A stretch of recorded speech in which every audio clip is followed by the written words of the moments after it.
It was clear the protagonist had touched a solar atom, but instead of being incinerated, he ascended as the sun god.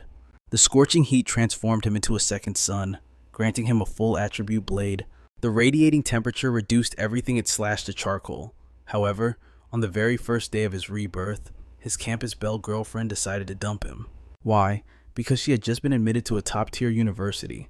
From her new pedestal, a mediocrity like him was no longer worthy. It was painfully obvious they were no longer from the same world. She directed this entire drama herself, forcing him to face reality so he wouldn't beg her to stay. Chu Qingli felt she had done absolutely nothing wrong. Their different paths were destined to reach a dead end. Under the gaze of onlookers munching on popcorn and waiting for drama, the protagonist simply waved his hand and agreed to the breakup. His decisiveness made Chu Qingli freeze instantly. Seeing him turn and leave without a shred of hesitation, a sudden sense of insignificance hit her, making her call out to stop him.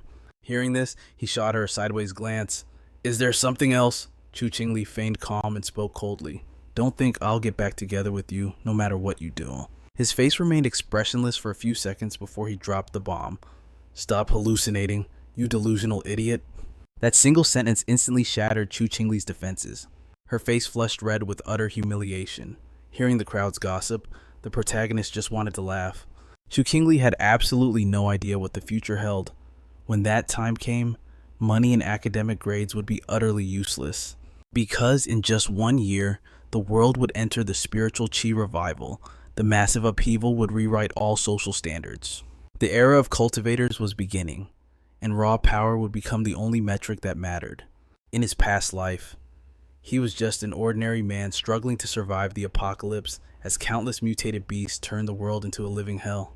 Unknown numbers of cities were obliterated. In the end, he couldn't escape the slaughter and was buried in the jaws of a mutated beast. In the freezing cold of death, his unwillingness to yield and his thirst for vengeance reached their peak. At that exact moment, he bound with an intermediate system from the cosmos, which sent him back in time to 1 year before the spiritual chi revival. This system possessed top-tier cosmic calculation capabilities. It could create cultivation techniques based on the spiritual objects he interacted with. Right now, no one had realized that the spiritual chi was about to return. He intended to hoard all the available spiritual energy for his own use during this period. At that moment, a billboard was broadcasting news fishermen had discovered a giant abalone, and ancient trees were suddenly mutating into massive forms. The report offered no comfort to the public, nor did it deny the mutations. Instead, it warned everyone to remain vigilant in their work. But to him, this seemingly casual announcement from the state was actually a specific, coded warning. This subtle method of warning was a familiar tactic of the state of Xia, designed to maintain the people's trust in their country.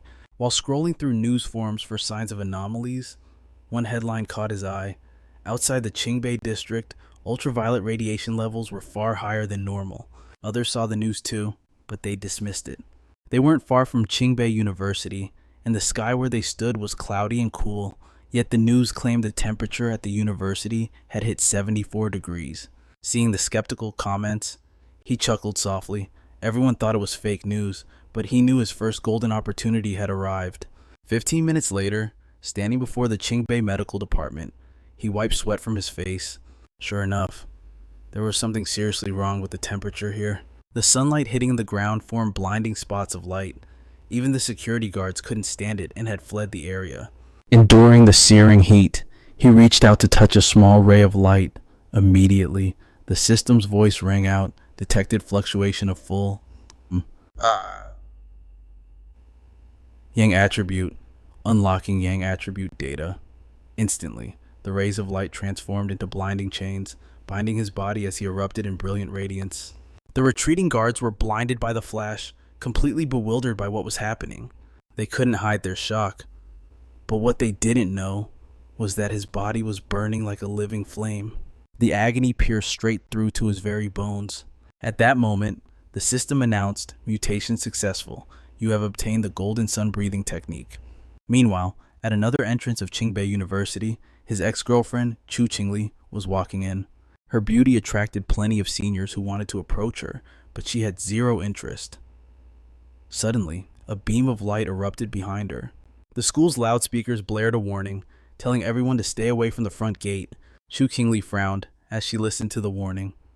Meanwhile, the protagonist stood engulfed in light and charcoal dust. The golden sun, breathing, instantly flooded his internal organs. Countless impurities were purged from his body, turning into black dust. The system reveals the secrets of the golden sun breathing technique.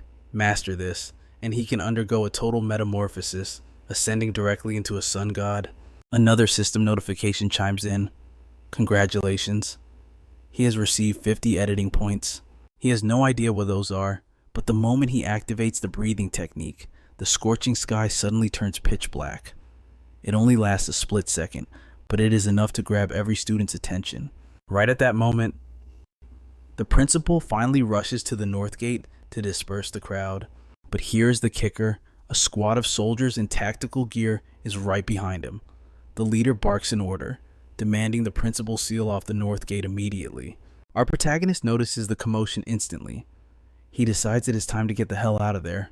Not long after he vanishes, that mysterious female officer arrives exactly where he was standing. She swipes a smudge of soot from the ground, bringing it to her nose. A sharp sniff confirms that this was human-made.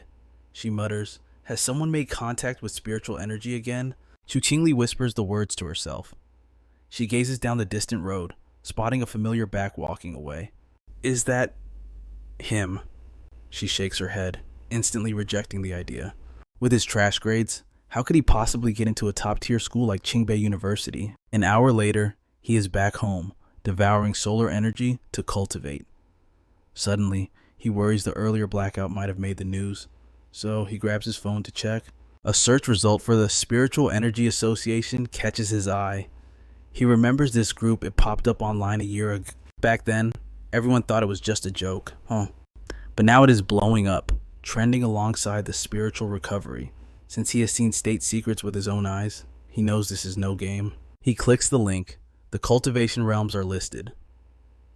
Tier 1, the ghost mansion forging the body into a weapon, using the spirits of heaven and earth to create a divine vessel. Tier 2 is spirit forging. It involves unlocking divine bloodlines to generate internal spiritual energy. Most people reading this still refuse to believe it is real. However, our hero notices the official seal of the Xia country government on the page. In his past life, he was just a nobody who never heard of this association, but the Xia government keeps tight control on info, trusting their authority. He begins cycling the golden sun breathing technique exactly as described. Instantly, his body temperature spikes. As the technique circulates, gravity loses its hold, and he begins to levitate in midair. Raging flames erupt around him. The first step is the ghost mansion, using the body as a furnace to fuse flesh with the energy of heaven and earth, rebuilding the divine foundation. A vortex of spiritual energy condenses above his head. Boom! The moment the core forms, a power unlike anything he has ever felt floods his veins. Just like that, he breaks through to 1-star ghost mansion. At the same time, he recalls the editing ability the system mentioned earlier. It can forcibly modify any object. Testing the theory, he looks at a cup of water. Sure enough, the system prompts him, use editing points to infuse Yang attribute. This confirms his wild guess. Simply put, he can enchant ordinary items, turning them into supernatural artifacts. If he clicks yes, this simple cup will possess the holy power of the Yang attribute. He decides to save the points for blades instead. Who knows? He might forge his own exclusive god-tier weapon. He sets his sights on his ancestral saber, but it is too late in the night. The experiment will have to wait until tomorrow. But while he falls into a deep slumber, a pair of blood-red eyes snaps open in the darkness. Meanwhile, atop a massive skyscraper, a girl in tactical gear sucks on a lollipop, whispering to someone over her comms. A second later, she dives straight off the edge. She senses the aura of an aberrant beast. The target has infiltrated a residential zone, 20 kilometers deep. After alerting her team, she tears toward the target. Even if someone looked up, they would only see a blur passing by. She moves like a phantom in the night. Back in the room, a piercing screech stabs into our hero's ears, jolting him awake from his dreams. The noise sets his teeth on edge. He jumps up, hunting for the source of the sound. Having entered the ghost mansion realm, his hearing is far beyond human. He senses something is dreadfully wrong. The moment he throws the door open, a massive shadow lunges at him. He recognizes it instantly, a mutated aberrant beast. It launches a surprise attack, but in his awakened eyes, the monster moves as slow as a snail. In a split second, golden light floods his body, and he charges straight at the beast. He doesn't want to hurt the neighbors, so he grabs the mutated rabbit and hurls it violently out the window. He dives after it, glowing with blinding light as he channels the raw power of the sun. A brutal punch lands dead center on the mutant rabbit's stomach. It can't withstand the force for even a single second. A massive, gaping hole instantly blasts through its abdomen. But the beast isn't dead yet. Greedily, it tries to swallow the protagonist's yang energy. Big mistake. That power is untouchable. In a split second, the pure energy overloads the creature, detonating its body from the inside out. The explosion releases a blinding flash of light, tricking the sleepless neighbors into thinking the sun just came up. But as they rush to their windows, they realize it's still pitch black outside. Meanwhile, every scattered chunk of the rabbit that swallowed the yang energy is glowing with golden embers. The rabbit's severed eyeball rolls to a stop right in front of the protagonist's foot. He stares down at it coldly, then squish. He stomps it into paste. A creature of the darkness, a tribute daring to eat yang energy. That's not just ambitious, it's suicide. Absolute stupidity. If the protagonist were just a normal guy, everyone in this building would have ended up as rabbit food tonight. The thought hardens his resolve. He needs to hoard more techniques. He needs to get stronger fast. Not long after he leaves the scene, a silhouette descends from above. It's the girl in the special combat suit, but she freezes in her tracks. The mutant rabbit she was tracking has been blown into 10,000 pieces. She has no idea what caused this, but protocol says she must collect the dark attribute residue. She reaches out and hisses in pain. A surge of yang energy shoots into her hand, actually burning her skin. This scorching energy. It's identical to the aura she investigated at the North University gate. This is definitely not a coincidence. You have to understand, before the spiritual reawakening, elemental powers were just basic metal, wood, water, fire, and earth. A pure yang attribute like this, it's rarer than a panda.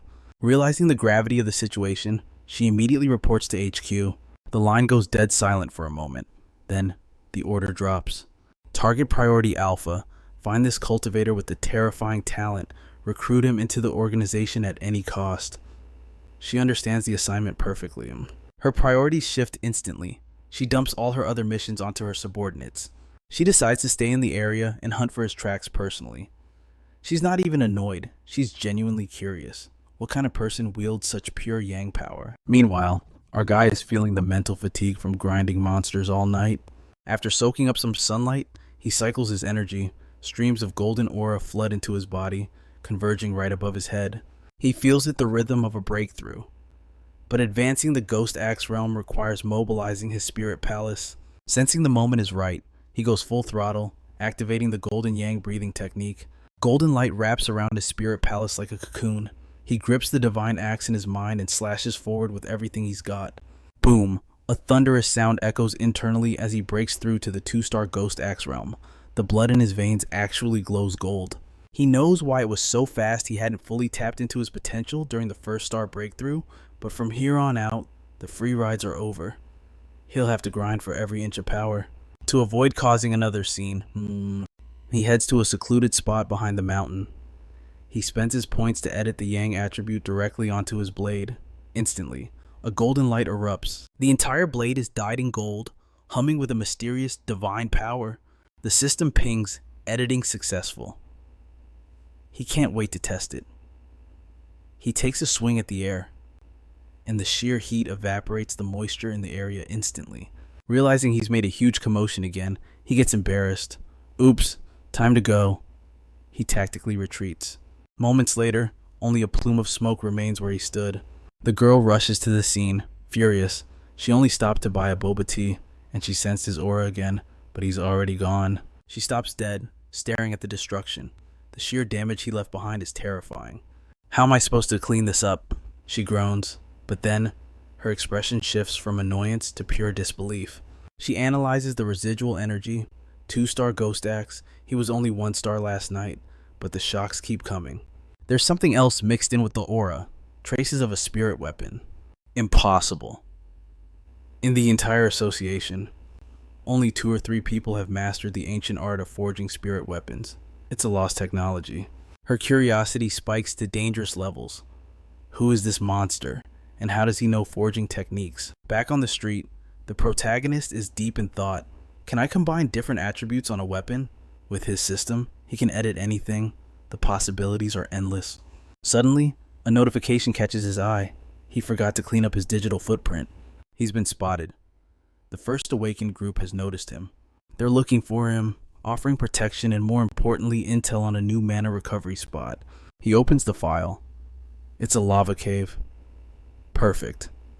It matches his attribute. He accepts the invitation to join the raid team immediately. The next day, the squad gathers at the rendezvous point. It's a 4-person team, 1 woman, 3 men. But there's one thing the other 3 guys don't know yet. This blonde girl is actually an agent from the Spiritual Energy Association. She recruits people online, but her real goal is to see who has talent and invite them to join the association. She called in quite a few favors at the start. After all, the association is a government department. From high-ranking officials down to the bottom, everyone's waiting. And finally, the main character shows up. The blonde girl is startled when she sees him. The aura radiating from him is clearly that of a 2-star Ghost Axe realm fighter. But she stays quiet and leads him and the others into the cave. After chatting for a bit, they quickly reach their destination. The main character immediately dashes forward. Ignoring everyone's shouts, he reaches out and touches the scorching lava flow. Boom! A massive explosion erupts, blasting waves of heat outward. At that exact moment, the system detects the earth core flame phenomenon and instantly writes a new technique for him, the red fire saber art. Once unleashed, every single slash feels like the eruption of a raging inferno. The blade gets coated in a thick layer of searing flames, crackling with fiery lightning. At the same time, the battle intent condensed within the blade unleashes a massive burst of energy. This blade perfectly complements his long saber, but now it possesses an even higher temperature burning attribute. He spends more editing points to fuse it into his saber. This move leaves everyone completely stunned. Right now, the blade looks like it's overflowing with flowing lava. Feeling the hidden power surging within, he secretly rejoices. After he finishes absorbing the earth core flame, the surrounding spiritual energy settles down, making it perfect for the others to cultivate. Unexpectedly, just a few minutes later, 3 figures suddenly appear behind them. They track the fluctuation of spiritual energy to get here. Sensing that all 3 are at the 1-star Ghost Axe realm, the blonde girl doesn't dare start a conflict. She tries to invite them to share the energy. The leader scoffs. Aside from the blonde girl who is in the Ghost Axe realm, the rest are nothing to him. He tells the girl and her group to get lost immediately. This makes her grit her teeth in anger. Suddenly, the main character steps between them, gripping his molten saber. He says coldly, "Bullying a weak girl, is that really something to be proud of?" As soon as he finishes speaking, he slams his saber into the ground. A terrifying wave of flames erupts, blasting searing heat right into the thugs' faces. The moment he points his blade at them, those 3 don't dare to be arrogant anymore. They have every reason to believe that if he actually swings that sword, the flames will burn them to ash right where they stand. Terrified, they turn and run without looking back. Seeing the worshipful looks from everyone else, the main character feels a bit shy. He smiles lightly and says he's heading out first. As for the blonde girl, after sensing his terrifying power, she can't speak a word. She never imagined such a powerful expert would show up. She decides she must report this to the organization to recruit him. Very quickly, the Spiritual Energy Association receives her report. They didn't expect a high-level elemental cultivator to appear. Although they're thrilled, they have no idea how to recruit him. If they knew that these so-called high-level attributes all belong to just him, I wonder what they'd think. On his way home, he sees that the commotion in the cave was witnessed and posted online, sparking a huge discussion. But he doesn't care about that. His main focus is absorbing all that yang energy. He feels it's time for a breakthrough. So, he heads to the back of the mountain near his house. At the same time, the silver-haired girl is there, having just finished restoring the environment he destroyed earlier. Suddenly, a blinding mini-sun appears. Countless streams of spiritual energy gather to form the phantom image of a divine axe. Seeing such an exaggerated phenomenon, she's instantly sure it's him again. She immediately runs toward the light. She is determined to meet him this time. Just moments ago, after he activated the golden sun breathing technique, he absorbed all the yang energy in the sky. His aura reached its peak, and the divine axe phantom fully condensed. Witnessing this scene, the silver-haired girl is completely shocked. Every stream of energy mobilizing the axe looks like it has survived 1,000 trials. That is undoubtedly the result of genuine, hard-fought cultivation. She remembers when she tried to rush her breakthrough to 3-star rank. She messed up mobilizing the axe and ended up in the hospital for a week. That's a bad habit most cultivators have. But seeing how stable he is, she assumes he must be an elderly master. The divine axe begins to move. After the 3rd swing, his power officially hits the 3-star ghost axe realm. But when the silver-haired girl reaches his location, she finds no one there. Unwilling to give up, she continues searching for his tracks. She takes a gamble, projects her senses outward, and yells loudly, "Senior, I know you haven't left yet." Sure enough, he's hiding in a tree above. He realizes someone has been investigating him for days and wants to see exactly who it is.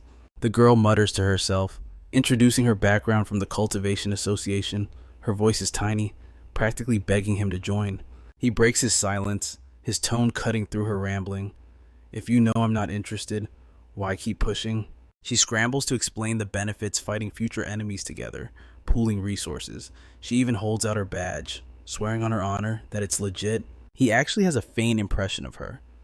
She was once the national long-distance running champion, but in his past life, that association was a complete failure. Faced with enemies that were simply too powerful, humanity was basically wiped off the map. Joining them now means shackles, not power. For him, at this stage, the costs far outweigh the benefits. "I'll cooperate when it suits me," he decides. "I'll give help if it's needed. Otherwise, don't bother me." From her tone, it's obvious the association is terrified of offending him right now anyway. Someone with his rare attributes is priceless. Su Qingying nods. Agreeing to his terms, she'll report mixed intel about him, half truth, half lies. She keeps her word, reporting it as a mere chance encounter. Luckily, the association is too swamped to investigate him further. The strange gates have appeared. Cold-blooded monsters are pouring out, using the recovering spiritual energy to corrupt the land. They mutate into man-eating beasts or mimic natural disasters. They slaughter humans and carve up territory. If they aren't destroyed immediately, their decay will rot the entire human world. Back home, the weather turns violent. Thunder, lightning, and gale force winds. It looks less like a storm and more like a cultivator undergoing tribulation. The government issues an emergency alert, stay indoors. His entire district is locked down, but his gut tells him something isn't right. The lightning energy fluctuates. It's unstable. Is this another recovery anomaly? He decides to head straight for the lightning strikes behind the mountain.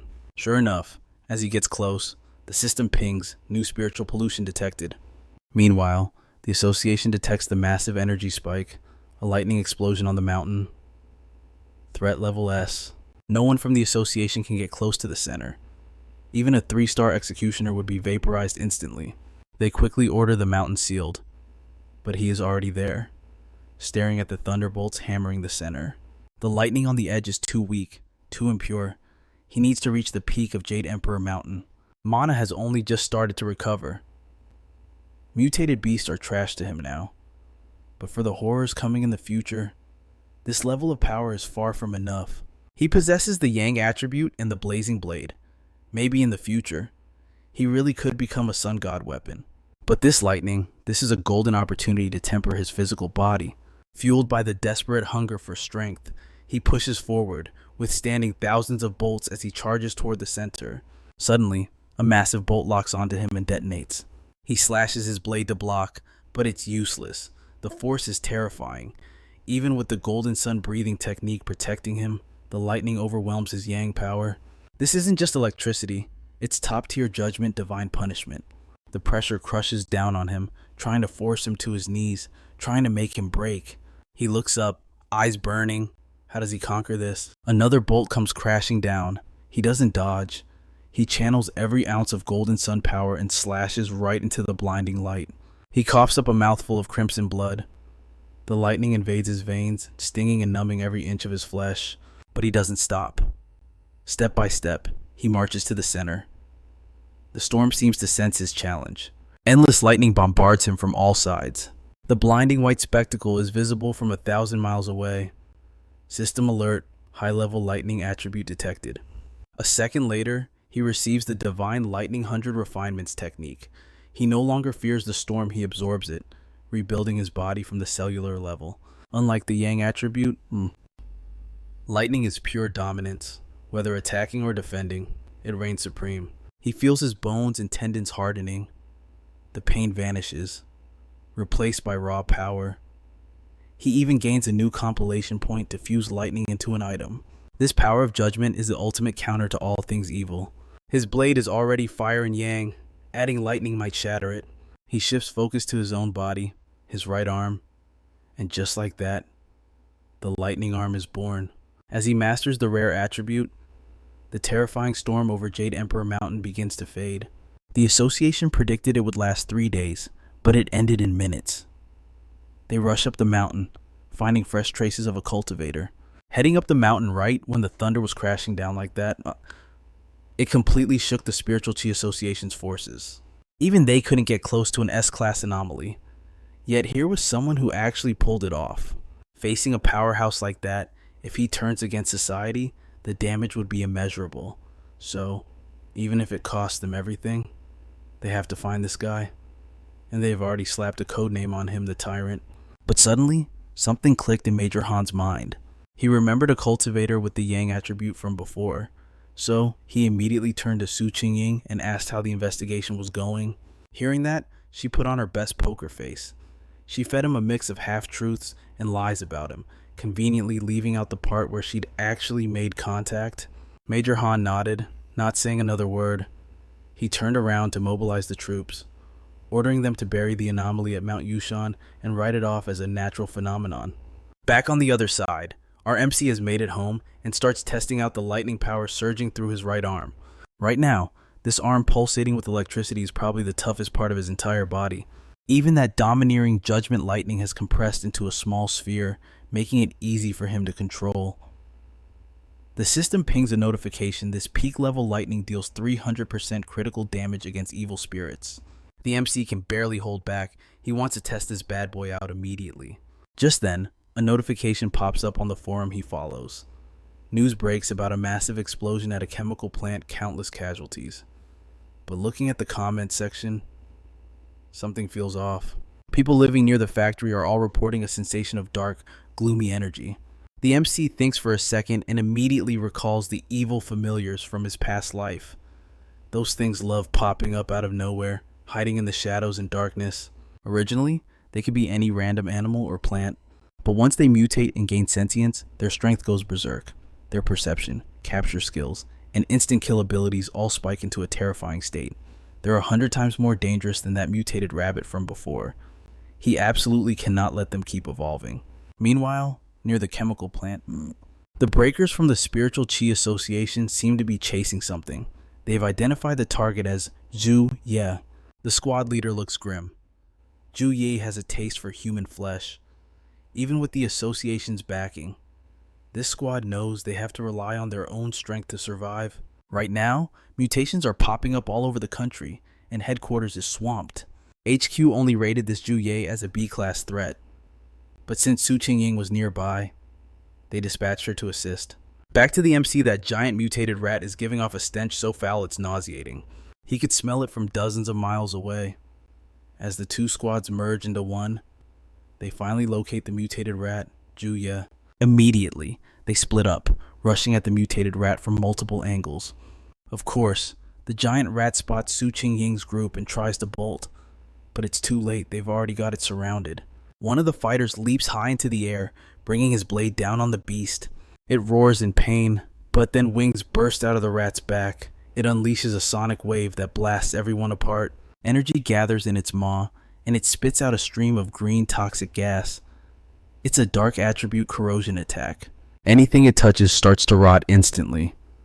Without a high-level counter attribute, nobody dares to risk charging into that poison mist. The mutated rat seizes the chance. Spreading its wings, it flees straight toward the factory, just to be safe.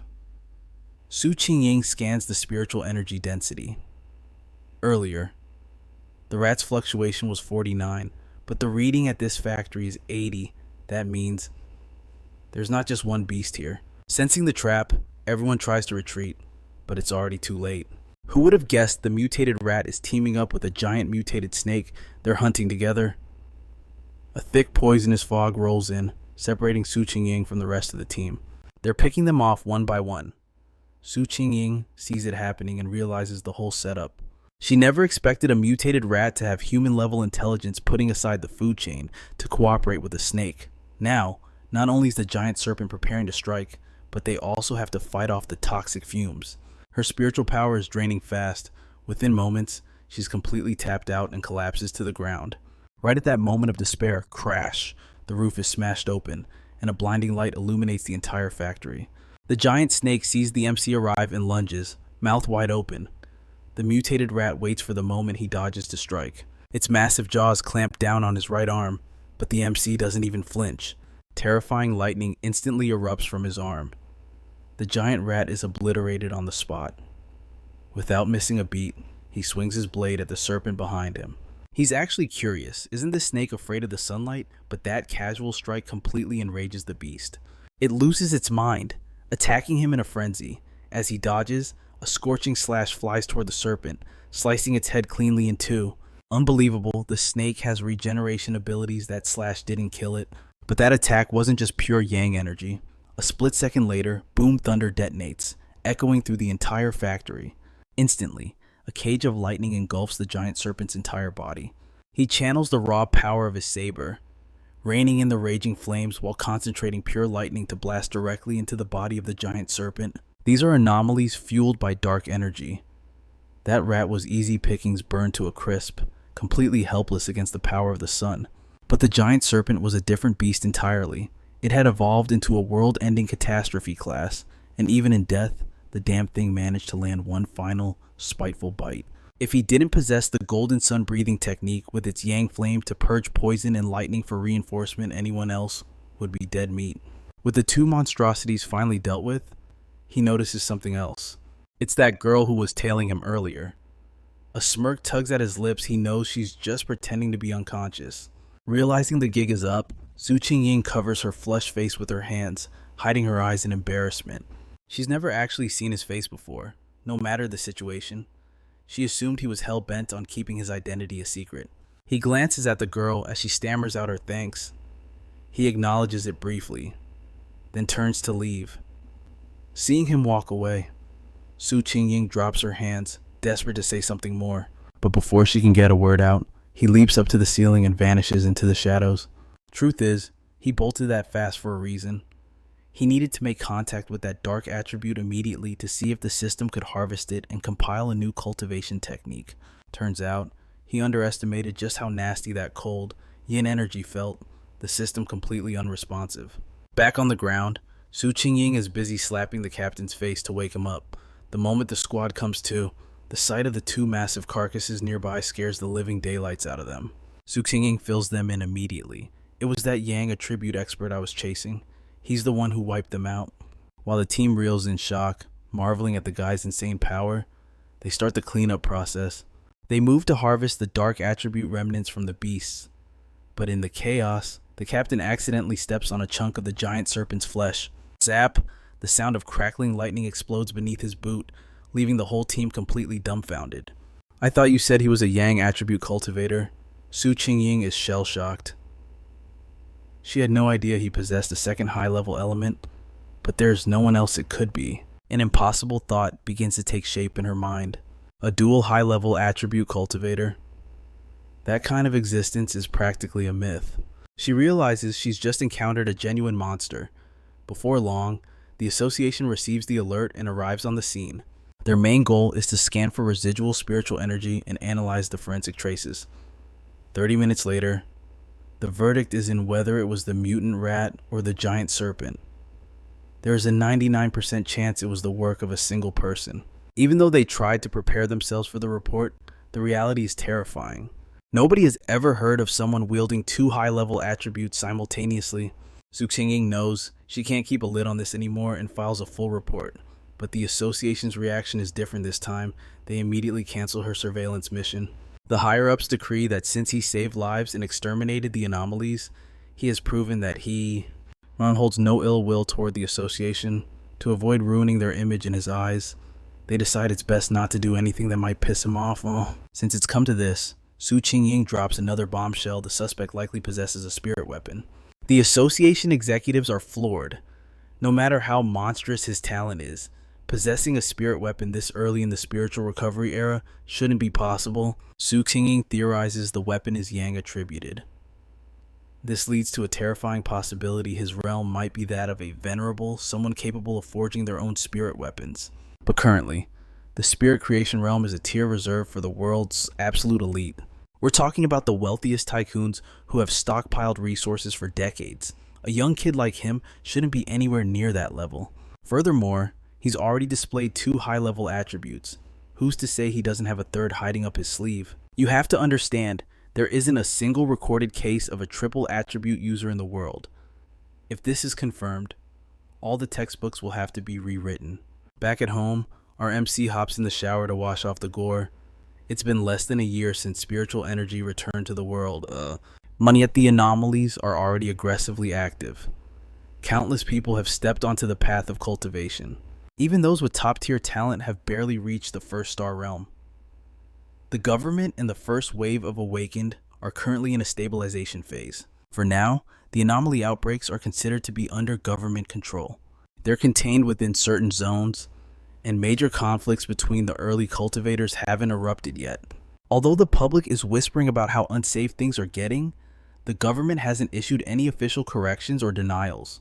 It suggests they want to issue a warning, but they simply aren't ready to handle the full scale of this spiritual recovery era. The population is too massive, and the anomalies are too numerous. They're barely maintaining the illusion of peace. But what really worries our MC is the terrifying speed of the beast's evolution. Encountering those dark attribute beasts and their infection capabilities today was a prime example. After making contact, he realized they belonged to a specific branch of the dark attribute, the natural predator of all cultivators. Even if they aren't as potent as the pure dark energy he's encountered before, a single one of these things has the potential to wipe out a nation and spread terror across an entire continent. If he hadn't shown up at that abandoned factory today, Su Qingying and the others would be dead meat. Just a sub-attribute was enough to make my skin crawl. The threat posed by the dark attribute is absolutely terrifying. Even though the system says I can't absorb it, yet, that just proves one thing once the conditions are met. I'll definitely be able to devour it. The dark attribute suppresses humans to such an extreme degree. If he can master it, that would be the ultimate ace up his sleeve, maybe even the key to turning the tides of this entire war. Right now, he holds the golden yang breathing method, the divine thunder tempering, and the crimson fire blade art. Basically, no other cultivator stands a chance against him. But for him, it's still nowhere near enough. Just then, his phone rings. It's his aunt. Her daughter, his cousin, needs to attend some study activity nearby, and she wants the girl to crash at his place for a few days. He remembers this cousin as a total bookworm, so he doesn't refuse. But he has no idea that the study trip is just a cover story. On her end, looking at her chat history, surprise, surprise. It's filled with nothing but cultivators. Their target seems to be a town plagued by strange deaths, something her mother knows absolutely nothing about. The very next day, she drags her suitcase right to his doorstep. As soon as she arrives, she bumps into him stepping out. But looking at her, he doesn't recognize the girl standing in front of him at all. Are you Lin Yi? She looks awkward, not sure how to respond. After the stiff greeting, they head upstairs to eat together. He decides to break the ice first. Here for a summer camp, right? Yi quickly nods, confirming the lie. And then, dead silence. The air gets incredibly awkward. He tries to be polite. If you need anything, just holler, she responds respectfully.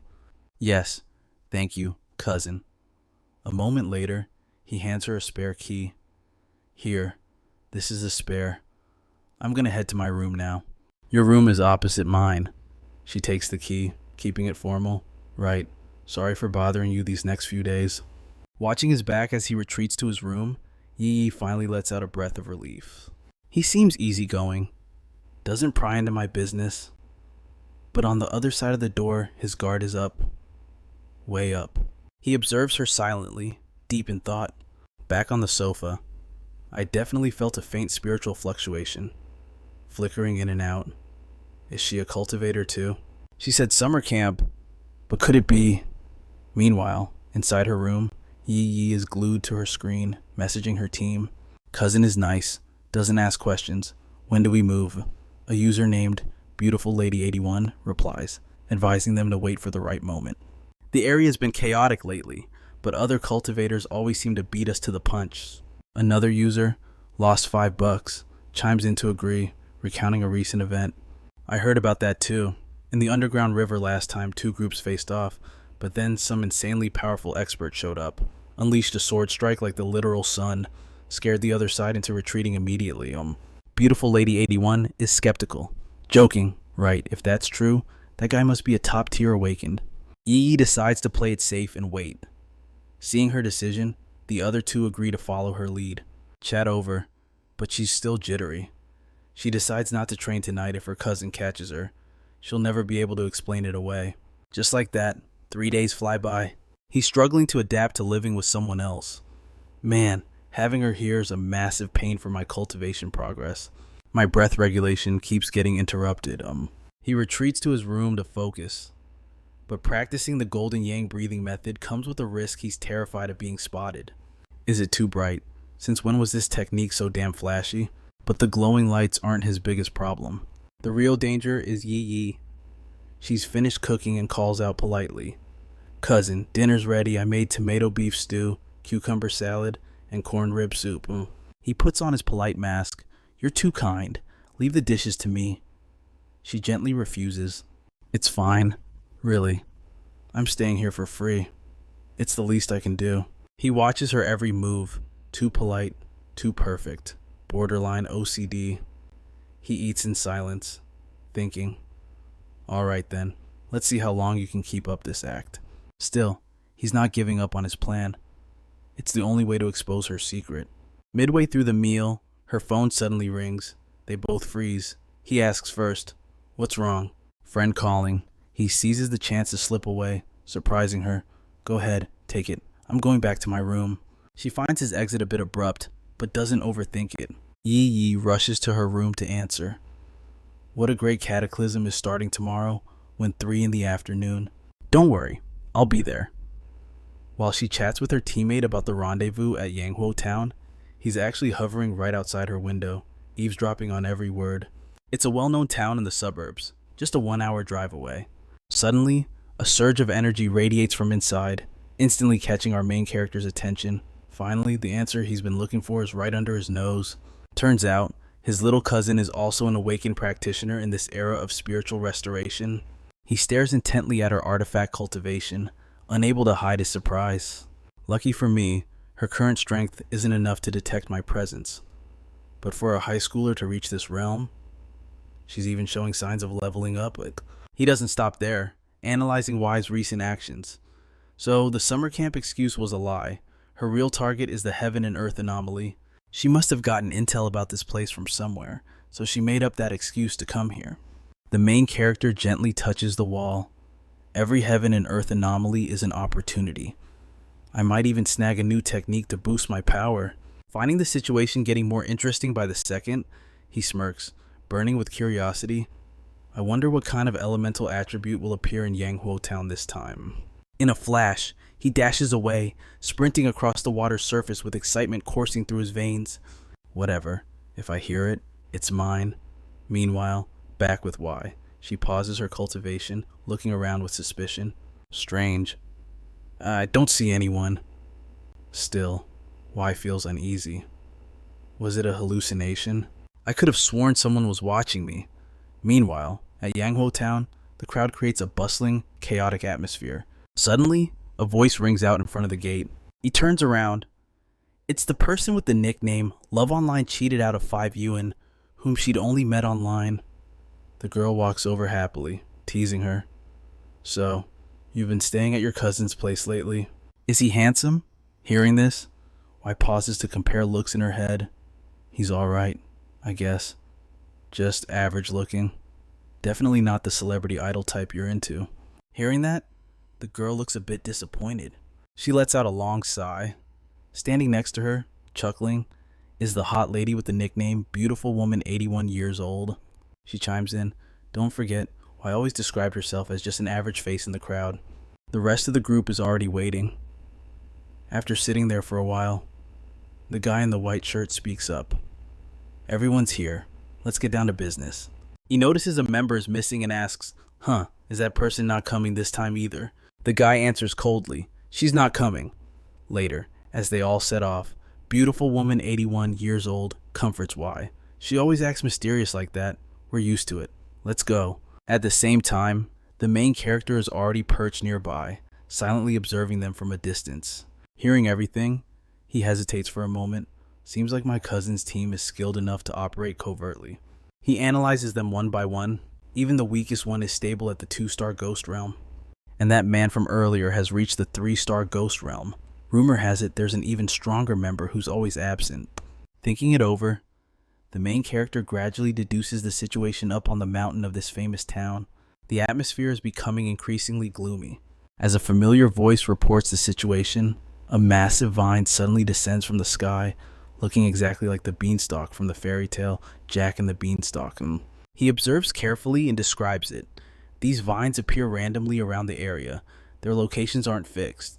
This is completely different from the information the other practitioners know. It defies everyone's understanding. Clearly a heaven and earth anomaly, yet unrelated to weather or tectonic shifts. It's a foreign object from the void silent, blocking no sunlight, just silently shifting and flickering into existence. By now, everyone has gathered. I'm not fully at the rendezvous point. Seeing the scene before her, beautiful woman 81 years old can't hide her astonishment. Holy shit, is that it? She stares at the giant vine, disbelieving. If she hadn't seen it with her own eyes, she never would have believed it. Beside her, Love Online cheated out of 5 Ewan starts acting strange. Hey, maybe we shouldn't go any further. Hearing this, Y is confused. Why? It turns out the creepy sight before them has terrified the girl so much she's trembling all over. A moment later, Love Online cheated out of 5 Ewan starts explaining herself. Looking at it, I feel wrong. My whole body is freezing.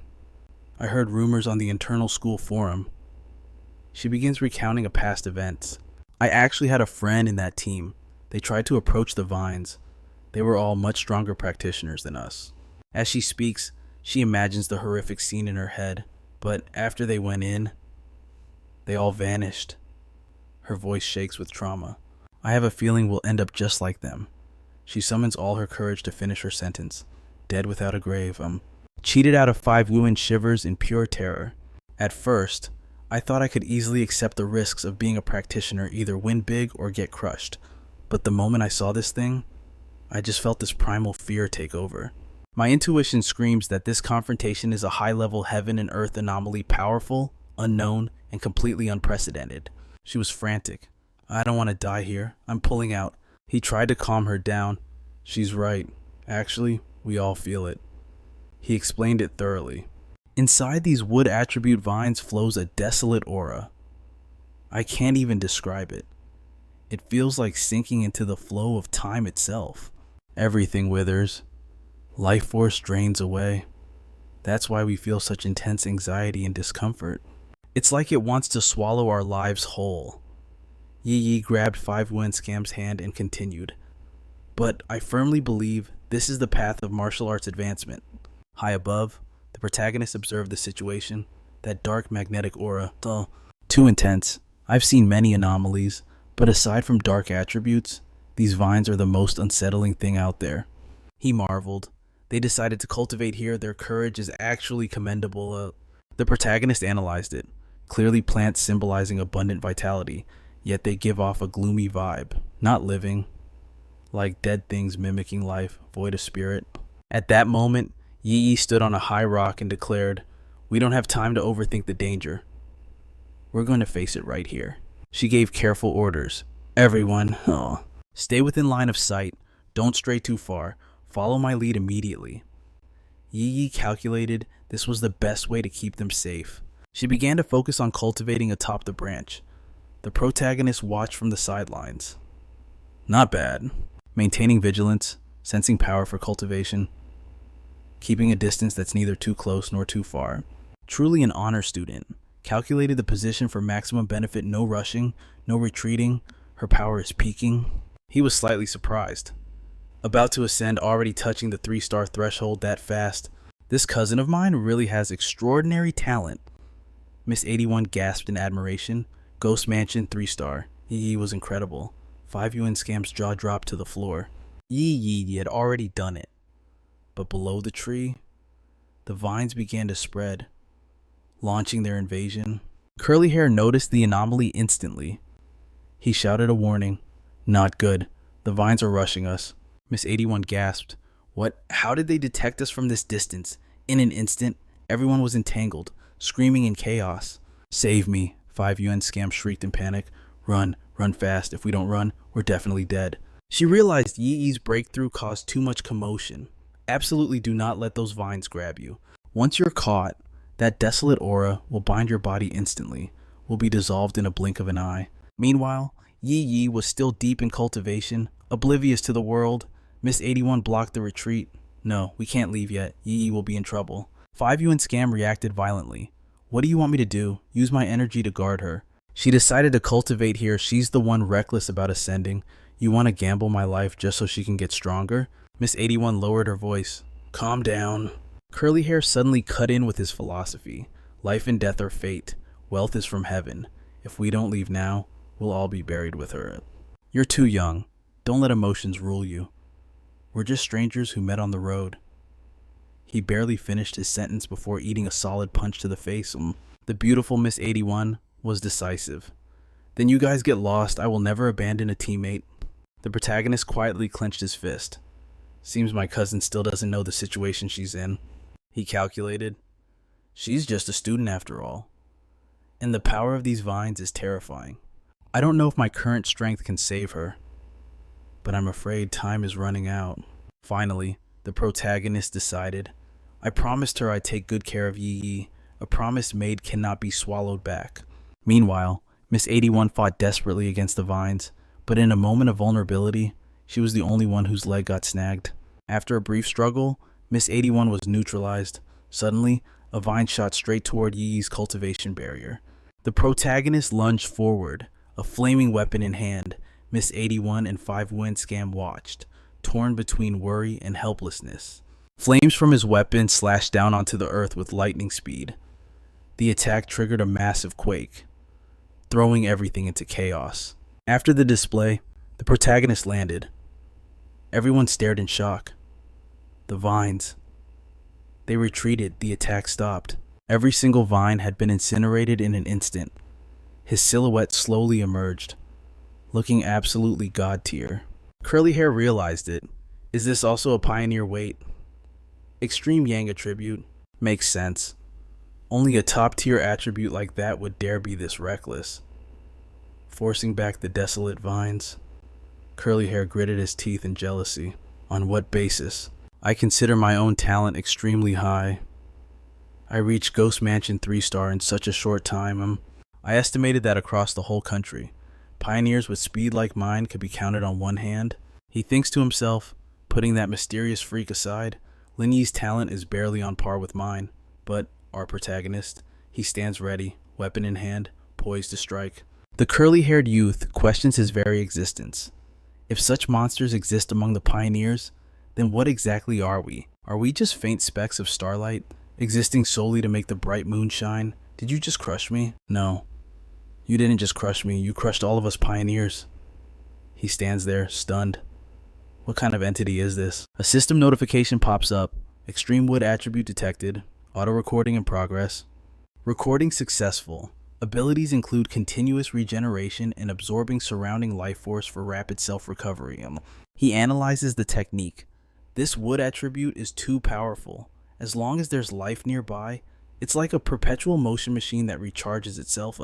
The protagonist begins the extraction. Extraction successful, desolate attribute. You can now unleash the desolate aura to corrode life force. He slowly opens his eyes. His emerald pupils glow luminously in the dark night. In his mind, he realizes, no wonder this vine could only grow in such treacherous terrain. He plants his sword into the ground, his body radiating a scorching aura. If this grew anywhere else, it would have drained the life force of everything within dozens of miles. He glances back. Plunder. This desolate attribute is truly tyrannical, forcibly seizing the life force of others. Suddenly, the voice of the beautiful 81-year-old woman rings out from behind. "Thank you for saving our lives, brother." She drags her heavily injured body closer and says, "Thank you. If not for you, we would definitely be dead. How can we ever repay you?" But he maintains his cold, overpowering persona. He turns to leave, waving his hand dismissively. "No need. We'll meet again." Internally, he calculates, "I only found this place by tracking their intel. I got the overflowing life force and the desolate attribute. I'm actually the one who profited." The girl who got catfished online and the long-haired man look on with worry. "Regarding your earlier conflict, you'd best keep a closer eye on your teammates' movements in the future." With that, he grips his sharp blade and leaps away. Human nature reveals itself most clearly in the face of danger. A disjointed team will be fatal when a major crisis strikes. The girl who was scammed out of 5 UN in an online romance stares blankly as his figure disappears. Why did he leave so fast? What do we do now? The long-haired man stands beside her, throwing a jab. Why? Regret not saving people earlier. He looks calmly at Lin Yi, who sits inside the protective sphere and strategizes with the two girls. The threat is gone, and Lin Yi has reached Tier 3. Our best option now is to try and stay with this team. Just then, Lin Yi opens her eyes. Seeing this, the trio cries out in unison, "Yi, you're awake." The long-haired man quickly warns, "We need to see if she's rational enough not to fracture our relationship. Instead of worrying about that, focus on that mysterious figure." Lin Yi darts her eyes around, asking in confusion, "What happened?" She suddenly notices the tree trunk burning fiercely right next to her and immediately dodges. The residual yang attribute is so strong, even at this distance. I can feel its blazing, overwhelming heat. The long-haired man leans in, offering to fill her in on what just transpired. The scene shifts. Lin Yi walks home, the man's words swirling in her mind. Could someone really be that strong? She recalls his description of the protagonist. He was nothing short of a monster. He recounted every detail. That vine. No matter how hard we tried, we couldn't cut it. But he severed it with a single slash, forcing it to retreat. See that? The two of them looked up at the giant vine, and hovering in the air. Now, that same vine is shriveled and cowering, daring not to approach us. Lin Yi opens her door, her mind still racing. That is the earth-shattering power of that person. Even though he left, the vine remained as obedient as a chicken, completely losing its chaotic, screaming demeanor from before. She steps inside, and the protagonist greets her immediately. "You're back." He glances at her, feigning concern. "You don't look too good." Lin Yi scratches her face, grabbing a random excuse. "Just school stuff. A bit tired." He replies, "You're working hard. Go rest. Let's order takeout tonight." She nods. "Okay." Lin Yi enters her room and slams the door. Leaning against it, lost in thought. Breaking through took too much mental energy.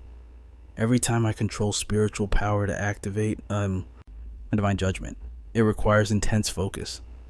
It's more exhausting than staying up all night for a month. She instinctively flops onto the bed, lazily scrolling through her phone. Luckily, I'm no longer an ordinary person. Staying awake for a few days won't kill me. I just have to do my best. But this cultivation is the fate of a pioneer. The world has begun a great transformation.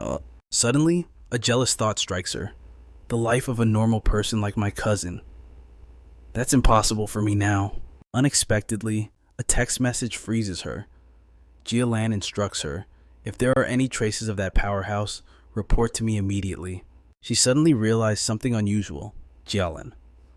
This is the first time Jialan has ever spoken in this group. She quickly replied to Jialan, tossing in a few doubts while she was at it. "Alright, Jialan, but I've got a question.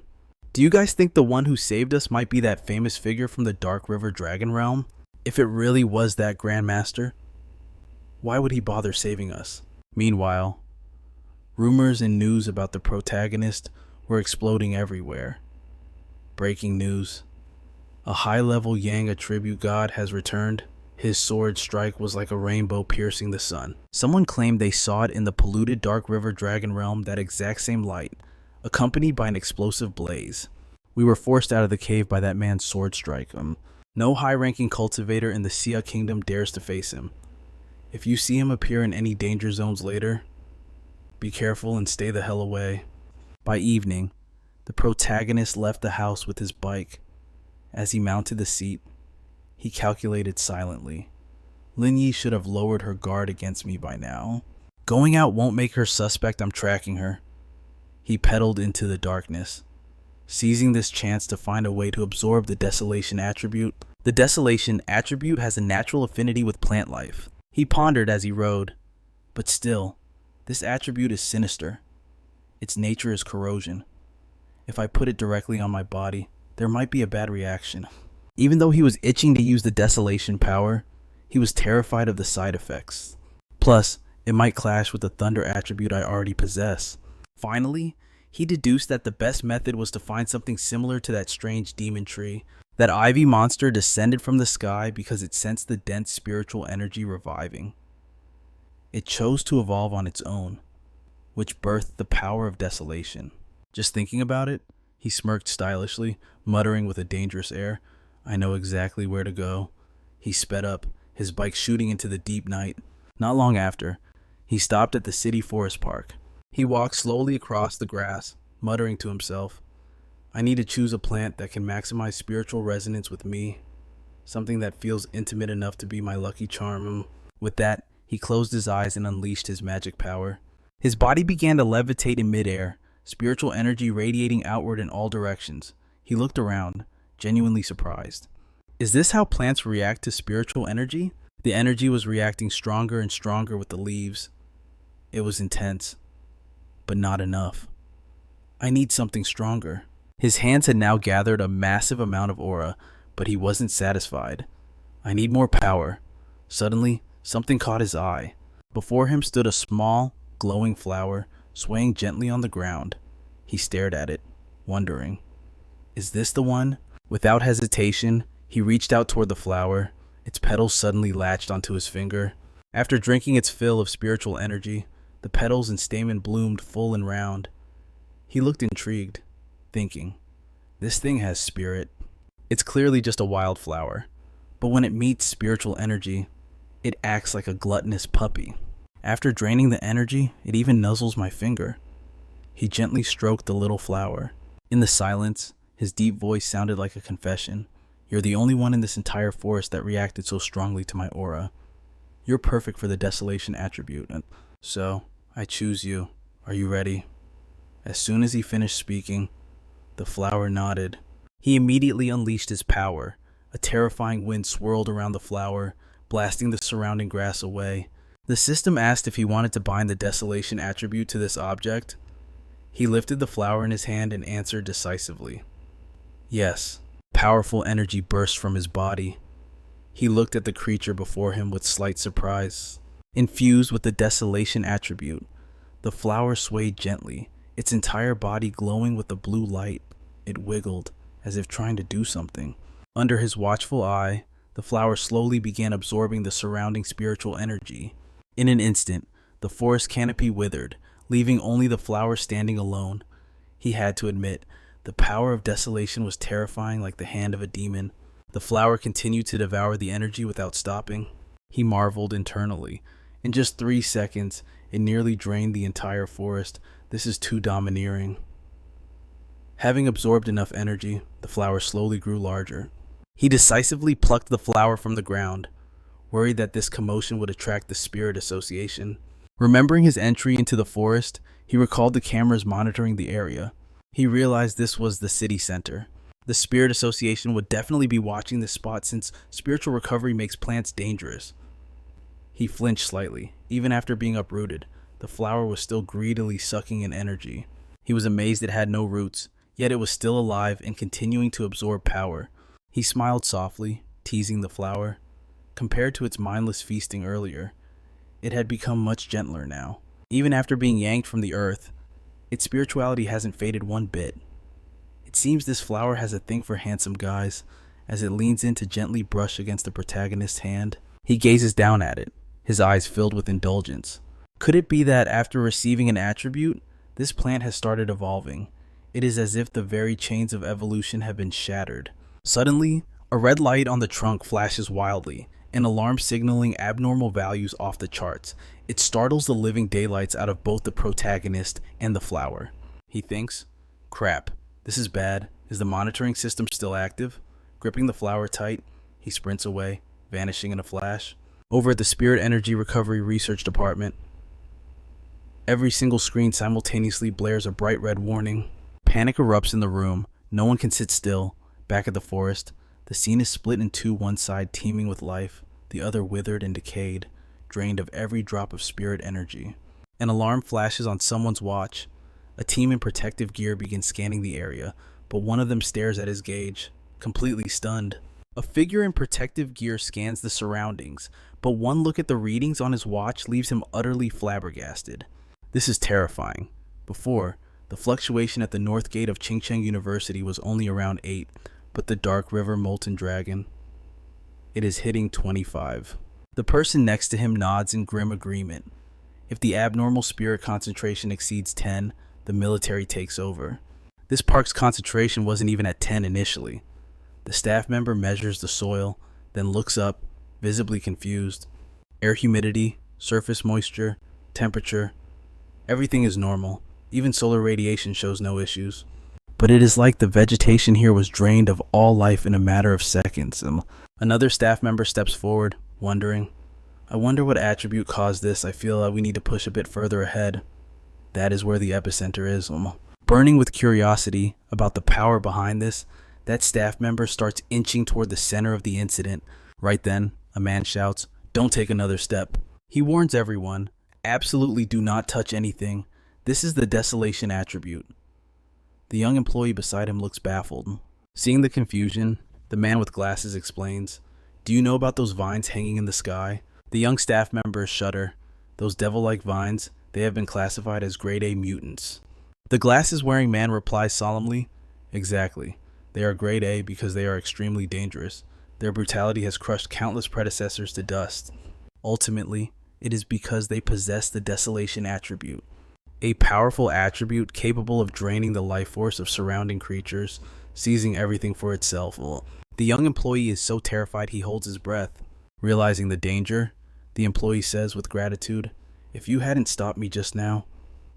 He pauses, then adds, "I would have died the moment I stepped in, wouldn't I?" The man replies calmly, "Plants that have awakened the desolation attribute create a zone of death around them. Anyone who enters will have their life force swallowed whole. I once read documents about another plant with this attribute in Sia country. It is the ancient tree in the forbidden zone of the merchant city." As the image of the ancient tree flashes by, the man with glasses continues his explanation. That rotting ancient tree corrupted the entire forest, turning it into a forbidden zone. Any living creature that gets close gets skewered instantly. The man with the glasses wipes sweat from his brow, his mind racing. With the heaven and earth undergoing such massive changes, plant mutations cannot be underestimated. Based on current intelligence, the desolation attribute is the strongest known attribute a plant can awaken. Now, besides the ancient tree and the vines, a new desolation source has appeared. Suddenly, a hand rests on his shoulder and a voice speaks, "I have heard the situation." The man turns, surprised to see who stands behind him. "Major Han." Men holding protective suits stand ready. Hanli issues his command. "All researchers present, suit up immediately. Follow us into the contaminated zone." One by one, they don their protective gear, their steps heavy and determined as they march forward. The team advances, lights cutting through the gloom, reports echo out constantly. The desolation aura has decreased, but there is no sign of the entity itself. Hanli turns slightly to Su Qingying. "Let's scout ahead." "Understood," she replies. Both immediately drop to one knee, deploying their spirit energy. It slithers out like a snake, hunting for clues. Suddenly, they both realize something, and cold sweat drenches their bodies. Hanli's voice trembles with tension. The source. Someone dug it up and took it. The man with glasses hears this and stands paralyzed in shock. He mutters in disbelief, How is that even possible?" Hanli's gaze sharpens, though fear lingers in his eyes. If someone actually managed to extract the source from a desolation forbidden zone, that person's identity is terrifying to consider. Beside him, Qingying adds, "Captain Han, I know what you are thinking, but there is no residual spirit energy of any Grandmaster at the scene." Holding the report, Hanli replies, "Based on big data screening and analysis, we have found this person's file. This guy's movements perfectly match the locations of both anomalies. Xinhuang grabs the report, the protagonist's data flashing on the screen. She mutters his name under her breath. Fang Yi. Hanli bows respectfully to Xinhuang and says, I'll transfer his entire file to you immediately. There's a high probability he is the same person you made contact with earlier. The rest is up to your association to handle. Xinhuang stays silent for a moment, then nods in agreement. 2 hours later, back at Fang Yi's place, he gently places a flower pot on the table. He smiles, toying with the petals. The little white flower acts like a pet, nuzzling affectionately against his hand. Fang Yi chuckles to himself, amusingly muttering, My first time raising a plant, and I couldn't even get a proper pot for it. You chose this little home yourself, so stop clinging to my hand. Even with the wilderness attribute, this little guy won't stop cultivating. Considered a powerful assistant, I've personally raised him. As if responding, the flower releases a wave of spiritual energy. Fang Yi muses that the wilderness attribute is quite special. It could be a game changer in combat, maybe even packing some surprise effects, right? Plus, it looks completely ordinary. If Lin Yi happens to see it, she won't suspect a thing. In battle, looking harmless is the best camouflage there is. Fang Yi's face remains calm as he stares at the flower. In actual combat, raw power is only part of the equation. What really matters is who holds more trump cards. Suddenly, his phone rings. Caller ID Old Wang, next door. Fang Yi picks it up, recognizing the familiar name immediately. Old Wang's full name is Wang Liang. They were neighbors and desk mates from elementary all the way through middle school. They could have kept that desk mate streak going into high school, but the kid just slapped his ass one day and announced he was joining the army. Fang Yi answers with a light laugh. Hey kid, you back in town? The voice on the other end chirps back happily. You bet want to grab a drink, the old place. So sudden, Fang Yi asks. Wang Liang scratches his head sheepishly. Yeah, well, I've got a huge secret to tell you. Just promise you won't faint from shock when you hear it. Wang Liang hangs up and sets the phone down on the table. Sitting opposite him are Xinhuang and Jilan.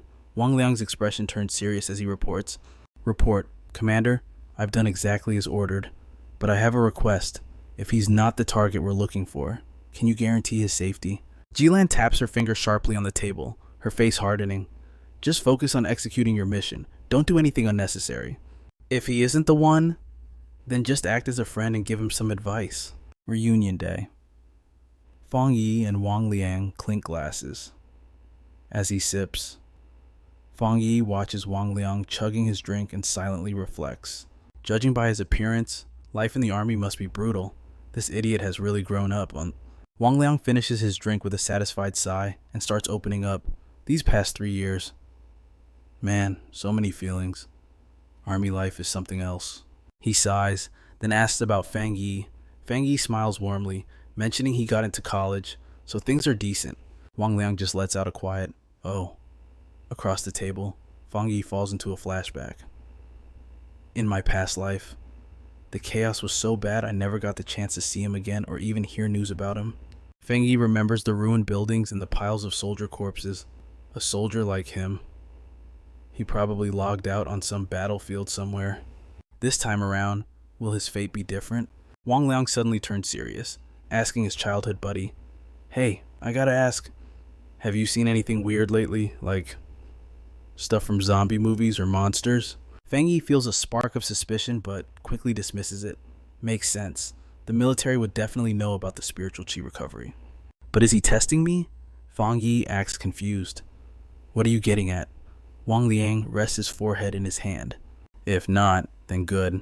I came here today to tell you something, but not to comfort you, but to warn you. Sooner or later, degrees, assets, money, it's all going to be worthless scrap paper. The world is about to be reshuffled from scratch. Fang Yi listens in silence. Fang Yi deduces this is top secret military intel. Ordinary soldiers would be under strict gag orders, signing NDAs to never reveal the spiritual awakening. So, the military has actually flagged me as a suspect.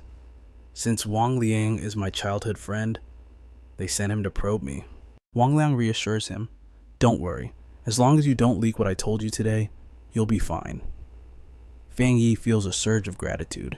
Because I played dumb, He risked violating protocol just to warn me to be careful. A notification chime blares from the phone. Wang Liang, emergency assembly at the target location in 10 minutes. He immediately snaps to attention. Wang Liang rushes to leave, barely managing a hasty goodbye. Emergency mission, can't be helped. You head home first. I can't walk you out. But Fang Yi stays completely calm and asks, is it about the spiritual chi recovery I'm coming with you? Wang Liang whips his head around in shock. Fang Yi pats his shoulder and says bluntly, take me along. Your meeting with me today was on orders from your superiors, wasn't it? Wang Liang freezes, realizing the true purpose of this meeting. He opens his mouth to ask, but the main character cuts him off instantly. Relax. I'm not sure what garbage your superiors fed you, but I know you wouldn't set me up intentionally. Truth is, I tagged along to test the waters myself. Does this mess the military is cleaning up have anything to do with the global mutations? The Spiritual Aura Association handles the anomalies.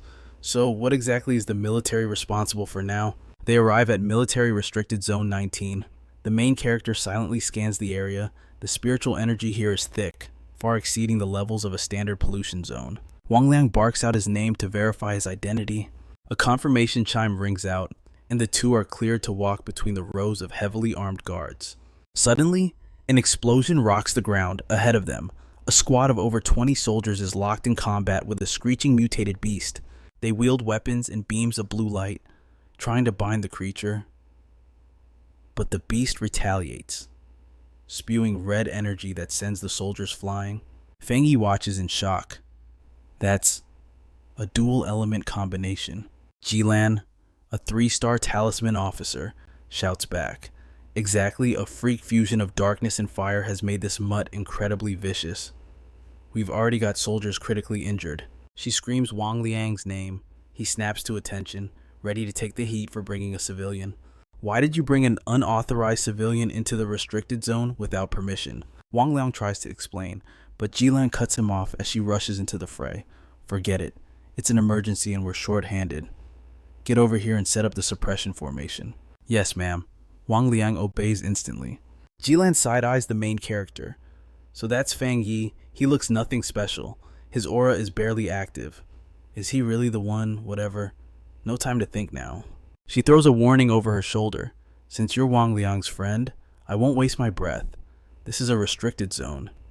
You live or die on your own terms. And keep your mouth shut about what you see.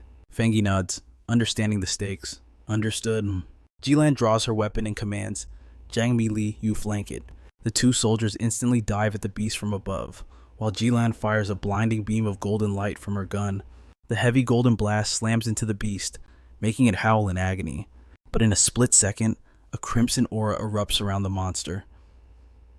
Its mutation is escalating. It swings a massive claw directly at Li Yu. The squad screams, Li Yu, watch out. Luckily, the golden beam knocks the beast back, saving Li Yu by a hair's breadth. Jilan's weapon smokes as she yells, don't get cocky. Keep your distance. We need to put it down before it fully evolves. Squad, execute. The main character silently approves. This team is well trained. They trust each other. Their discipline and synergy are flawless. No one is expendable. Together, their power explodes far beyond their individual limits. But suddenly, Fang Yi's eyes widen as he senses a shift. He screams a warning. Run. You guys are out of your league. But it's too late. The beast unleashes a storm of purple lightning spikes, piercing through the entire formation. Jilan barks orders through the chaos. Raise alert level. Upgrade the mutation threat rating of the zone. No retreat. Hold the line. The squad responds in unison. The beast sprouts more horns and razor-sharp fangs, its body growing massive as a red light engulfs its head. Warning, the hellhound has fully fused with the darkness element. Total mutation complete. The beast's glowing red eyes lock onto the ground below. Wang Liang trembles in terror. Jilan screams his name in panic.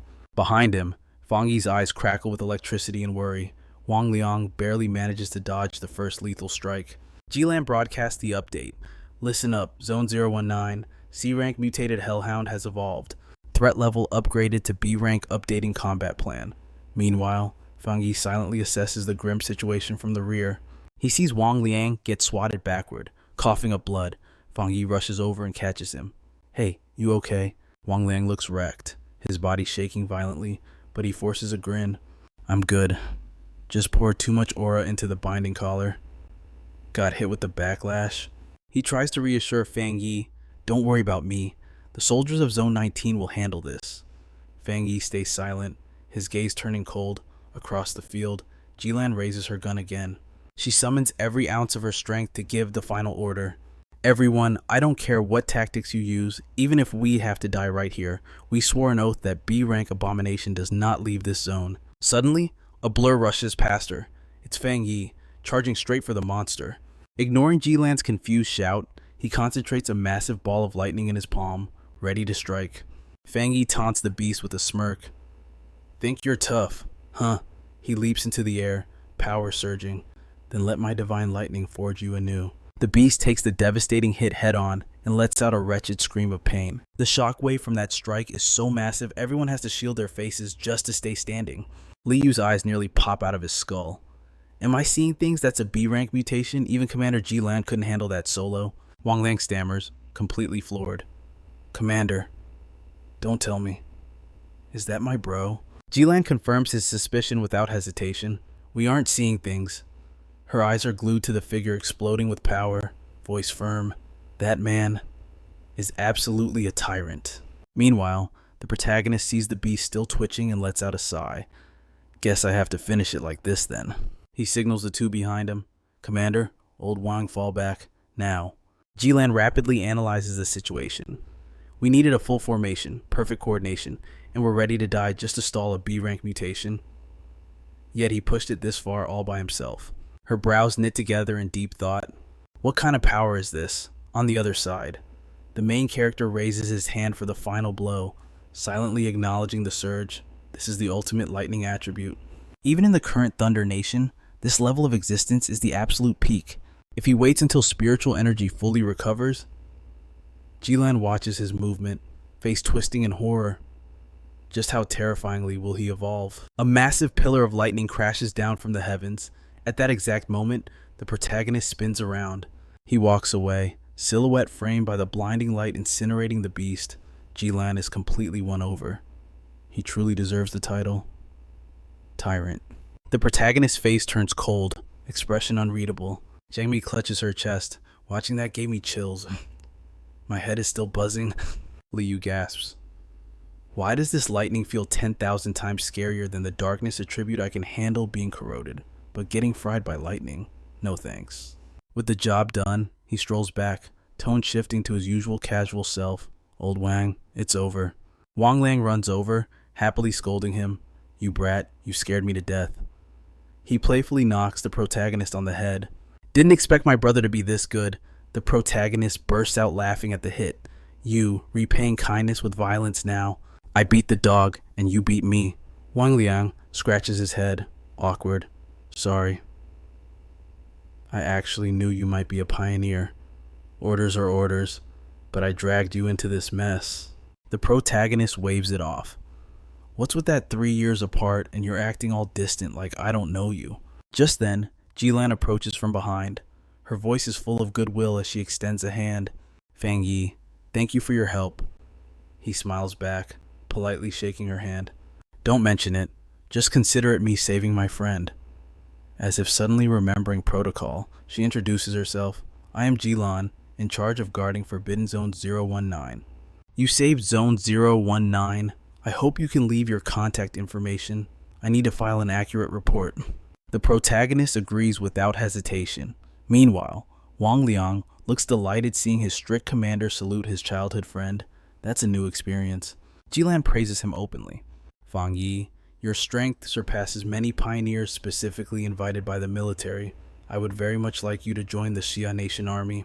But an invitation from a mere zone guard commander like me, I'm afraid I'm not qualified. She calculates in her head.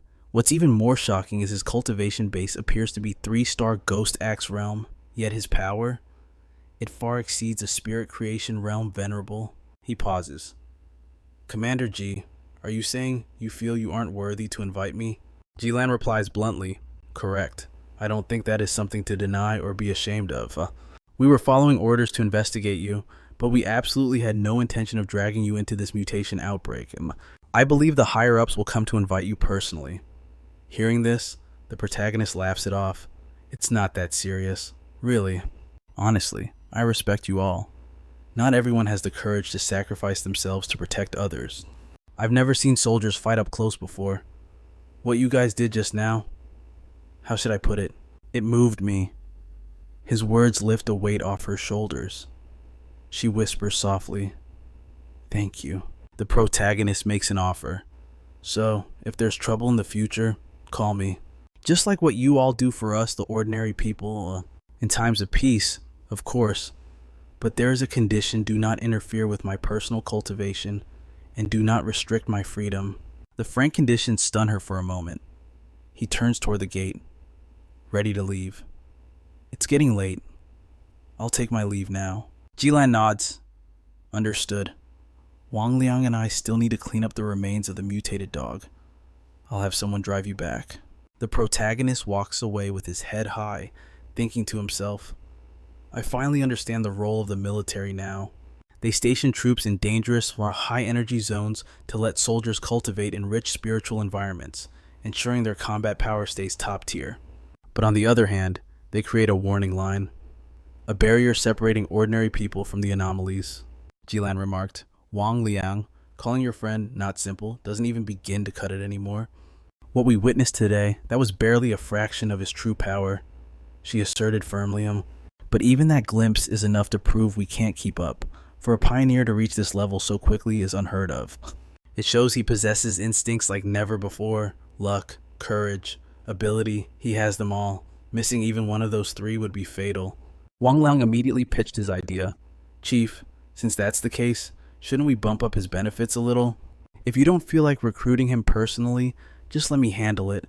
I'm his childhood buddy, after all." He kept blabbering, completely missing the fact that her expression was darkening by the second. Seeing his over-the-top reaction, Jilan shoved Wang Liang's head down. "Enough, you brat.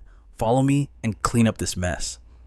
Even with his head smushed down, he tried to bark back in acknowledgement.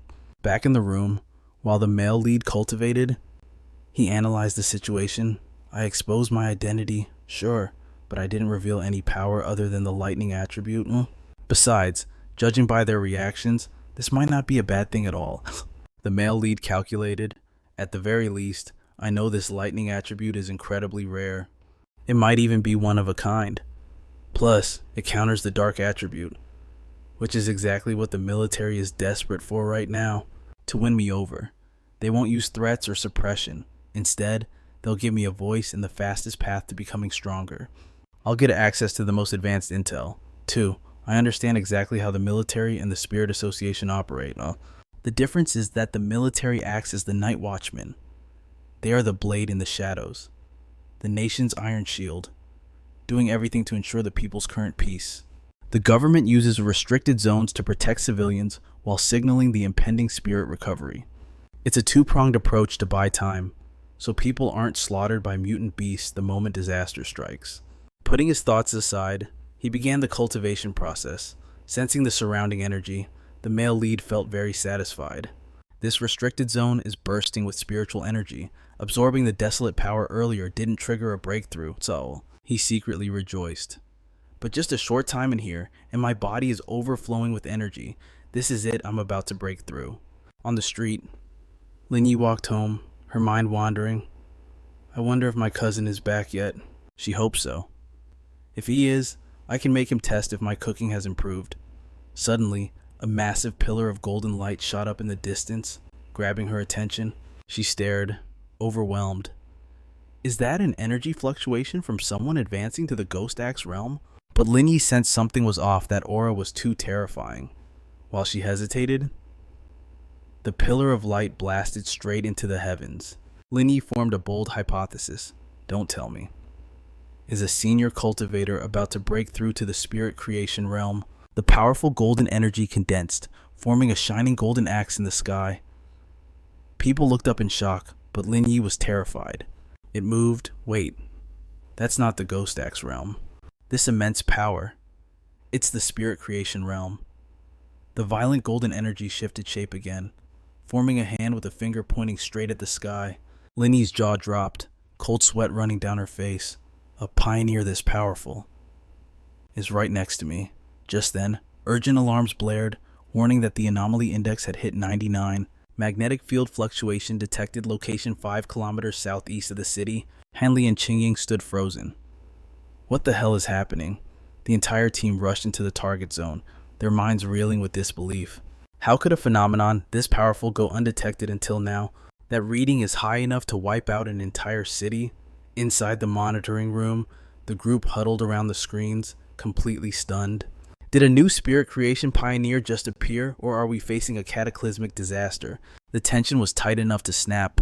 Hanley gripped his radio, his voice booming as he demanded immediate support from HQ. Send everything, all advanced equipment and resources except for weapons of mass destruction. The moment the order went out, the door burst open. A young officer rushed in, reporting breathlessly. Major Han alarm canceled, anomaly ruled out. It's just a pioneer advancing ranks. The room went dead silent. Then the tension shattered as everyone exhaled in relief. The male lead let out a long breath, feeling light. Spirit creation realm, first star. He nonchalantly rubbed his neck. I didn't expect the breakthrough to be that easy. He felt a bit puzzled aside from his body feeling lighter. There didn't seem to be a major difference. A notification popped up on his phone screen. It was Wang Liang, username Hero of Liangshan, sending news about a massive, unexplained fire at Qingcheng University. It was the second anomaly emerging from a pollution field. The male lead quickly scanned the news. After exchanging a few jokes, his friend warned him, "Your power is huge now and hard to control. Be really careful when you go out." He agreed with Wang Liang's advice. He nods, fully agreeing with Wang Liang's assessment. That's right. He realized that flashing his power is a recipe for disaster, so he always keeps his true strength hidden. Holding back the Yang Flame and the Crimson Fire art as his trump cards, he finally texts Wang Liang, "Don't worry, I'll be careful. I've still got an ace up my sleeve." Just then, the door swings open. His cousin walks in with a food container, her voice chirpy. "I'm back." "Cousin, have you eaten yet? I brought some food for you," she says, stepping inside to talk to him. He sits calmly on the sofa and replies, "Yeah, sure, just leave it there. I'll eat in a bit." She frowns slightly, worry creeping into her heart. She knows her cousin is a good guy, but he is just so lazy. Even if his studies aren't critical, she's busy enough with her duties as an awakener. She flops onto her bed, anxious that the sudden appearance of a venerable creating a spirit realm will lead to big trouble. She decides she must protect him to repay his kindness for letting her stay. Meanwhile, Fang Yi keeps his eyes glued to the screen, continuing to monitor the news. First, it was high temperatures. Now, it's a full-blown fire. He frowns, analyzing the footage. The flames erupted incredibly fast and fierce. The trees and flower beds around the gymnasium have been incinerated to ash, and the area is currently under lockdown. His phone replays the massive blaze, with comments flooding across the screen. The video is too short and cuts off abruptly. This looks far more serious than the situation at the North Gate. He wonders what will be different about the Yang attribute this time. Lost in thought, he suddenly recalls Jilan reaching out to him earlier. He wants to go check it out himself, but he needs to contact her first. The next day, a swarm of reporters gathers in front of the tightly guarded, sealed gates of Qingcheng University. Dozens of reporters jam the area, shouting questions about the fire. Suddenly, two figures approach through the crowd, their every step making the surroundings fall silent. One reporter whispers, "Who is that?" They have such an imposing aura. Fang Yi and Jilan walk into the school, leaving the gathered reporters staring in shock. A reporter shouts indignantly, "We're stuck out here. How come they just walked right in?" But the two are already inside. They stand observing the fire, which hasn't fully gone out. To burn to this extent. Is this the legendary heavenly fire? Fang Yi feels unfamiliar with this power. Yeah, the government named it. There were absolutely no warning signs. It flared up suddenly and can't be extinguished. We can only wait for it to swallow everything it wants. The valley burns violently. Dozens of helicopters hover in the sky, but they are powerless against the blaze. Jilan turns to Fang Yi. "I'm heading to the principal's office. Do you want to wait here or come with me?" He glances over and waves his hand dismissively. "You go ahead. I'll be fine here." "All right. Be careful then. I'll see you in a bit." He slowly walks down toward the burn zone, where the caution tape still flutters. The scorched earth is already cold. Is there really not a trace of heavenly fire's spiritual energy left? He lifts the tape and steps inside, pressing 2 fingers against the ground to sense the energy. Naturally, there's nothing left to harvest. Guess I was too naive. Suddenly, Fang Yi hears someone call his name, making him freeze. Chu Qingli, he calls out when he sees who is behind him. Standing next to her is a brown-haired girl with a face full of freckles. It really is you. What are you doing here? She asks, puzzled. Huh, Fang Yi, is this the ex-boyfriend you mentioned? The guy who only got into a vocational college? The freckled girl interjects with curiosity. Qingli silently nods. Listen, pal, I know you're probably here because you're still hung up on Qingli. The freckled girl rests her hand on Qingli's shoulder, speaking loudly with a condescending tone. But the gap between you two is clear. Just give it up. Fang Yi frowns, confused by the accusation. Hung up on her. Just then, other students gather around. Some whisper, others mock him, assuming he's stalking Qingli. The freckled girl tilts her chin up, pointing her finger right in his face. With a voice full of contempt, she sneers, You better go back now, or I'm calling the police. Qingli lowers her head in embarrassment. She doesn't know why he's here, so she assumes he just can't accept their breakup. Just as the tension peaks, a calm voice cuts through. Fang Yi, are these friends of yours? Hearing him reply that they are just high school classmates leaves the girls completely stunned. Jilan offers a strict smile, peering at Qingli and her friend through her dark sunglasses. They shrink back in fear. Her aura is overwhelming. Who is this woman? How does she know Fang Yi? Jilan walks over, her expression serious as she addresses him. The heavenly fire incident is worse than they thought. The principal is going to lead the team to the ignition point. Since Fang Yi is an invited military advisor, he has to go too. He agrees immediately. Right then, a loud shout rings out, and the crowd instantly parts ways. Everyone is shocked to see the principal walk in. They are stunned. Rumor has it he's incredibly busy and that no one has ever seen him smile. They wonder if he actually came here just for Jilan and Fang Yi. Qingli is confused, suspicion rising in her heart. Meanwhile, the girl beside her gloats, thinking the principal has come to kick Fang Yi out. Shattering every expectation, the principal strides right up to the duo. He shakes his hand warmly. Greetings, sir. You must be Advisor Fang, the one Captain Guan recommended, right? I've been a nervous wreck over these anomalies lately. I'm terrified my students will get hurt by these fires. Thank goodness you're here to handle this. He bows his head slightly. Please, sir, the situation at the sports field is in your hands. Qingli stands there, stunned, held back by security with the other bystanders. Everyone is floored by how respectful the principal is acting toward him. Witnessing this, the crowd's attitude flips in a heartbeat. The mockery vanishes instantly, replaced by whispered awe at his status and the principal's reverence. But Qingli is shoved to the back, dazed. She stands silent and still, isolated amidst the noisy, jostling crowd. The whispers turn on her again. Now they doubt he's really her boyfriend, sneering that she isn't worthy to stand beside someone like him. Someone points out that he hasn't looked at her once. Her face goes pale as a sheet, freezing in place while the crowd mocks her. Moments later, in the North District of Qingcheng University, the principal leads the way, recounting the first fire that started this nightmare. His brow furrows deeply, haunted by the memory of that living hell. He stops abruptly. We managed to extinguish the fires at the other stadiums. Thank God, all except this one. Fang Yi follows his gaze, his mind racing. The smell of burning is overwhelming. The three of them stand before a basketball hoop engulfed in flames. It is obvious this is the source. Suddenly, Jilan pulls out a gauge. Fang Yi asks, "What's that?" She stares at the numbers and explains. Think of it as a basic detector for spiritual energy anomalies. When it crosses the threshold, the area must be locked down immediately. Ordinary lives are fragile.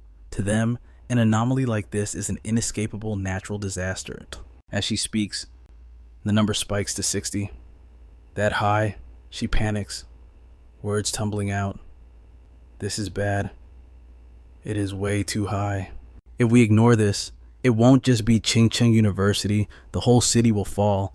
We need to mobilize the strongest spiritual masters with the purest energy right now. Suddenly, Fang Yi climbs over the fence, shocking the others. Advisor Fang. Without hesitation, he jumps straight into the inferno. In a split second, the reading skyrockets to 110. Jilan screams in terror. It's rising again? 110? That classifies as an S-rank anomaly. The principal is paralyzed with fear. He went inside. What do we do now? Suddenly, reflected in her eyes, the flames morph into a monstrous beast. Jilan wonders in disbelief. How does he dare face this alone? Even the strongest soldier kings of the Forbidden Zone wouldn't try this. Meanwhile, inside the sea of fire, Fangyi walks calmly, without a single scratch. He calculates as he moves. Last time, my Yang attribute helped me withstand the thunder. Naturally, it can block this heavenly fire too. But while shielding, I can't touch the core flame or activate my technique's full power. He walks further and encounters a massive fire dragon. I need to get as close to the core flame as possible. Suddenly, the fire dragon lunges at him. He calmly raises a hand, releasing his spiritual energy. As the beast closes in, he whispers, "Golden Yang Shield, release." The dragon opens its maw to swallow him whole. Fangyi grits his teeth, bracing for impact. Just then, the system alerts him, detected extremely powerful heavenly fire attribute fluctuations. He sees the notification and grins, worthy of the name Heavenly Fire, more volatile and potent than even the desolate power of death. But I will absorb you. The system acknowledges, command received, initiating ultimate calculation, compiling. Compilation successful. Fangyi smirks with satisfaction. The system notifies him of acquired fire attribute techniques and items. Using this power, he twists the fire dragon, forcing it straight up into the sky. Compile technique unlocked. Mastery instant. Immediately, hundreds of fire dragons dive bomb him from above. Fangyi's eyes roll back, turning completely white as he extracts the essence. Heavenly fire attribute acquired. He shuts his eyes tight as glowing red markings manifest on his face. They spread rapidly, causing him to frown in concentration. His eyes snap open. He claps his hands together and roars. 9 dragons, heavenly fire sealing art. Instantly, iron chains burst from his back.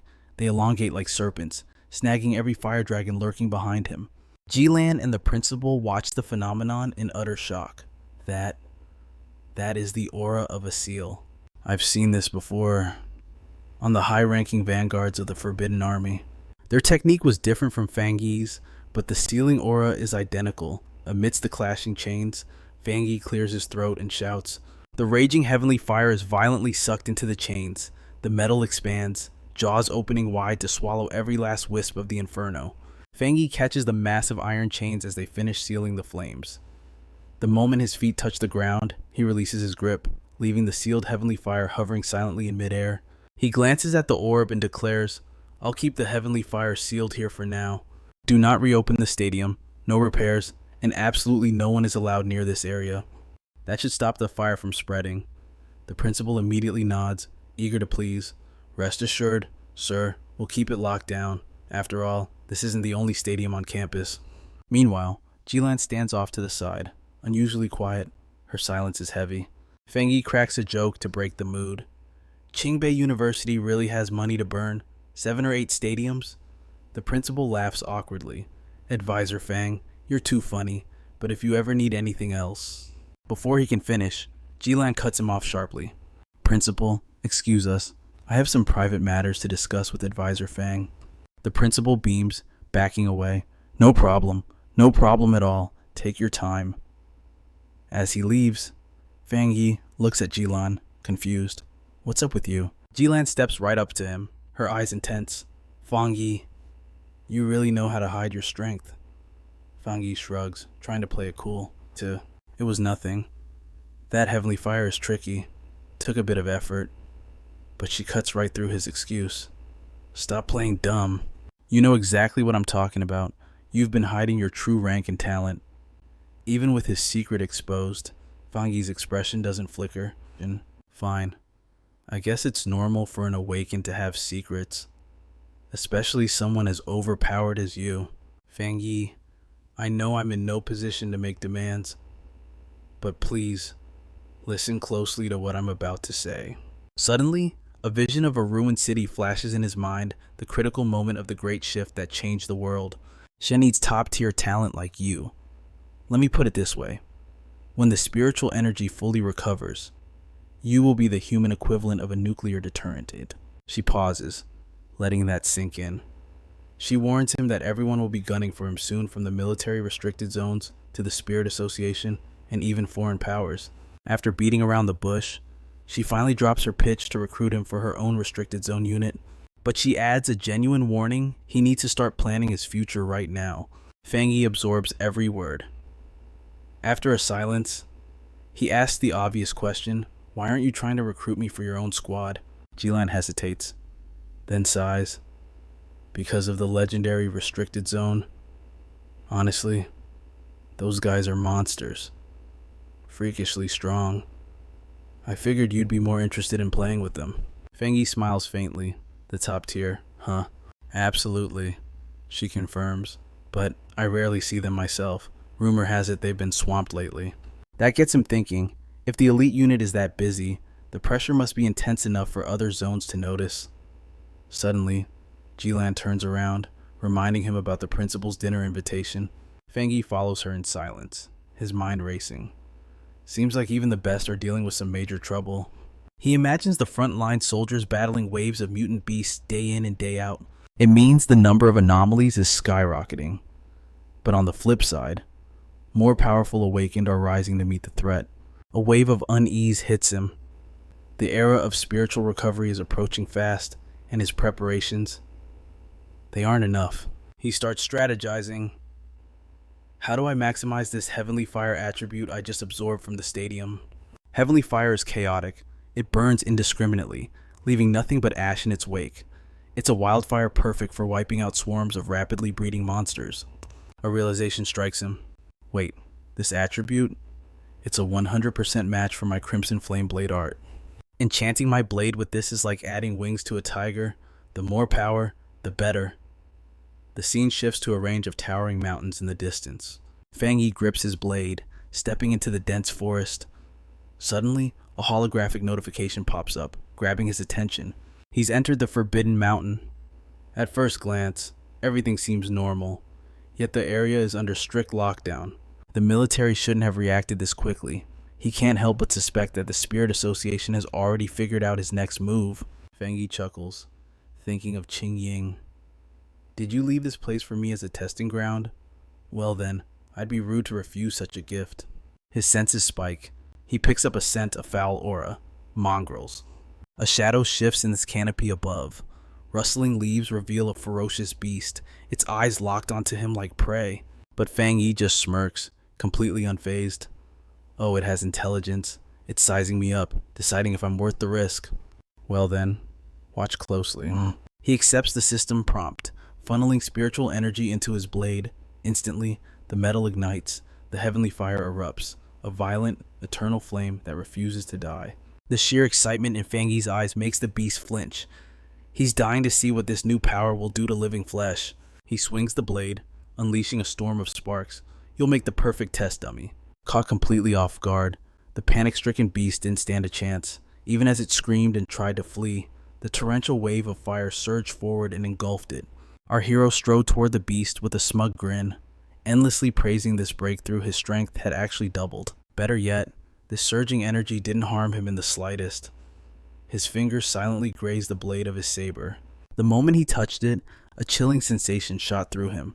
Alright then, let's hunt down that mongrel and see what it's made of. Meanwhile, deep in the forest, a live stream flickered to life, accompanied by a voice spouting absolute nonsense. A girl struck poses, preening vainly for the camera lens. It's my first day streaming, but the content just finds me. The chat was flooding with provocative taunts, but suddenly, something to her side caught her eye. In a split second, a shadow lunged and slammed her to the ground.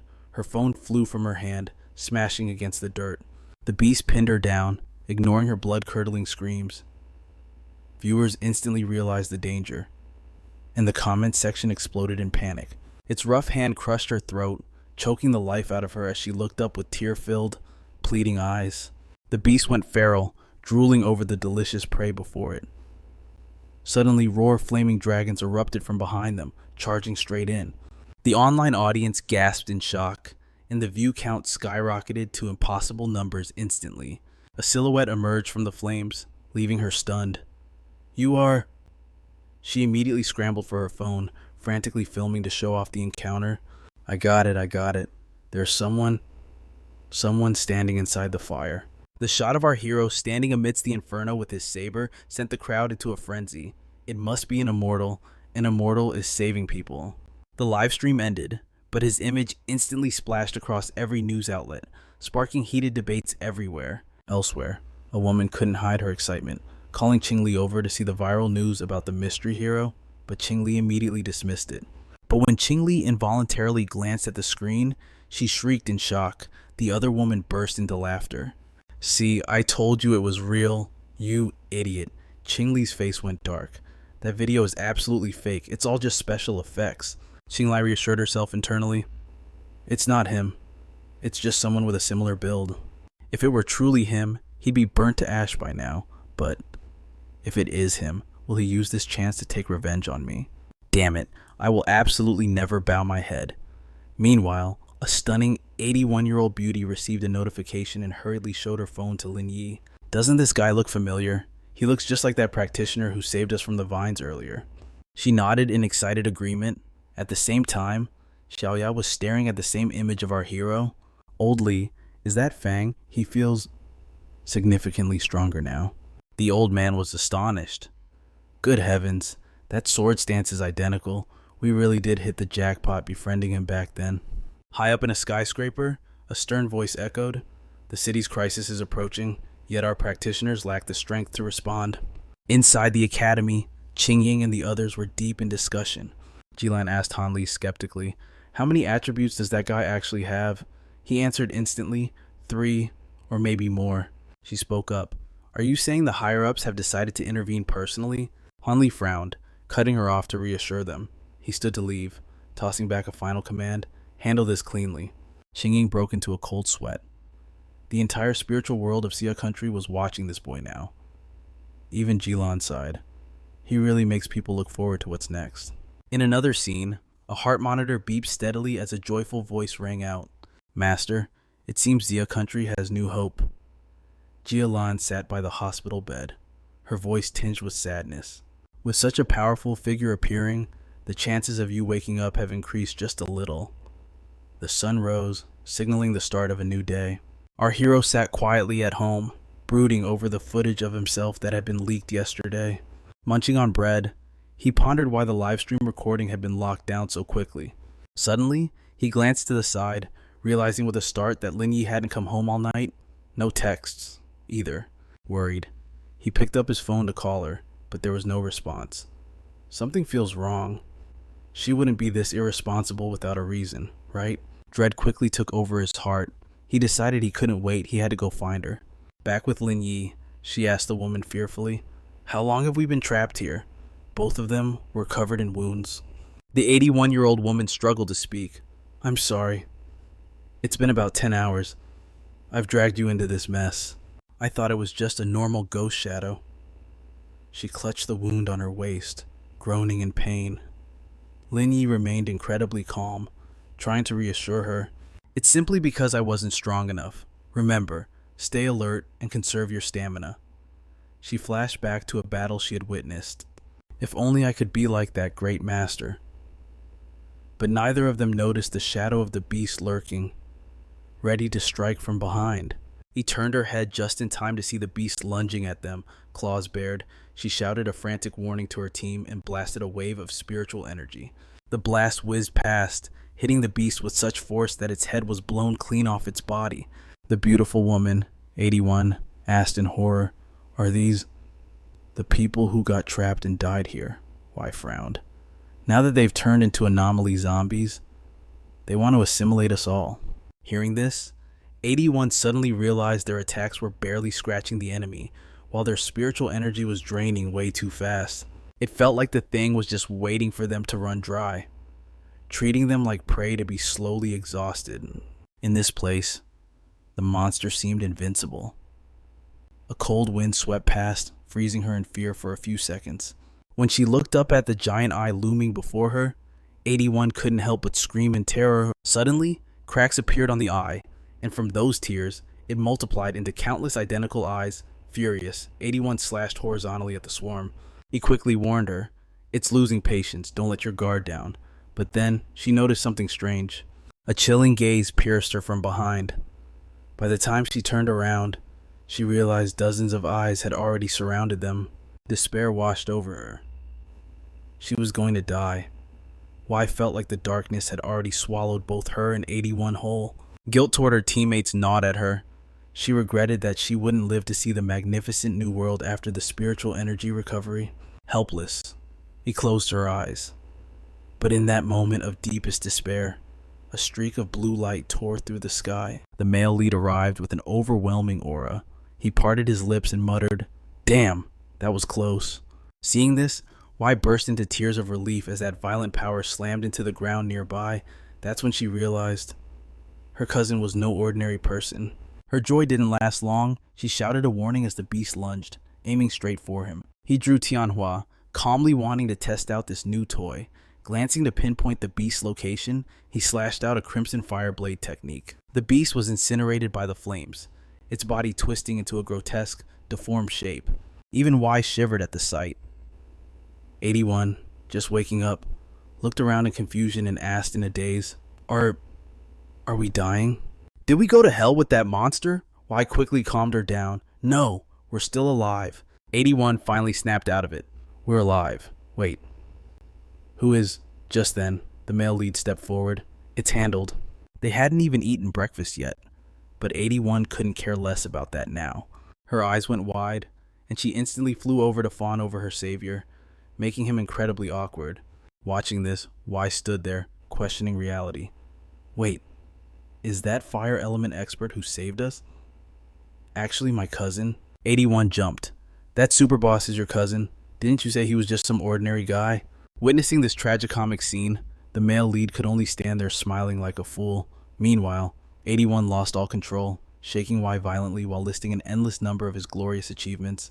Even though she knew who he was, seeing him use lightning attribute power earlier left her completely dazed. A high-level dual-element genius wielding both lightning and fire, someone whose power far exceeded her own. Had he really broken through to the spirit creation realm? Was this really her cousin? Eventually, he had to admit his identity. He also took the chance to ask about dealing with dark element enemies. Why are there only 2 of you? Where's the rest of the team? The woman fell silent for a moment before explaining everything. Number 5 got seriously ill and his family found out, so he's grounded. Uncle took on a harder mission. As for the others, we don't know. Y's face fell, and she instinctively avoided his gaze. This time, I was arrogant. I thought breaking through to the 3-star realm meant I'd be fine. Her excuse left him completely speechless. Thinking it over, he couldn't deny that her teammates all seemed to have their own selfish agendas. The team was bound to disband sooner or later.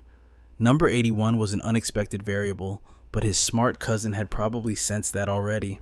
Snapping out of his thoughts, he stated his purpose. Since we know each other's identities, and I trust you both, how about this? A second later, with a charming look on his face, he made an incredibly tempting offer to form a team. However, you can't tell anyone. Y was about to speak, but 81's excited reaction cut her off. All she could do was look at him with teary, touched eyes. He probably knew all along and was silently protecting me. She realized that on this lonely path of cultivation, having someone trustworthy who helps with all their heart was pure happiness. Just like that, a tear of happiness rolled down her cheek. In a flash, Y's expression did a 180. She beamed a radiant smile, thanked her cousin, and happily demanded 2 extra fried eggs. Suddenly, a phone rang. Y looked down to check and announced, Sister Jialin just posted a new mission. The screen displayed the details. Head to the extreme yin lands to collect dark element items. Think carefully before registering. The male lead glanced at it and immediately got interested, asking her about this place. He replied anxiously, The extreme yin lands are strictly forbidden by the Xia Kingdom because the dark power inside is terrifyingly strong. Most of the anomalies in the city right now are originating from that specific area. Even the government has never dared to probe too deep into this forbidden zone. Suddenly, the MC tells her to dig for more details about the mission. This sparks 2 possibilities in his mind. Either Jialin has a special identity, or she's actually high command in the military or the council. Following the MC's lead, Yi messages her, fishing for more info on the mission content. To their surprise, Jalen immediately spills every single detail about the mission. Even 81's eyes go wide in shock at the disclosure. Jalen specifically warns them to think it through before acting. She says it's not too late to register after they've formed a squad of strong, reliable pioneers. Her fingers tap on the screen as she waits, anxious to see if they'll agree. The MC crosses his arms, reading the warning again. He sees right through her little game. He raises an eyebrow at Yi. She's clearly targeting him, thinking of that forbidden territory. He grins with excitement. Interesting. This extreme yin land? I definitely have to pay it a visit. The system flashes a death rank mission with an insanely high mortality rate. If you have, powerful, trustworthy pioneers to form a squad, registering later is not too late. The woman in the suit speaks up. Sister Lan, their squad is over here. Jalen cuts her off. It's fine. If he is a pioneer worthy of Sia country's trust, he will come. The other woman's gaze drops. But if he doesn't show up, won't this batch of pioneers face a grim future? If he doesn't come, then it proves fate hasn't arrived yet. She clutches the bouquet of flowers tight against her chest. Do you two think the mission to gather the 7 wither flowers is just a setup to send strong pioneers to their deaths? The girl stammers. Sister Lan, we... Jalen gently sets the flowers on the side table. Performing a suicide mission like picking 7 wither flowers. Its core purpose is the exact opposite of how it looks. She continues, this is the necessary path to stockpile power for Zia. Only by harvesting the 7 wither flowers can we save even more pioneers in the future. Bus, Sasa. Flashbacks hit Jialan, the people on the high-speed train. The future core forces of Sia country. She looks out at the deep blue sky. She sees the top combat forces falling one by one, their fates unknown. She bends down, clasping the hand of the comatose old man. No matter what, we must harvest more 7 wither flowers. The old man's face is a web of bulging, twisted veins. Master. As the only pioneer in Sia to reach the Diamond Realm, we have to use the 7 wither flowers to cure and wake him. An image of the struggling pioneer flashes in her mind. A Diamond Realm powerhouse in this era of spiritual recovery holds value equal to a nuclear weapon today. That is our greatest leverage in the negotiations, with other nations, both before and after the spiritual recovery stabilizes. So, even if we sacrifice a few Jialans, a few armies, or even more pioneers, it is all worth it. The woman in the suit looks worried. The mission is important, but your health matters too. Jialan bites her lip in bitterness. My health matters. Suddenly, she screams, yes, it is very important, because my life was bought with the lives of my teammates. Her face turns a sickly purple. Jialan slumps back against the bed. Sorry, I shouldn't have snapped at you girls. The girl waves her hands frantically. Sistalan, I misspoke. Is your migraine coming back? Sadness flickers in Jialan's eyes. I'm fine. It's not time for my meds yet. I just miss them. That's all. It's all in the past now. But the image of the fallen is branded into her mind. Swordbearer squad retreat immediately. Bodies litter the ground. The extreme dark zone is truly a nightmare. A dying man reaches out toward Jialan. Little Lan, the mission to pick the 7 wither flowers, we can only leave it to you now. For Master, for Zia, for everyone. Tears stream down her face. No, I'm not leaving. Captain, using his last ounce of strength, the man transfers a surge of power to Jialan. Take our attributes. I hope you can use them. You must survive. Jialan's grief is overwhelming. They transferred their spiritual power to me, but they didn't know. If the flowers are tainted by blood or not picked whole, the 7 wither flowers become useless. 1 hour and 45 minutes later, the MC's group is still trekking through the mountains. The beautiful 81-year-old woman looks exhausted, dreading the miles left. Suddenly, she glances at Yi. Hey, Boss Yi. You guys are so strong. Can't we just fly part of the way? Yi answers immediately. The spiritual energy isn't dense enough yet for human flight. Even pioneers can't do that. The MC gazes into the distance. Is that the extreme dark zone up ahead? His brows knit together tight, covered in dark attributes and blocked by layers of barriers. Yet he can still sense that repulsive aura. The beautiful older woman looks sick to her stomach. This stench is horrible. It's 100 times scarier than those monsters we met last night. No, 1,000 times. Yi remains serious and calm. Well, we made it. Fang Yi speaks up. Not bad. Look ahead. I didn't expect so many pioneers to show up. Yi steps forward. Right. I think it's not just for the massive reward. It's like what 81 and I encountered. The dark attribute is incredibly hard to deal with. Bloodthirsty and completely hostile towards humans. Dark shadows are encroaching on the city, but lately, there hasn't just been one outbreak of dark attribute anomalies inside the city walls. He nods in agreement. Exactly. He had personally faced 2 of those dark attribute anomalies. Dark monsters that looked ready to devour Fang Yi whole. One was a mutated rabbit, but it looked less like a hare and more like a giant, grotesque rodent. He recalls that close call where he almost kicked the bucket. His brows furrow tightly. There was also a massive snake lurking in the factory darkness. Its intelligence was far more developed than that mutated rabbit. They could actually coordinate and set traps, nearly wiping out the entire squad from the Spiritual Energy Association. The most critical part is, just as Yi said, these anomalies are incredibly cunning. They seem to be intentionally bypassing the military defenses at the city border. That defense line is shielded by massive barriers. The whole city is engulfed in smoke and fire. Even though no one knows how they did it, anomalies are appearing in the city more and more frequently. It's reaching a point where they can barely be stopped. Fang Yi's expression turns grim. That's exactly why we have to make this trip. Qingying stands before the border with a group of pioneers. Suddenly sensing something, she freezes in shock. He's here too, and he brought 2 girls with him. A blue-haired girl calls out, "Boss, boss." Qingying mutters a frantic prayer. "Oh God, Amitabha. Please don't let him see me. Please don't let him see me." Fang Yi looks confused. "Hey, isn't that Captain Su over there?" The blue-haired girl replies. "Oh, it's you. You came to the extreme dark zone too. That's great." Qingying scratches her head, laughing awkwardly. Fang Yi's data had been synced with the military long ago. 81 points a finger. Great God, who's this girl? Don't tell me she's Yi Yi's sister-in-law. Hearing this, Yi Yi looks startled. Huh. Qingying blushes furiously and rushes to explain. Oh my God, huge misunderstanding. Fang Yi introduces her. Of course not. This is just my errand runner, Captain Su from the Spiritual Energy Association. Qingying regains her composure. Why does that sound even more insulting? Suddenly, a voice booms from behind. A bunch of brats boasting without shame. A pioneer with a rifle on his shoulder shouts loudly. Pioneers these days. Each generation gets younger than the last. Zero respect. You don't greet your elders? Fine.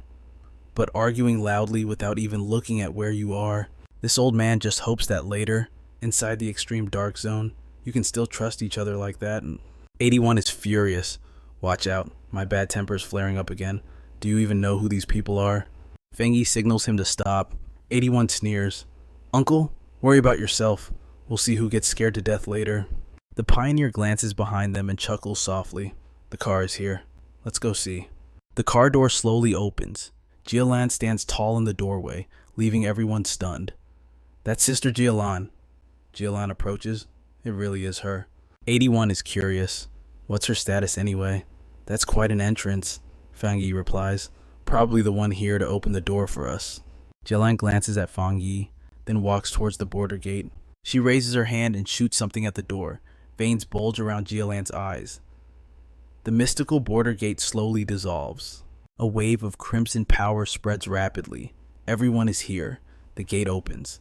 After clearing the path, Jialan turns and speaks. You may enter.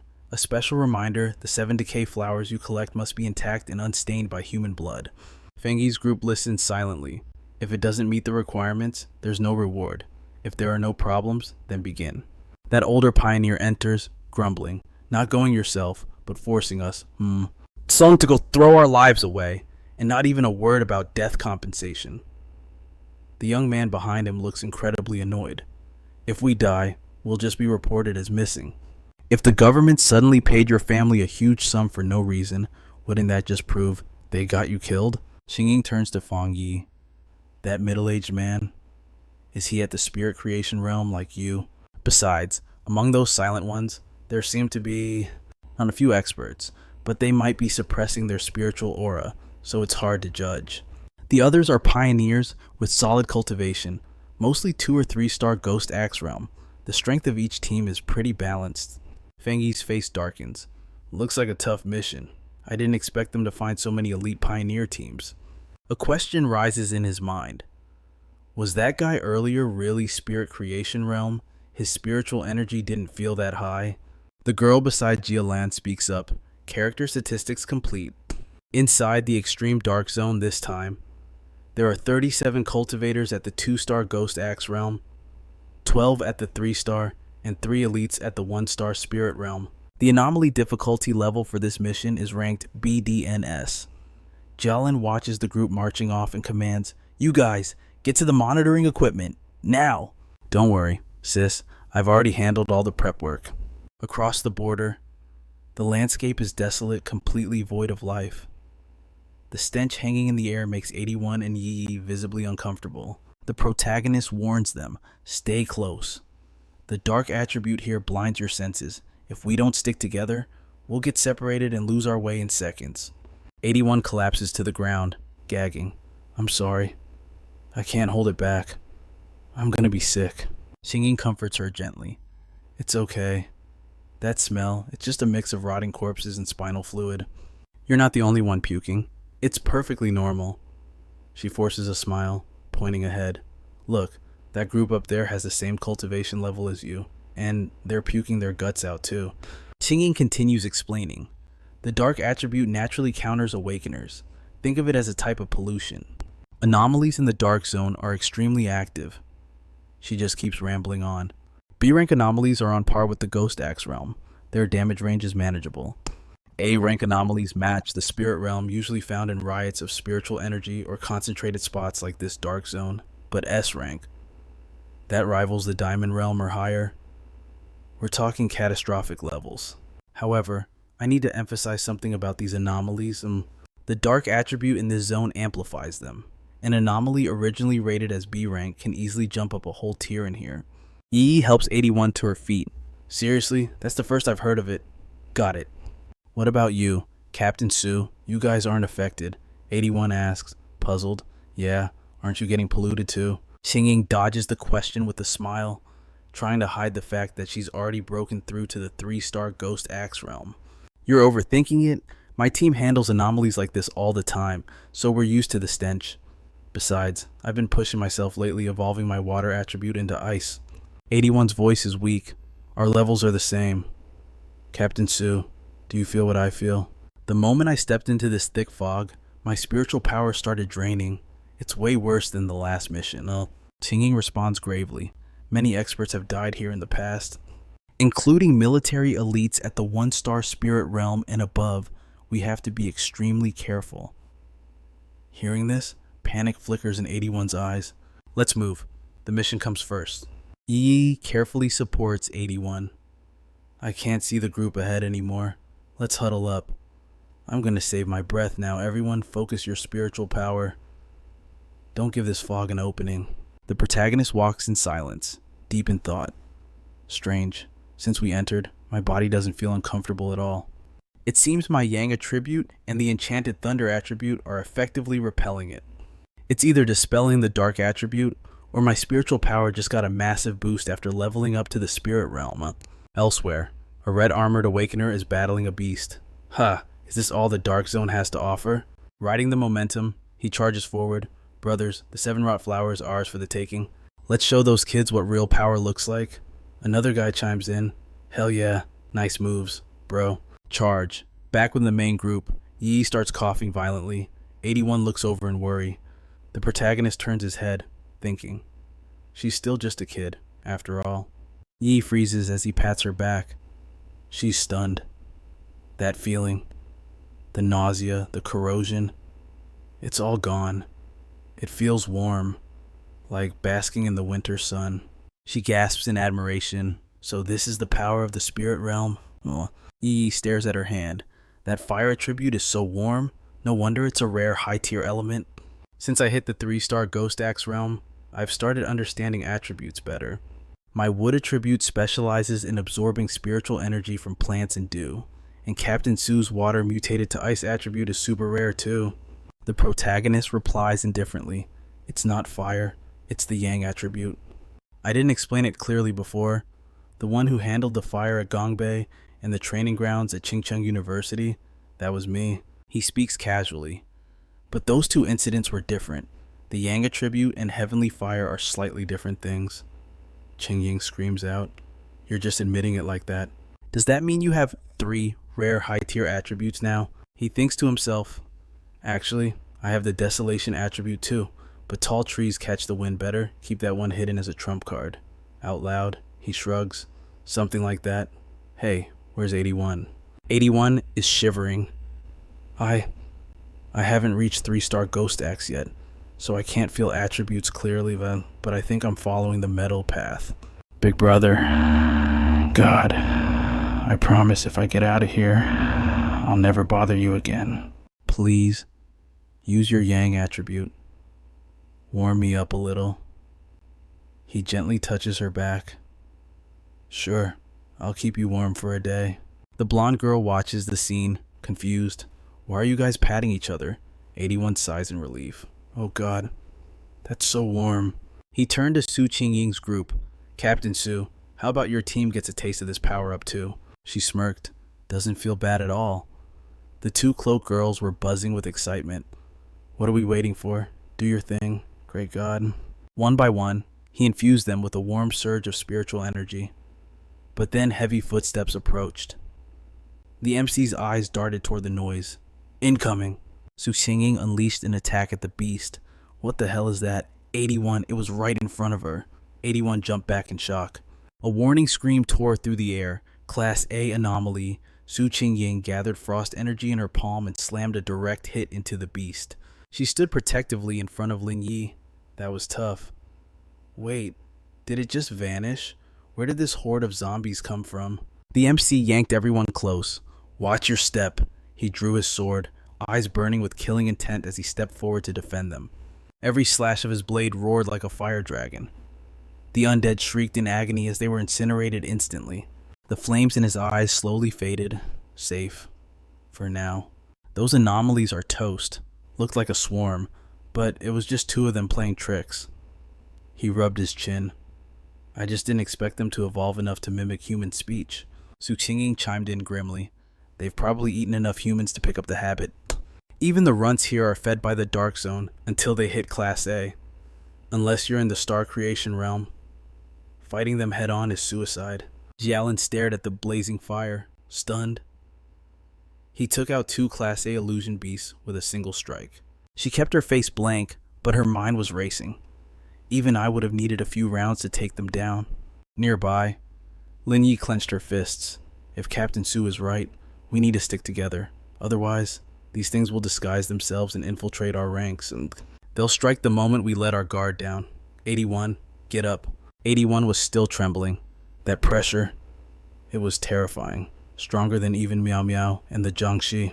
One touch and I would have been ash. Is this the pressure of a higher realm I can barely breathe. The MC's attention suddenly snapped to the nearby mountain. Lin Yi followed his gaze. Listen, is that ocean waves? Suddenly, the ground shook violently. Panic erupted as everyone scrambled to run. Someone screamed, Run! Forget fighting! It's a monster! Help me, ghost! The MC stood rock still, face calm, just a slight frown creasing his brow. The rest of the Pathfinders turned and fled for their lives. This was the nightmare that decimated legendary armies the Dark Tide. A massive crimson tsunami was crashing down on them. They ran, screaming in pure terror. Meanwhile, one idiot didn't run. Greed plastered across his face. He erected a barrier and confidently charged straight into the tsunami. The second he touched it, he was done. His voice cracked with instant regret. Damn it. The anomalies are in the wave.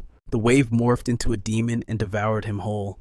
Then it surged forward, swallowing the fleeing runners one by one. Watching the chaotic surge, Su Qingying's voice trembled with pity. They're gone, aren't they? Can we even outrun this? Beside her, the MC looked genuinely confused. What exactly is a dark tide? Despite the imminent death, she took a moment to explain. The dark tide is corruption incarnate. It swallows everything. She frowned. We planned this specifically to avoid the tide season. Why is it happening now? Oh God, Are the frontliners all dead? Lin Yi couldn't take it anymore. Can we run? We need to go. Now. Facing their panic, he calmly erected a barrier. Stay calm. If we combine our strength to hold this shield, we can survive the initial impact. Realizing what he was planning, Su Qingying screamed, What the hell do you think you're doing? Our power isn't enough to stop the dark tide. Ignoring her, he manifested a weapon from pure energy. I can destroy it. Without another word, he shot straight into the sky. Zero hesitation, he dove right into the heart of the tsunami. Inside, a halo of light shielded him against the crushing, ink-black darkness. One glance was all he needed to understand what he was up against. Staring at the demons, he analyzed. These are Class A anomalies, but they're fused. Upgraded versions. His expression hardened, evolving from B to A, then A to S. This dark tide is easily triple S rank. No wonder it's swallowing Spirit Creation Realm Pathfinder's whole. He gathered energy in his palm, weaving through the darkness while blasting the demons apart. Suddenly, a demon materialized right behind him, poised for a lethal ambush. Relying on his razor-sharp instincts, he spins around in a blur, delivering a devastating slash straight into the demon's chest. Suddenly, something catches his eye. Recognizing the figure slumped before him as the guy from earlier, he leans in, voice laced with casual concern. Hey, you still alive in there? Hearing his voice, the man groans a weak response. Good. There's still a spark of life left in this one. Wasting no time, he thrust a hand toward the heavens, calling down the divine lightning. Answering his call, a bolt of lightning tears through the sky, crashing directly onto the shrimp-headed beast with explosive force. Having dragged the survivor out of the kill zone, the MC casually tosses him onto the ground like a sack of potatoes. A quick scan confirms his suspicion the guy can be saved. But his odds are slim. Suddenly, the monster from before comes roaring back for round two. He shoots the beast a cold glare, gripping his sword tighter. Time to finish this. Watching the creature swell in size, he realizes what he's dealing with. It's an infinite growth ability. Even as its power spikes, he just smirks. Perfect. A live test subject for his new defensive spirit art. Instantly, a radiant ring of spiritual energy manifests around him, creating an impenetrable barrier that keeps the beast at bay. A system notification pops up, dark attribute detected nearby, but extraction is impossible. He tries to force a connection, grabbing at the dark energy, but it slips through his fingers. Snapping back to reality, he flashes a handsome yet deeply mysterious smile. Faced with death, he doesn't flee, he strategizes how to crush them. Two giant spiders launch a coordinated assault, aiming straight for him. Incredible. He's actually distracted, thinking about that innocent little flower, before finally turning to size up his opponents. His eyes ignite with brilliant flames. He scoffs internally. Hasn't the solution been here all along? In the distance, Su Qingying's team stands frozen, jaws on the floor. One member stammers, asking her if she's ever seen anything this insane. Su Qingying just sighs, forced to accept her own inferiority compared to him. They stare in total shock. The dark tide. It's actually paused. How's that even possible? Suddenly, Lin Yi starts trembling. A wave of anxiety hits her. Her cousin has been in there way too long. What if something happened? Su Qingying grabs her hand, voice steady. She assures her that with their combined power, victory is already guaranteed. She turns to the others, declaring, with his power alone, he doesn't need small fry like us jumping in to help. Hearing this, Yi bursts into laughter, praising her logic. Suddenly, a massive pillar of energy slams into their protective shield out of nowhere. The pillar of light intensifies, raging with power. It's the Nine Dragons' Heavenly Fire sealing art. Emerging from the blinding pillar, the MC hovers in midair, godlike. The curly-haired girl reacts first, pointing and screaming, Look, it's Yi's cousin. Suddenly, 5 or 6 dragons erupt from the energy beam, leaving everyone gasping in awe. Watching from the sidelines, Jialin shouts, Heavenly Fire attribute? Sealing art. But doubt creeps in. Did he actually pull off the seal? Cut to the MC. He's gritting his teeth, straining against the pressure. His small frame is shouldering an incomprehensible amount of power. He roars the incantation, Nine Dragons Command, and slams the energy straight into the ground, triggering a cataclysmic impact.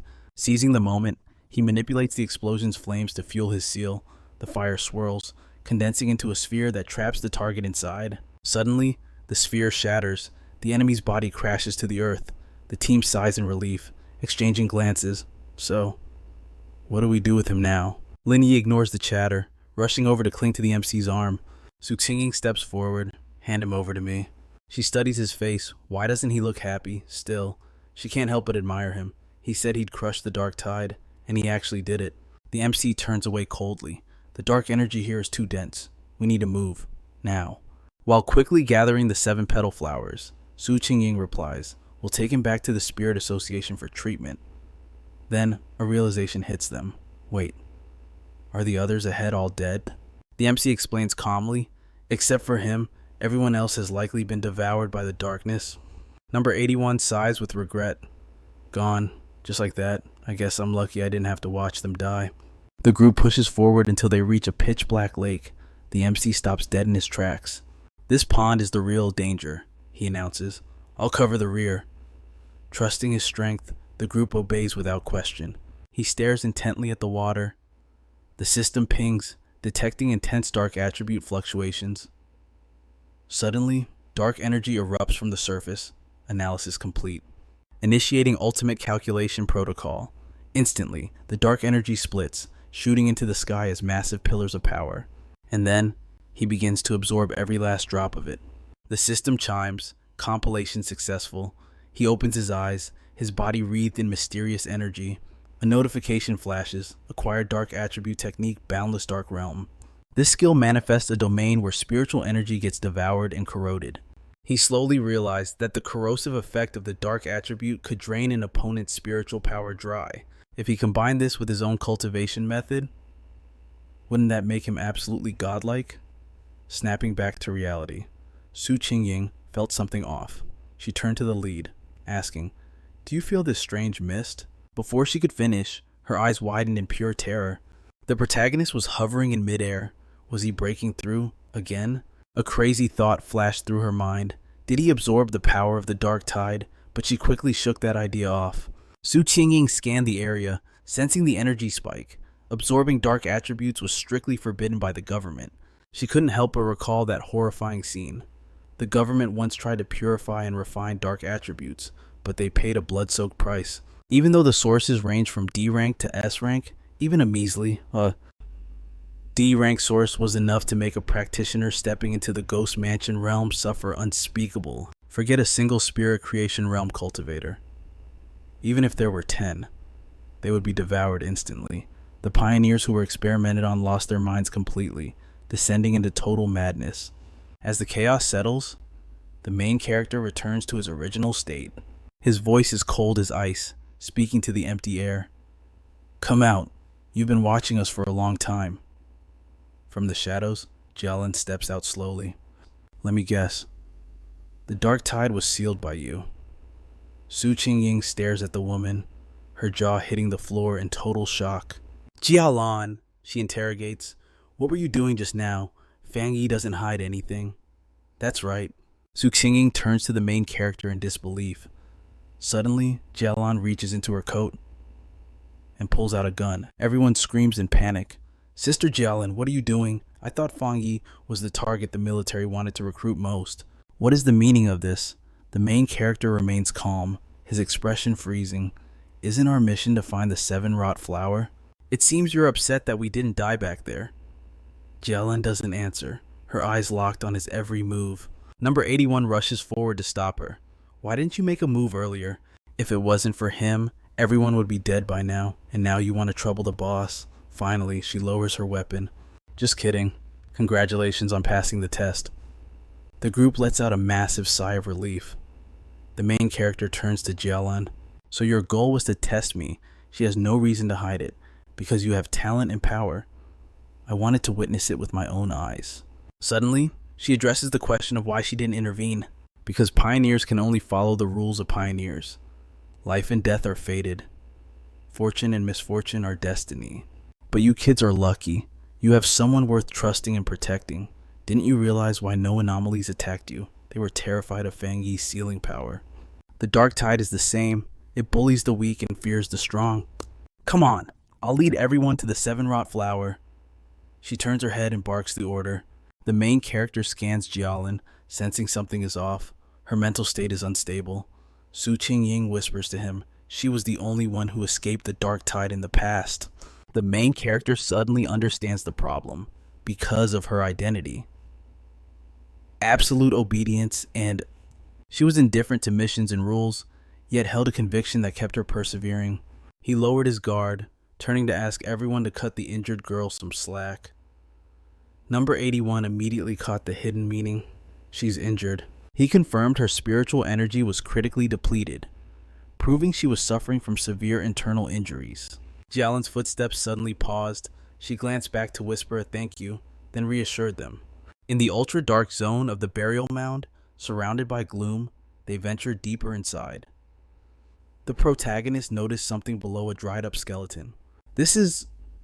Jialin cut him off. We're here. This is the burial mound. She pointed to a glowing flower in the distance. Look, that's the 7 decay flower. Without another word, she pressed forward. The flower was guarded by dozens of dark creatures. Jialin was barely lucid, unconsciously reaching out her hand. Finally, I meet you again. The protagonist quickly realized something was wrong. Conjuring a fireball in one hand, he shouted, "Hey, snap out of it!" He hurled the fireball straight at Jialin. Sensing the power radiating from his attack, Jialin was stunned to discover it contained rare yin-yang attributes. She quickly slashed her hand through the air, blocking his attack. She glared at him, her thoughts unreadable. Suddenly, the ghost behind her vanished, making her realize her preparations were insufficient. Lin Yi and Su Qingying rushed over. Lin Yi asked anxiously, "Sister Jialin, are you all right?" Su Qingying chimed in, "You've been seriously affected by the dark attribute. We should stick together." After a moment of silence, Jialin suddenly speaks up. "For the 7-hued flower. Letting him go alone is enough." Fang Yi hears this, steps forward, and casually strolls past the trio toward the prize. A few steps later, the legendary 7-hued flower is right there, right in front of him. Boom! The ground quakes violently. A massive fox demon bursts from the earth, lunging straight for his throat. Its maw gapes wide inside. The tormented souls of its victims scream in agony, hungry. So hungry. Fang Yi doesn't flinch. He focuses power into his palm and whispers, "Divine thunder!" Bang! A barrage of lightning bullets erupts, tearing straight through the fox demon's body. But the beast just howls in pain. It's barely a scratch, no critical damage. Fang Yi narrows his eyes. Just how many anomalies did this thing devour to reach S rank? He needs to end this, fast. Grab the flower. Get out. The seal on the dark tide won't hold much longer. Decision made. Ominous purple energy swirls in his palm. He unleashes his ultimate skill. Boundless dark domain. A pitch-black circle expands, instantly trapping both him and the beast inside. Inside the domain, the demon collapses. Vengeful spirits swarm, binding and crushing its body. It trembles violently, shrieking in pure agony. Ding! The system alerts the fox demon is being corroded by the unique dark attribute of the boundless dark domain. The S-rank semi-corrupted fox demon has been forcibly downgraded to B rank. Fang Yi glances at the alert and the bound monster. Pathetic. Its cultivation base in this extreme dark zone was shaky at best. Time to finish it. He conjures a blazing fire sword, swings hard, and boom! A massive explosion engulfs the creature. "It's over," he murmurs. Meanwhile, outside the barrier, Su Qingying is stunned. What is that? I sense the dark attribute, but it feels different. Lin Yi agrees, frowning. Yeah, it lacks that oppressive, cold, disgusting gloominess usually associated with darkness. Jialin steps forward, her expression grave. That's because this is Fang Yi's domain. He created a realm entirely his own. As she speaks, her thoughts drift to her master. Creating a domain with spiritual power is a near impossible feat. Aside from her master, maybe 3 people on the entire planet possess such power. She remembers when the capital faced a cataclysmic disaster, her master deployed his domain to suppress it. But the cost was... Suddenly, the barrier fades. Fang Yi steps out, waving casually. Don't worry about the mass grave out back. It won't be causing any more trouble. He walks over to the 7-hued flower and gently lifts it with both hands. Only with the prize in hand does he finally relax. Jialin freezes, eyes wide in shock. He's handing the seven-hued flower to her. Feng Yi turns to the group, voice urgent. We need to leave. Now. The dark tide could erupt at any second. He glances away, adding, besides, we're carrying extra baggage. Jialin smiles warmly, whispering a thank you. The team moves out instantly, not a second to waste. She calls out to him again. Feng Yi, truly. Thank you. Elder Wu was on the brink of death. You saved him. He just looks ahead, silent. Cut to the exit. The team stands before it, buzzing with relief and excitement. We made it, we're alive. Ling Yi cheers. Finally. I can see the sun again. Outside, a massive crowd waits, desperate to see the seven-hued flower. As the team emerges, they're swarmed with cheers and questions. Number 81 scans the crowd nervously. Why are there so many people? Suddenly, Lin Yi spots something and gasps. Wait, that car. That belongs to the Spirit War Zone. Everyone in Xia country knows that emblem. Number 81 starts sweating, regretting every insult he hurled at Jialin. Scene shift. The Spirit War Zone. The elite of Xia country's 19 districts. The seven-hued flower floats safely inside a containment vial. And the one receiving it, none other than the High Commander of the Spirit War Zone. Instantly, every soldier salutes, eyes filled with respect and gratitude for Feng Yi. Even the commander offers his personal thanks to Jialin. Mission complete. The armored convoy speeds away. Walking beside Jialin, Feng Yi finally asks, So, you're really with the Spirit War Zone? I am. She nods.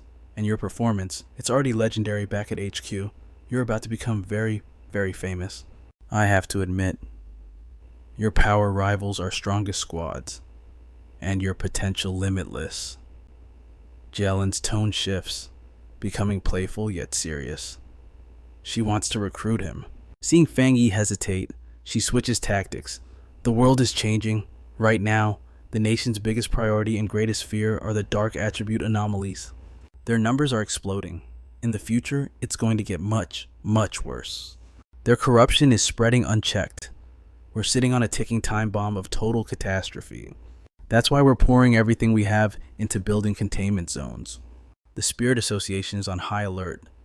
I'm telling you this because an elite cultivator like you deserves to know the truth. Feng Yi absorbs this, his expression hardening as he prepares his response. I get it.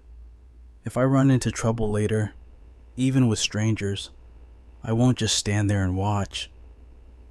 Hearing his words, her gaze upon the male lead instantly softens. Next, Jialin hands him a command token, saying, It's a pleasure to meet you. Oh, Feng Yi, please take this. With this token, you can freely enter and exit any forbidden zone to cultivate. The gates of the Spirit War Zone are open to you anytime. And one more thing. Would you like to visit Elder Wu? The male lead asks suspiciously. You mean that Diamond Realm Venerable? Jialin confirms. He is my mentor. I think you should meet him. Hearing this, he tucks the command token into his pocket. Faint streaks of lightning flicker in his palm as he says, All right, another friend means another path. I'll go with you on this trip. Then consider this a gift between friends. As he speaks, lightning shoots from his hand, enveloping her entire body. The male lead explains, I think I can purge that residual poison inside you. Feeling her body improve, Jialin realizes the thunder attribute possesses healing properties. Even the wounds from the black bone corrosion are closing up. Her damaged internal organs seem fully restored, while her blood vessels are realigned and purified. Jialin's eyes gleam with immense satisfaction. Every trace of toxin in her body has been completely eliminated. After the treatment, the male lead asks how she feels.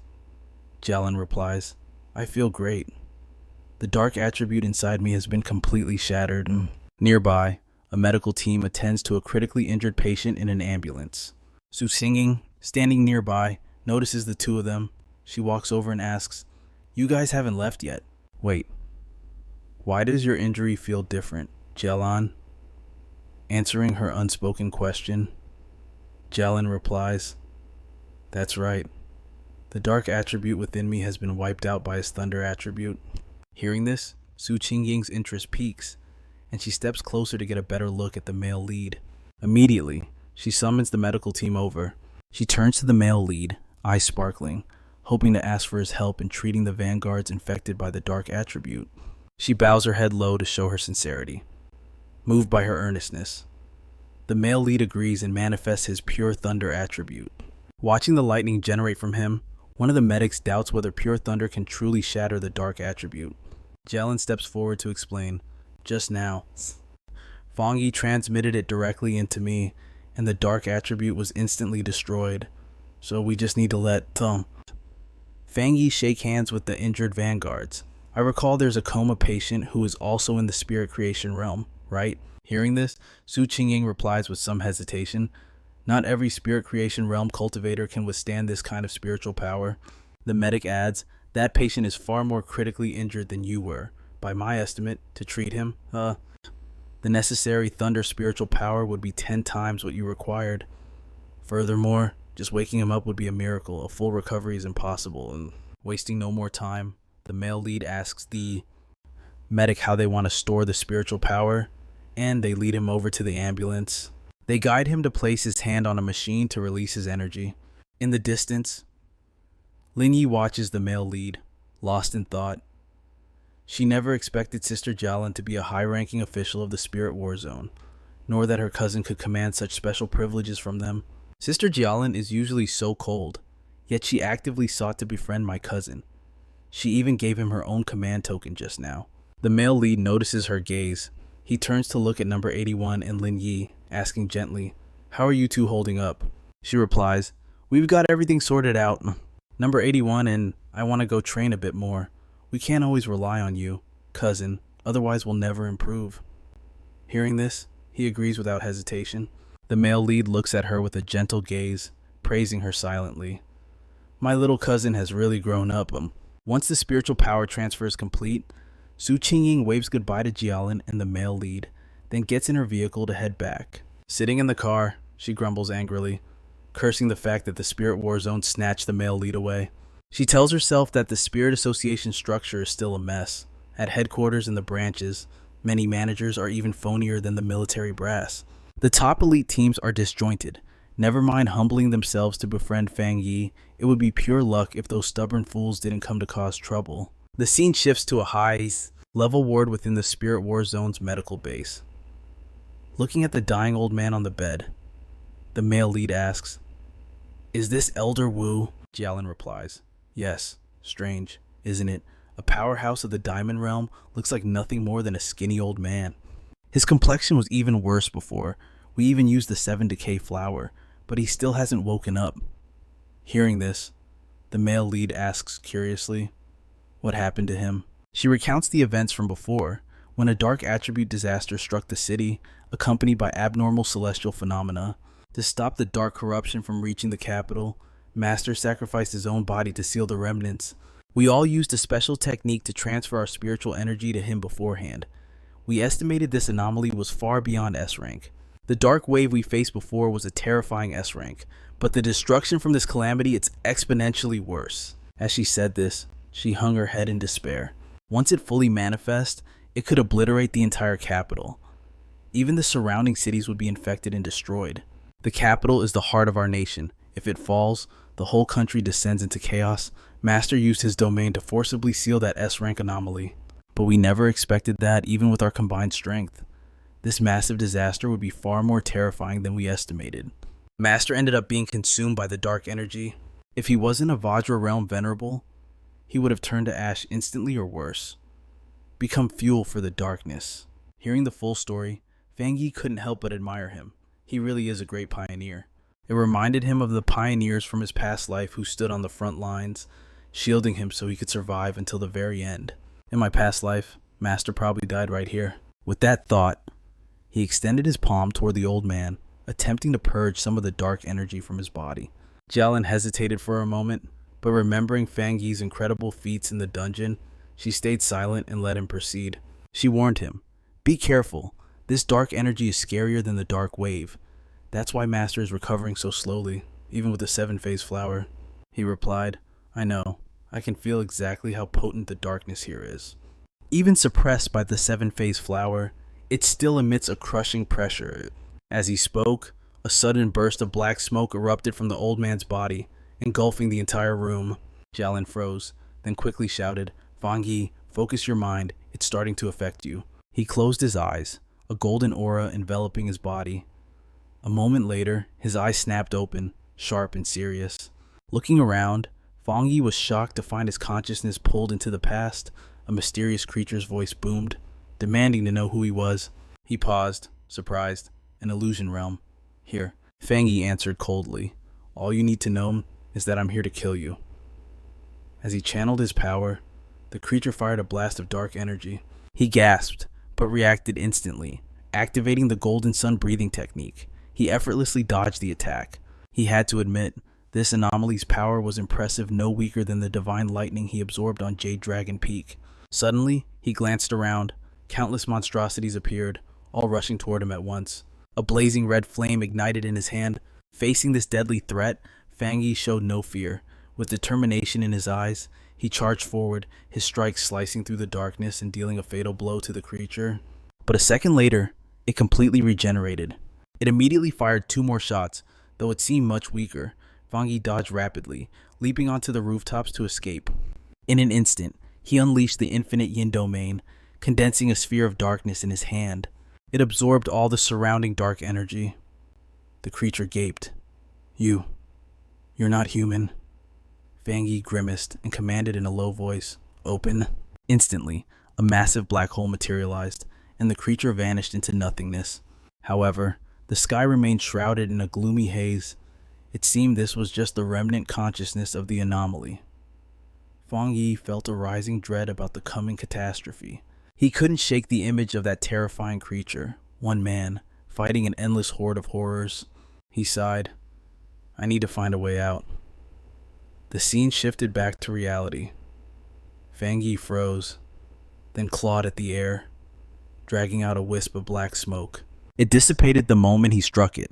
The next second, he focused and chanted, 9 dragons, heavenly fire seal.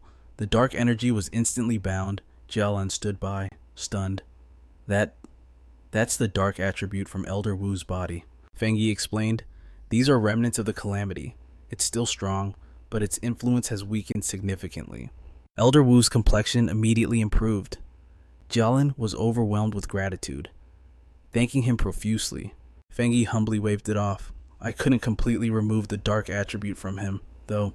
He clenched his fist, crushing the remnant energy until it dissolved into the air. Only then did he relax. Recalling what he saw in the illusion, he turned to Jialin. You need to be ready for anything. Her face darkened as she whispered about a rumor. Fang Yi was confused. Aren't all spiritual anomalies strictly recorded and monitored? The rumor says, with Zia's current strength, we won't even survive the first year of the spirit recovery. Despite the evidence, nobody believed it. Suddenly, his expression darkened, and his voice dripped with sarcasm regarding the fluctuating spiritual energy data. He wondered to himself, could my rebirth be altering the future itself? Still, he placed a reassuring hand on Jialin's shoulder. Don't overthink it. Elder Wu will likely wake up soon. Rest assured, if another catastrophe strikes, I'll be right there facing it with you. As he spoke, he vowed silently, this disaster is inevitable, but this time, I'm going to change everything. The scene shifts to an apartment late at night. Sitting in meditation, he realized he was on the verge of breaking through to the 2-star spirit realm. The spiritual recovery is accelerating. Even with my dark attribute, it's still not enough. That anomaly in the illusion realm even weakened. Its true power was impossible to hide. Suddenly, the flower on the table swayed. Catching his attention, he walked over to tease it. Leaving you behind before was my loss. It just wasn't convenient to carry you around. He lifted the pot. All right, I regret not letting you evolve sooner. Come on, let's take you for a walk. At the back mountain, he strolled along, chatting to the flower pot in his arms. The Spirit Alliance's Botanical Research Institute actually knows their stuff. Nature's self-healing is intense during the early spiritual recovery. In such a short time, the burnt trees have recovered significantly, and there are even new hybrid saplings. He set the pot down on a patch of grass. I'll have to thank Little Sue's team later. Go ahead and absorb a little, but don't go overboard. The moment he planted it in the soil, the flower seemed to roar to life. Its roots spread out, engulfing the nearby vegetation. Watching the surrounding greenery wither as his flower feasted, he nodded. That's enough. He plucked the flower from the ground, ignoring its confused wiggle. Alright, let's find a new spot. I wonder where you rank among evolved plants with your desolate attribute. You've got to be at least A rank. Normally, this mountain is crawling with animals, but, so today there's nothing. Scared of your desolate aura, huh? Just then, a ferocious roar shattered the silence. His expression instantly hardened. A wolf? A nearby pack of wolves appeared, eyes glowing crimson. The alpha's muscles bulged grotesquely. He was startled. They're evolving, staring at the demonic beasts. He muttered, "That must be the Wolf King. It looks like its evolution is nearly complete." The Wolf King completed its transformation and let out a bone-chilling howl. Shielding his flower, he analyzed the energy. This aura, is it becoming an A-rank anomaly? It evolved from a wood attribute beast to a poison attribute with high corrosion. All because it absorbed dark energy. Dark attribute activity is increasing everywhere. It's gotten bad enough to force the wolves, the king to develop dual attributes. Still, it's just A-rank power. He yanked the spirit flower from its pot. Alright, let's take care of them. It's only A-rank, but the sheer number of wolves is the problem. If they breach the city at the foot of the mountain, it'll be a massacre. Let's begin. I wanted to see how much damage the desolate power can do on its own, without using my other abilities. Meanwhile, at the base of the mountain, a group was monitoring the situation. A long-haired man gasped. The Wolf King successfully evolved. It's too strong. What's the contamination level? The captain checked his wrist monitor. 90. The man froze. 90. The captain tapped his screen. It's still rising. That wood attribute Wolf King is at least at the 3-star Ghost Axe stage. Maybe even 1-star Spirit Creation. How is this possible? The long-haired man cried out in terror. With readings like that, we don't have enough manpower. We can't win, Captain. Didn't you just break through to the 3-star Ghost Axe stage yourself? Suddenly, a massive surge of dark energy erupted from the peak. The team watched in awe. Dark attribute. Why is there dark energy appearing now? No wonder the contamination levels are spiking. The captain realized the truth. He shouted, I get it. The levels are so high because the Wolf King has evolved dual attributes that is extremely rare for an anomaly. But even if we can win, we have to hold them back. If these beasts finish evolving, the foothills will be decimated. They're naturally savage. And this evolutionary energy will only make them more bloodthirsty. I need to contact the Spirit Alliance for backup immediately. Just then, the ground shook violently. Panic spread through the group. An earthquake! Since when does a wolf evolution cause an earthquake? Wait, something's wrong. Another anomaly just popped up. The numbers on the captain's gauge spike, hitting 1,000 in a heartbeat. The squad at the foot of the mountain freezes. My God! That's desolate power. How is that ancient energy manifesting here? Run fall back to the safe zone. Now! The long-haired man glances back, shouting, Is that the same vine creature that vanished earlier? It came without warning. The captain barks orders, urgency in his voice. Move it. We need to evacuate every civilian in the radius immediately. Suddenly, another team member grabs his arm, stopping him cold. Hold on, Captain. The desolate energy. It isn't spreading out. So what exactly is that? The captain frowns. You mean the energy retreated deep into the mountain? The long-haired man nods. Exactly. It's bizarre. The sense of danger just vanished. Do we still need to report this? Meanwhile, the spirit flower's roots extend rapidly, birthing hundreds of tiny buds along the writhing vines. An instant later, every single bud detonates, unleashing a massive wave of desolate energy. The captain stares in confusion. Are those flowers? Back at the epicenter, the spirit flower has conjured a suffocating sea of petals around the Wolf King. The beast snarls, frantic claws tearing through the floral prison. Our hero explains that this spirit sea is relentless. It will regenerate endlessly until it drains every ounce of energy from the pack. The king might have enough aura to struggle for a bit, he muses, but his minions, they don't stand a chance. Desperate howls fill the air. The lesser beasts are strangled by vines, trembling helplessly as their life force is sucked dry, leaving nothing but bleached bones in seconds. Having feasted on the wolf pack's vitality, the spirit flower's vines begin to pulse with a crimson hue. Enraged, The Wolf King opens its maw, blasting a beam of green energy straight at Fang Yi in a full power strike. But the attack hits a wall of woven roots protecting him. As the shield slowly retracts, he looks out calmly. Useless effort. Haven't you realized yet? My flower's desolate attribute has already rooted itself deep into the earth beneath this entire mountain. This sea of flowers draws power from the mountain itself. Even with your evolved intelligence, you clearly haven't heard the saying wildfire cannot destroy the grass. It rises again with the spring breeze.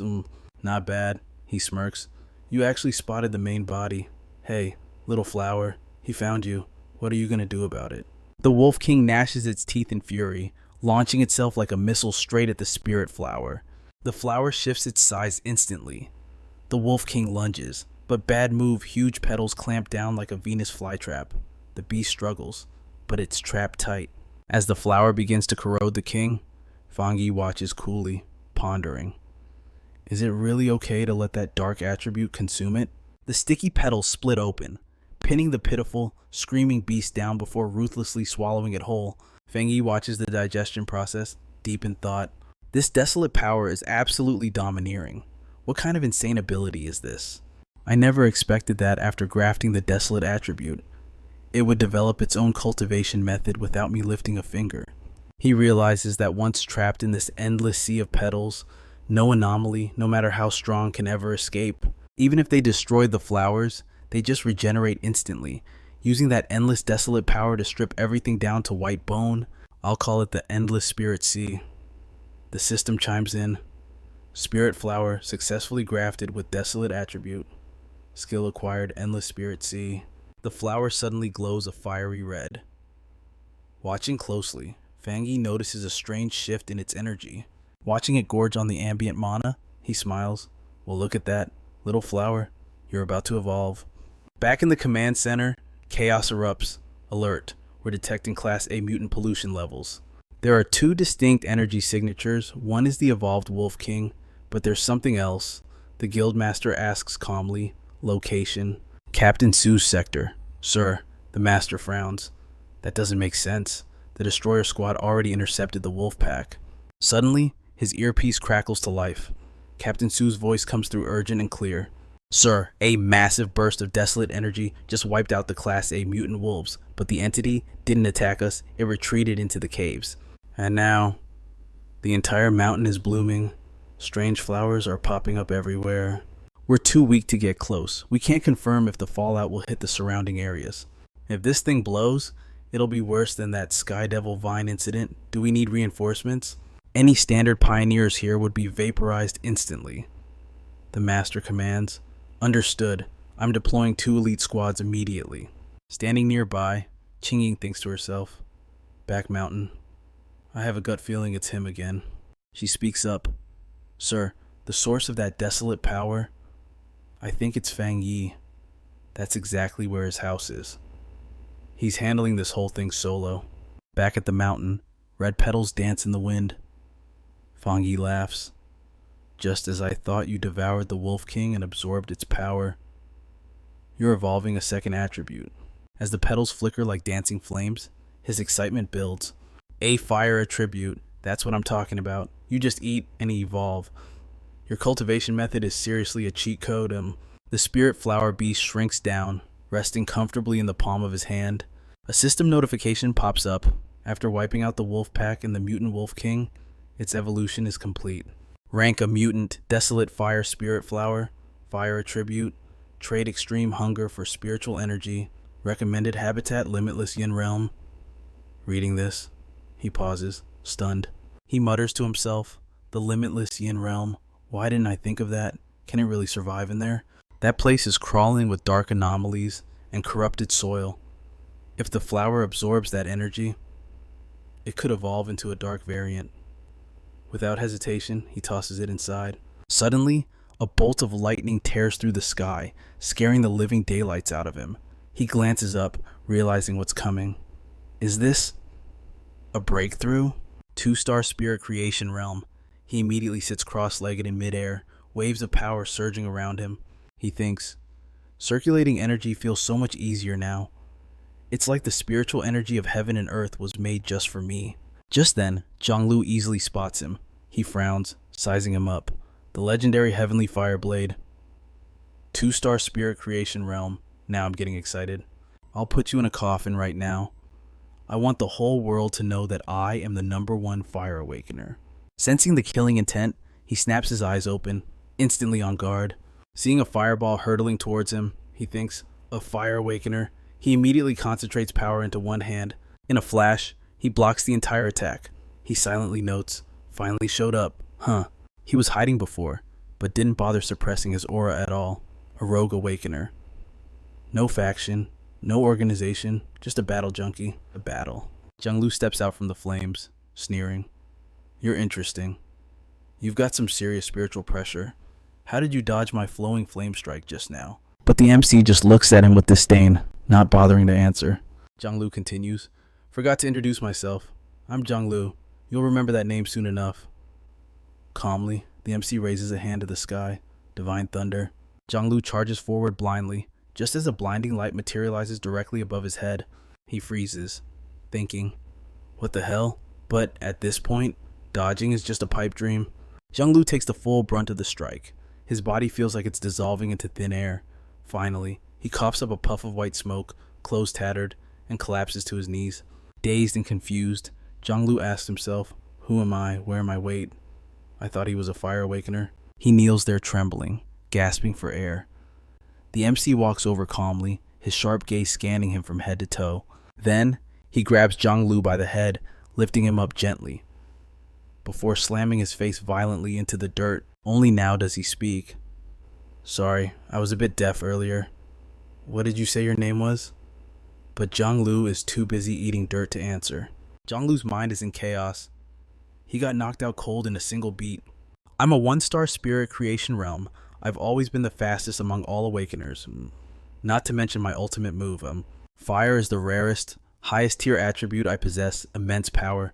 I'm an elite among elites. Everyone bows down to me just to get a scrap of benefit in this awakening era. Seeing no response, the MC clicks his tongue in annoyance. He tightens his grip, channeling lightning directly into his skull. Zhang screams in helpless agony. The terror sets in. This guy isn't just fire. He has lightning too. I can't believe he crushed me so hard I can't even stand up. The MC scoffs. Is that it? I expected more. Kids these days are so confident. Zhang can't speak, thinking. He clearly hasn't broken through to 2-star spirit creation yet. So why does it feel like he's 2 whole realms above me? No. 3 realms, I'm dead. I'm actually going to meet my ancestors, panicked. Zhang begs for his life, but all he sees is the MC's cold, indifferent face. Suddenly, the MC's tone shifts to a lecturing one. You shouldn't go around using your powers, to bully people. If you've got free time, go clean up the anomalies causing trouble. Hearing this, Zhang is furious enough to cough blood. To make it worse, the MC clicks his tongue again, giving him a look that is just utterly insulting. But Zhang has to take it. The guy is just too powerful. It makes him question his own existence. Back in the brightly lit city, Zhang slowly walks into the room, looking completely lifeless. His teammates offer zero sympathy, immediately mocking him, especially the red-haired guy, who starts preaching a million life lessons the moment Zhang walks in. You're too aggressive. If you can't tell friend from foe, you're just asking for trouble. Another guy notices that Zhang mouth isn't as foul as usual today. Watching him slump into the chair, full of resentment, the group realizes something happened. The black-haired guy, loud and obnoxious as always, guesses it. You went to challenge the Heavenly Fireblade today, didn't you? So what happened? Humiliated. Zhang mutters, I got taken down. In a blink of an eye. The black-haired guy presses for details, shouting. Zhang looks up, tears streaming down his face. I said I got one-shotted. He got absolutely pummeled by the MC. Now, he's just wallowing in regret. Even Red Hair is curious about the identity of the monster who could crush a genius like Zhang his face drained of color as he recounted the story. In the blink of an eye, the flowing blaze move that I was most proud of was completely scattered by his lightning. The black-haired guy frowned and asked, could you have found the wrong opponent unless he is from a high-level war zone? Who could possibly fight you on equal footing? The red-haired guy also furrowed his brow, speculating that a protagonist with that kind of power might not even be a regular pioneer. This question made Jianglu explode instantly. How could I be mistaken? It was definitely him. You guys haven't experienced it, so you don't understand. He's a total monster. That violent lightning power felt like all the thunder in the heavens gathered right next to my ear. I thought I was going to explode right there on the spot. His affirmation made the other two turn pale with fear. My intuition tells me it was definitely him. He is a pioneer capable of creating a dual phenomenon of supreme fire and lightning attributes. His lightning ability is countless times stronger than my flames. He was definitely hiding his true strength. He must be at least at the 3-star spirit realm. The other two were extremely bewildered.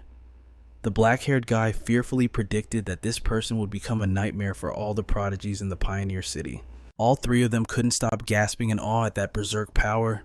At this point, a thought suddenly flashed through Jianglu's mind. Should I secretly try to learn from him? Meanwhile, the protagonist was cultivating alone in his room. Strange. I was clearly about to break through just a moment ago. Why did that feeling suddenly disappear? It is not an issue with me. He frowned, guessing it must be an external cause. The protagonist walked around the house seriously assessing the state of the spiritual energy. Suddenly recalling some words he had heard before, the monitoring department of the Flow Association will synthesize the spiritual fluctuation phenomena collected by both sides. These data will be recorded and strictly managed to prevent contamination from external incidents. Those deduced statistics sound stable, but they show that with Xia country's current reserves, it will be difficult to survive the first 5 years of the spiritual energy recovery era. Looking at the thunder rising from all 4 directions in the sky, the protagonist silently sensed that something big was about to happen. The spiritual energy recovery is about to take place much sooner, right here in the city where I am living. He intended to call Jialan to check the situation with the military, but he couldn't get through it all. The protagonist frowned, guessing that the people over there had been forced to cut off communications. Right at that moment, Su Qingying suddenly called. When the protagonist picked up, he could only hear choppy sounds calling for reinforcements. He lowered his voice and asked if many anomalies had appeared in the city, but the other side just kept reporting a huge problem. The protagonist persisted in asking, but he received no response. Just then, a bat suddenly crashed in, shattering the window glass. He vigilantly glanced in that direction. In a short time, that monster had completely removed the obstacle. It aggressively charged in, but the protagonist wasn't afraid at all, assessing that it was utterly delusional. Lightning sparked on his fingertips. The protagonist kicked off the ground, jumping high and using that power to pierce through the monster's body. Once he was done dealing with it, he saw Lin Yi panic-strickenly rushing in to notify him about the appearance of anomalous bats. But when she saw the room's door shattered, her tone changed as she asked him what had happened. Lin Yi quickly realized the monster rampage happening recently. The protagonist agreed with her. If the situation remained stable, it would still be within his range of control. The worst case scenario is that this place will undergo a massive fluctuation just like on the news. Anomalies usually hide in the shadows, not rampage through bustling downtown areas, let alone directly raid a pioneer's home. Knowing that things were about to get difficult, he immediately told her to quickly contact the pioneers. The protagonist suddenly stepped up onto the table. He solemnly entrusted the heavy responsibility of protecting the house to Lin Yi. Outside, thunder rolled continuously. Someone reported with a serious voice, "The signal has been affected. Fang Yi cannot hear our specific location. If a disaster truly strikes, we have to handle it ourselves." One person was still stunned by the situation. He tried to believe it was just an equipment malfunction. Su Qingying also hoped it was just a false alarm. She spoke seriously into the communication device, asking about the patrol team's status. Suddenly, a roaring sound slammed straight into their ears. Su Qingying panicked and screamed into the device. Large swarm of anomalies detected. Due to the disaster, the government quickly issued a notice advising people to stay inside and not go out. In this scene, no one could hide their panic. Amidst this chaos, 2 figures were speeding through the streets, but then they realized something was strange. The red-haired guy anxiously left the decision to stay or go to Jianglu. While he was still thinking, a mutated bat suddenly lunged at them. Jianglu quickly unleashed his power to destroy it. While destroying that mutated bat, he couldn't help but notice its unusual aggression. The flames faded, yet the bat was still alive and baring its fangs. Junglu realized it actually had regenerative abilities and got terrified by this encounter. He hurriedly decided to head back home. A few hours earlier, at the association, someone proposed that they should invite the highest level personnel from Ningxia and Fangyi to conduct a close exchange. Suddenly, the monitor screams with a massive, chaotic energy spike. Drenched in blood, an officer scrambles to report Class A anomaly incoming. It is hitting the city center. Su Xingying instantly dispatches a squad to investigate, but the soldier's voice cracks with terror. The sensors upgraded the threat. It is not Class A. It is a catastrophic Class S. On screen, a colossal mutant bat screeches into view. Before the soldier can react, the beast obliterates him. The base seems abandoned until hundreds of mutant bats shatter the windows, swarming out. Suddenly, a lone figure charges in, unleashing a whip to suppress the horde. Jielan's eyes go cold, with a single icy glare. She slaughters the endless swarm in a heartbeat. This is Jielan's variant spirit power. She can shapeshift her energy into any form, amplifying its destruction to 200%. She realizes this infinite wave of monsters is a stalling tactic. Just then, backup arrives. A blonde soldier lands, awestruck by her overwhelming power. He snaps to attention, waiting for Jielan's command. She frowns. The anomaly is jamming our signal. Our anti-jamming tech is dead, and I bet every other military zone is in the same blackout. Staring at the sky choked with monsters, her voice turns steel. Our mission, war is to hold the line. Nothing enters the forbidden zone. Everyone else, break the siege with me.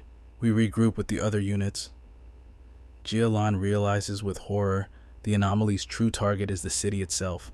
Oblivious to the apocalypse, the civilians carry on. Despite the rain, a female streamer grabs a poncho, desperate to keep her broadcast live. While she excitedly brags about her last viral hit, her cameraman starts trembling violently. She freezes, sensing the danger. Her scream rips through the air as a mutant bat swoops down, tearing into her friend's neck, blood spraying everywhere. She scrambles away, shrieking for help, but the beast is too fast. It snatches her off the ground instantly. But with the luck of a 10-time lottery winner, she cheats death once more. The monster falls, sliced in half. Su Qingying descends gracefully, extending a hand to the terrified girl. Easy there. I will get you home safe. As she coordinates the rescue, a scout screams over the comms. Class C anomalies are multiplying and, God, they are evolving. Su Xingying barks orders. Get the civilians to the shelter, then regroup on my position immediately. Meanwhile, the protagonist leaps between skyscrapers, a lone wolf in the chaos. He touches down on a rooftop. Scanning the swarm, he realizes the horror these things have evolved. Their power level is nearly matching the ghost hag. He snaps his fingers, conjuring a blade of fire, and slashes. But the beast dodges effortlessly. His eyes widen that should have killed it. This swarm is adapting too fast. Even when they look dead, they regenerate. It is like fighting a cancer that refuses to be cut out. They flock to human settlements, swarming multiple zones at once to trigger a catastrophe. Finding the Spirit Alliance agents in this mess is going to take time, so he makes a cold calculation. He will handle this one step at a time. He unleashes the boundless dark realm, intending to grind these beasts into fertilizer for his spirit flower. But his mind drifts to Yi and the team. If this keeps up, their chances of survival are dropping to 0. 10 minutes later, Su Qingying is losing patience. These things are endless. At this rate, she will burn through her spirit energy before the enemy is gone. Suddenly, a desperate cry for help echoes from a nearby tower. Without hesitation, she launches herself toward the sound. The monsters are breaching the residential blocks. Her team is spread too thin to save everyone. She blasts a hole through the front line, but instantly, a fresh wave of monsters encircles her. Panic sets in. She realizes the swarm is feeding, preparing for the birth of an anomaly king.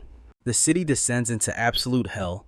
This isn't just an attack, it is a natural disaster. And the worst part, it looks unstoppable. Neither the Spirit Alliance nor the military has the power to turn the tide. Total annihilation is seconds away.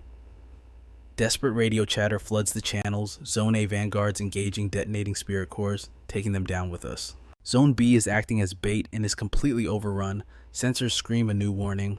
Type corrupted. Threat assessment critical. It matches the doomsday prediction. A commander reports, voice breaking, Heavy casualties among the vanguards. The enemy numbers are infinite. They are respawning faster than we can kill them. The guildmaster roars, "Activate emergency plan S," but reinforcements are stalled. Every sector is fighting for its life. His aide hesitates, looking at the screens. A thick black fog has completely sealed the city off from the outside world. External support cannot breach the barrier. We are isolated, the guildmaster says grimly. He looks at his men. This is it, the final stand. As a vanguard, I vow to bleed with this city. We live together or we die together. This is our home. If these monsters want to burn it down, they have to crawl over our dead bodies first. Try to contact HQ and transmit the code immediately. If we can't stop this calamity, initiate the extermination protocol to contain the darkness, wipe it all out. At the same time, Qingying is encased in a protective sphere. She is terrified inside the orb. Her spiritual energy is completely tapped out. She can't keep this up. Using the last of her strength, she unleashes a burst of energy. Lightning tears through the air, but a berserk abnormality is charging straight at her. Qingying screams, "You have got to be kidding me. This thing is a stage 3 spirit realm monster." She grits her teeth in frustration. She has absolutely nothing left in the tank. In a split second, she takes a heavy hit. Blood sprays from her mouth as the beast knocks her flying. As she plummets, her eyes flutter open and closed. She is helpless. Still, she tries to cast one last spell, telling herself, even if I die, I have to.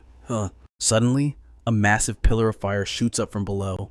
She falls into the sea of flames. Shocked, it is Fang Yi, standing there protecting her. She whispers, "Boss!" His eyes are strange, glowing with the dual powers of water and fire. Fang Yi launches himself upward with fluid grace, unleashing a violent lightning strike.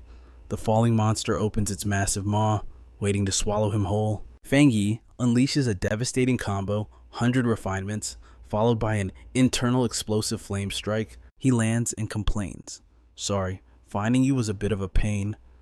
There were way too many of these ugly bastards looking exactly the same on the way here." Qingying trembles. "Be careful. They regenerate." Fang Yi just glances up at the monsters, completely unfazed. "Obviously, I know that." He conjures a sphere of darkness. "Relax. When I do a job, I do it right." Fang Yi unleashes his spiritual power, infinite dark realm. He always keeps his word. She stares blankly, thinking, "Right. How could I forget this city still has Fang Yi, the peerless ascendant?" He continues to pour out magical energy, forming a gigantic dark orb in midair.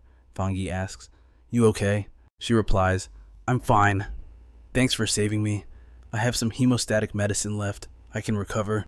Fang Yi's eyes shift, noticing something. He taps her, making her freeze in shock. "I just cleared out the dark attribute residue in your system. Bandage those wounds when you get a second." Stunned, she replies, "Understood." She thinks, as expected of a high-level Thunder God attribute, the pain is already fading, and it is healing faster than any lab-grade medicine.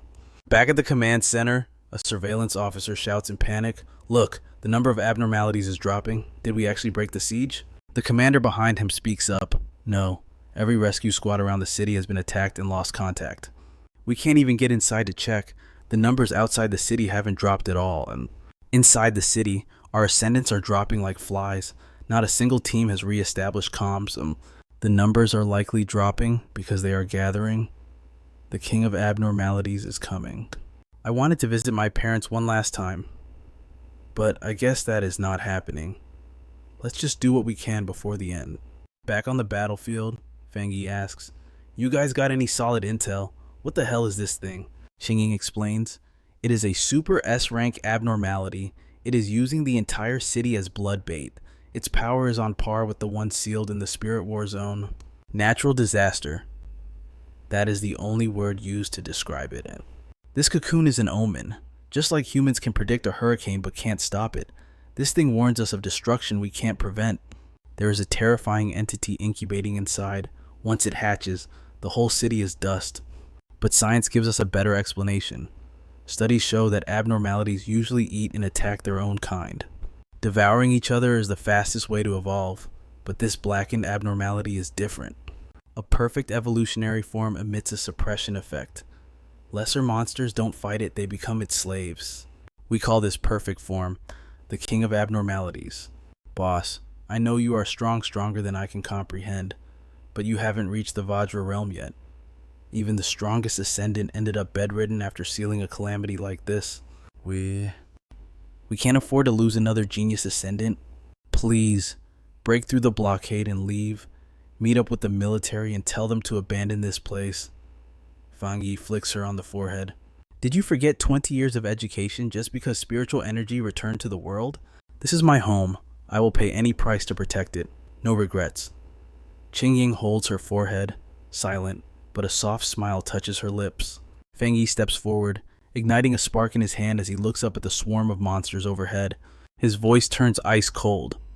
Sacrificing my whole city just to celebrate the birth of a king? He glances back. Is your gear still working? Let me borrow this for a sec. She blinked, stunned. Excuse me, Fangyi explained. Doesn't this gadget detect anomalies and link to the Union? He brandished his flaming spear. I'm heading up there. Gonna kill that thing first. Fangyi shot toward the swarm of bats in the sky. The control room erupted in chaos. The signal of the missing pioneer just came back online. Captain Su, do you copy? Can you hear us? Wait, something's wrong. She's moving way too fast, and she's heading straight for the core of the pollution zone. Order her to retreat immediately. Is she trying to get herself killed? Going in alone? Shanglu roared into the mic. Specialist Su Qingying, respond. Abort your mission immediately. Do not engage. Hold your position and wait for backup. Just then, static crackled from the communicator on Fangyi's wrist. He grinned. Finally figured out how to work this thing.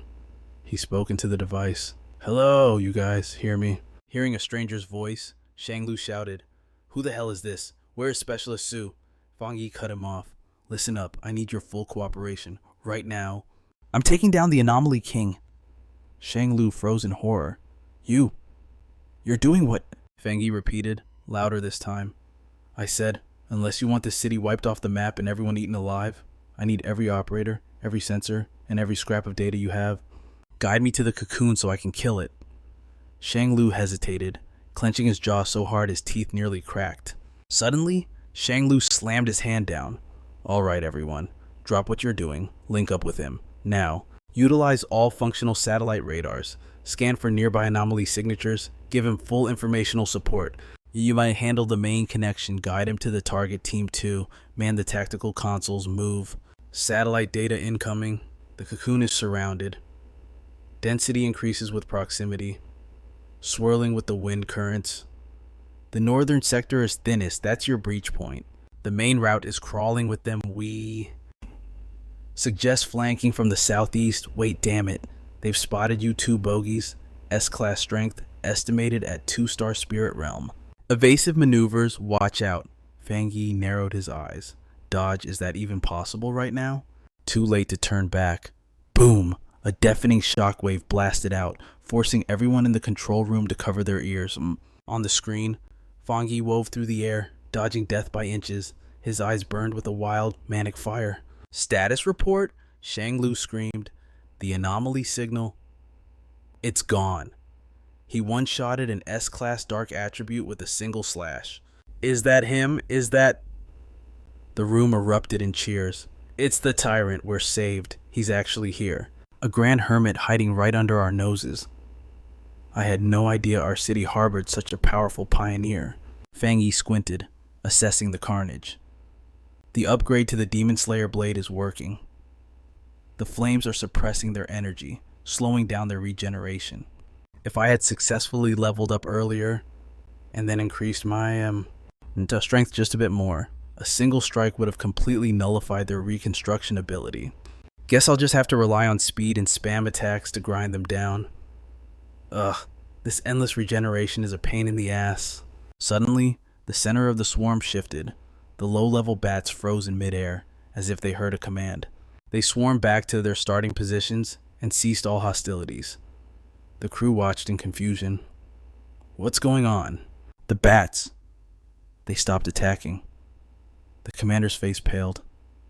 This isn't good. If the kin suddenly stop, there's only one explanation.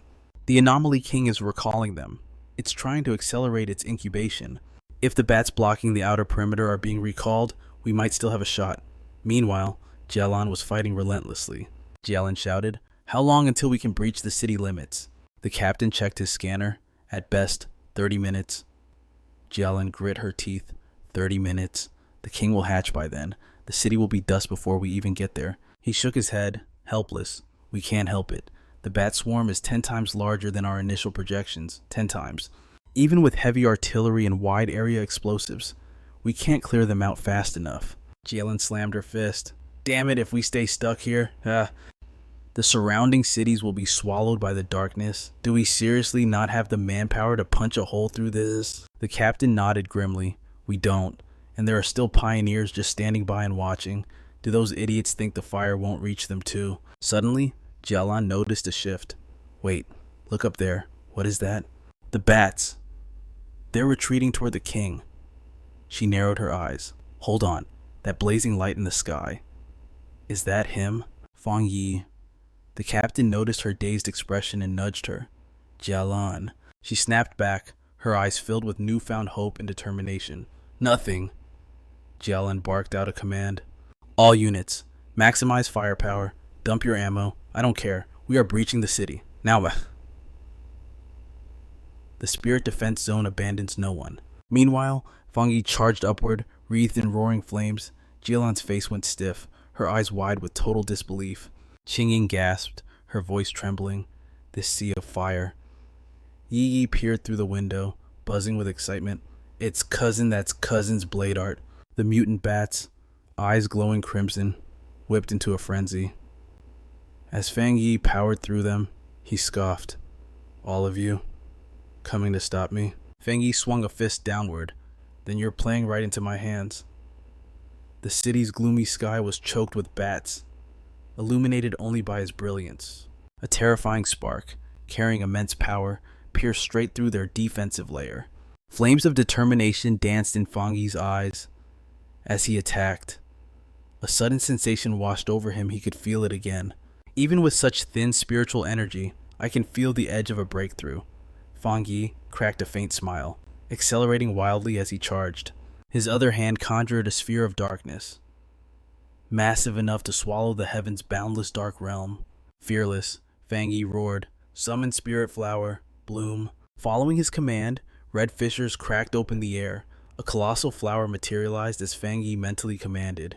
Drain them dry, fuel my ascension. The spirit flower stopped leaking mana and erupted with a desolate ancient power, shooting out massive tentacles to strike. Branch after branch skewered the mutant bats, relentlessly siphoning the spiritual energy from the horde. Moments later, Fang Yi touched down gently on the spirit flower's pistol. He glanced at the calm sky, sighing. Run away again. Did you? Fang Yi mused. It wasn't until I chased it midair that I realized. This giant cocoon, although it hangs in the sky with that grotesque shape, it's an illusion like a flower in a mirror or the moon in water. Visible, but untouchable. But I can hear the king's heart beating. It pounds like the wild, majestic war drums of an ancient battlefield. A declaration of war so loud it awakens the darkest and craziest ambitions buried deep within. If it's still cowering and refuses to show its face, that means it hasn't fully hatched yet. He shouted into his comms, "Have you pinpointed the exact location yet?" A voice crackled back. "Found it, syncing the king's coordinates to your device now." Instantly, the watch on Fang Yi's wrist turned crimson before firing a laser beam straight into the sky. There you are. Immediately, Fang Yi was enveloped in a golden glow, diamond breathing technique. With a roar, the entire space exploded with light. The brilliance intensified, slowly drowning the monster in its radiance. The witnesses below watched in horror. What kind of power is that? Is it fire gnome? Fire shouldn't be this potent. It's countering the darkness attribute that's extreme yang, the ultimate high-tier element that opposes darkness. Shanglu gasped. The number of anomalies is plummeting, the encirclement is shrinking, and the contamination level is dropping to 100. This is absolutely insane. Tanks rolled out as reports flooded in. The bats are receiving orders. They're retreating into the city. Jialan barked. Fang Yi, attack the king's cocoon now. The captain muttered, "So it really is him.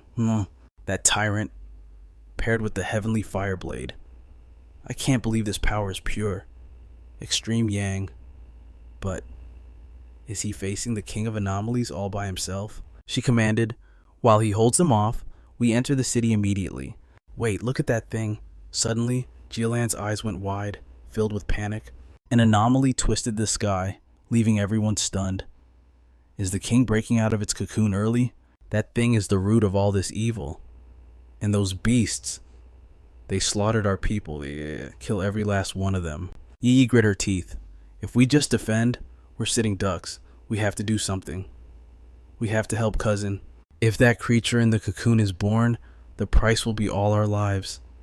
This city will turn into a living hell of blood.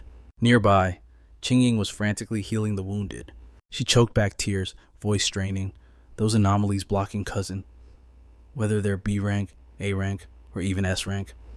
Every single one of them represents the friends and family we've lost. Suddenly, Yi Yi's expression shifted. She realized something.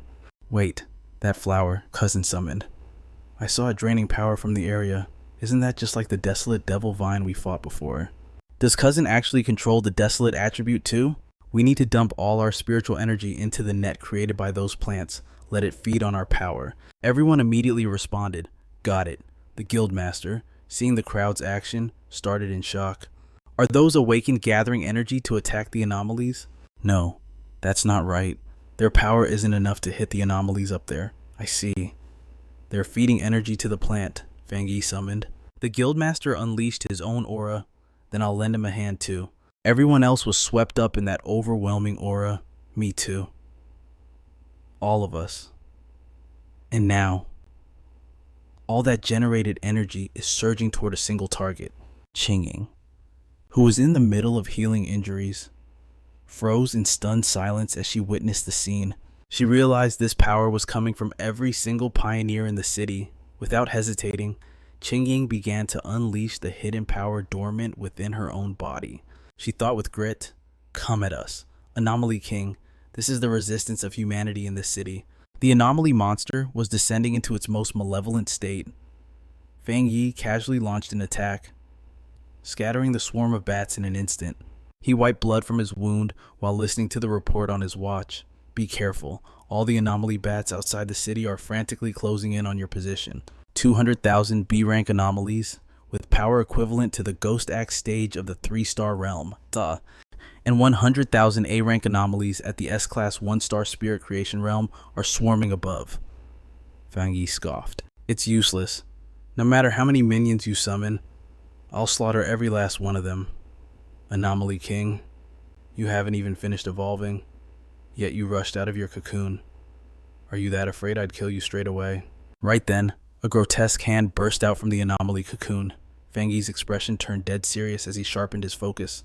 Here it comes. Finally, it broke free from the cocoon. The Anomaly King has revealed itself. It let out a ferocious roar, bearing razor-sharp teeth. It bore the form of those low-level bat monsters, but it was massive, radiating a far more cruel and sinister aura. The warriors down below screamed. It's an earthquake. That's the power of the Anomaly King. Is its mere emergence from the cocoon enough to destroy us all? Meanwhile, Jialan was tense with anxiety. Qingying, watching from a distance, was holding her breath in anticipation. You have to win. As for Yi Yi, she gritted her teeth, placing all her faith in him. Succeed. Fang Yi shouted, You are the Anomaly King of Darkness. The main culprit behind this disaster. I grew up here, and I love this environment, and I cherish the life I have now. The king of all anomalies, now in a berserk state, opened its massive maw, glaring at him. Fang Yi's face was the picture of focus, his eyes burning with hatred. As their two powers clashed, he declared, So, go to hell. A colossal blast of energy engulfed the entire sky in a sea of flames. The Anomaly King spoke in a spine-chilling voice. A mere 1-star spirit creation realm insect. It roared, the sound echoing through the dimension. And you dare challenge me? Fang Yi stumbled, a wave of unease hitting him. This isn't good. The Anomaly King is slowly sucking in all the surrounding dark energy. Fang Yi defended himself while analyzing the situation. The Anomaly King really is in a league of its own compared to normal anomalies. It took my full power attack head on and still hasn't been cut down. Even after being scorched this badly by Yang energy, it still managed to swallow me whole. This digestive fluid is incredibly corrosive, and the concentration of dark elements inside is off the charts. If it were any other pioneer, they would have been dissolved without a trace long ago. Strange. an anomaly evolution of this scale should only exist in high-tier spiritual energy zones. Is it not afraid of me attacking from the inside? The internal body is usually the most vulnerable spot. He unleashed a technique, thinking to himself, I'll just test this out first. Standing on the surface of the liquid, holding a fireball, Fangi mused, it seems my energy has been weakened significantly by these fluids, but I can still damage it. He activated his summon. As long as it works, I can solve this. Come out, spirit flower. Fangi's eyes turned dangerous as he calculated. The Anomaly King used this move to fight me, but it ended up sucking the external spirit flower in as well. Lucky for me, it has already absorbed the dark attribute anomalies. Not only that, but it also carries the spiritual power sent by every pioneer in the city. He spoke up. What's wrong? You don't like its dark attribute, Fangi pondered. This is something I didn't expect. A desolate attribute spirit flower actually repels the dark attribute of the Anomaly King. I originally planned to hollow it out from the inside anyway. No sooner said than done. He thrust his hand, piercing through the monster's body. Everyone below looked up in absolute terror. Number 81 asked, Yi, what is the situation right now? She replied, I don't know where my cousin is either. Evacuation orders began. Everyone retreat in an orderly fashion. Do not panic or cause a stampede. We will do our best to ensure everyone's safety. Xingying thought deeply. Fang Yi is fighting inside the Anomaly King's body. On the ground, vehicles move continuously, kicking up massive clouds of dust. Jialan issued commands. The bats and anomalies don't have time to attack the city. We must quickly complete the evacuation to minimize casualties for the lower level citizens. Understood. She glanced up at the sky, stressing her point. Hurry. We cannot defeat that thing. At that moment, the sky was pure chaos, blanketed by the darkness of countless bats. The Anomaly King writhed in pain, emitting eerie, demonic sounds. Fangi's eyes glowed crimson, burning with sheer determination. He frantically shielded his body from the corrosive slime. Fang Yi held his breath, feeling himself sinking deeper into the suffocating abyss. He glanced at his shoulder. It was injured and corroding right before his eyes. Fang Yi's eyelids grew heavy, fighting a losing battle to stay open. The inside of the Anomaly King was a realm of pure horror and mystery. Suddenly, a sharp sound sliced through the darkness, snapping him back to reality. Fang Yi found himself standing in a desolate, ruined city.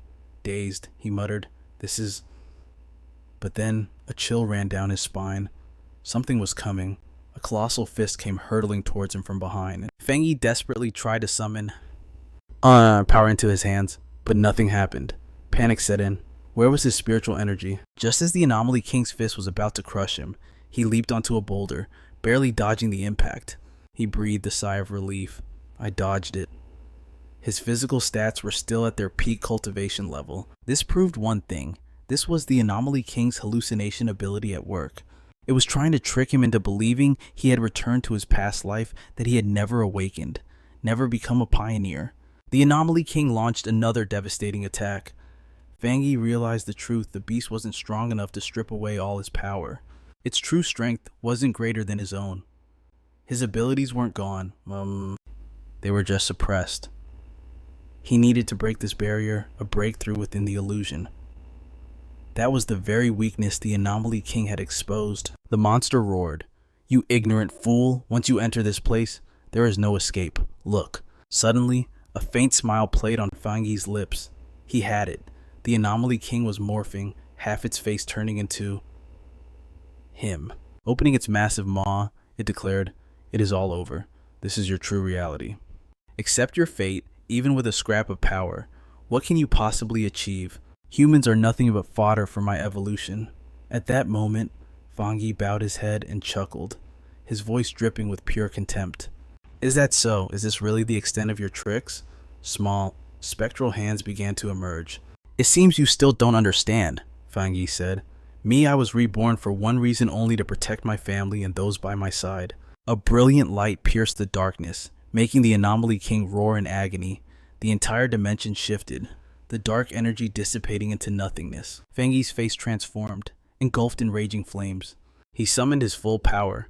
Do your job. System, strange phenomena, began to manifest around his body. A status window popped up. Requirements met. Initiate breakthrough to 2-star spirit realm. With his body ablaze, Fang Yi charged straight at the Anomaly King. He shouted, "I have to thank you for helping me realize my potential. Spirit formation, 2-star. My rebirth is the turning point that saves this world from being devoured by your kind. I am the chosen avenger." The demon burst into laughter. "Useless ant, I thought you had some real skill. You dare challenge me with a mere 2-star spirit formation." Immediately, it blasted a wave of corrupt energy straight at Fang Yi. The demon sneered, "Human, you cannot escape this place. Be a good boy and become my nutrient." Its laughter echoed through the sky, then abruptly stopped. Opposite it, Fang Yi simply smirked. The demon panicked. "What is this? My body? My precious body, you despicable human." Fang Yi waved his hand, unleashing wind burial. 9 dragons' heavenly fire purged the wicked. The beast screamed, This is absolutely not spirit formation power." He unleashed a spiritual force that would leave all of humanity in awe, sweeping away every anomaly in its path. The demon's form flickered and blurred. In an instant, the darkness shrouding the city vanished completely. As the white smoke cleared, a cosmic black hole revealed itself, manifesting right in the center of his chest. Fang Yi looked completely calm after the chaos. He waved his hand, activating Infinite Dark World. Fang Yi whispered to himself, "It's finally over." The survivors cried out, "It's over. It's really over. The city held. We weren't wiped out. We survived to see another day." "Is it really resolved we're saved?"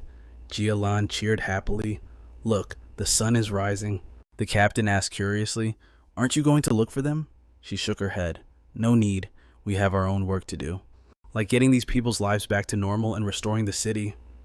Inside the monitoring room, everyone was buzzing with excitement. "Yes, we did it. We actually did it. We helped stop the king's descent. It feels like a dream. Thank God he showed up. I can't believe he actually defeated the king. Without him, we would have gone down in history as the ones who lost the city. Even death wouldn't have absolved us of that failure." Elsewhere, Qingying asked anxiously, "Are they still alive?" The guildmaster patted her shoulder. "Don't worry. Our medical center wasn't destroyed by the anomaly swarm." She nodded slowly. "I know. If it weren't for Fang Yi, they wouldn't even have the chance to be treated." Sometimes I really wonder, just what kind of divine master is he? How does he possess such overwhelming power? He turns the tide of destiny, achieving feats others couldn't even dream of. The chairman nodded in agreement. After this battle, headquarters will definitely make a move. Won't they?" Qingying analyzed.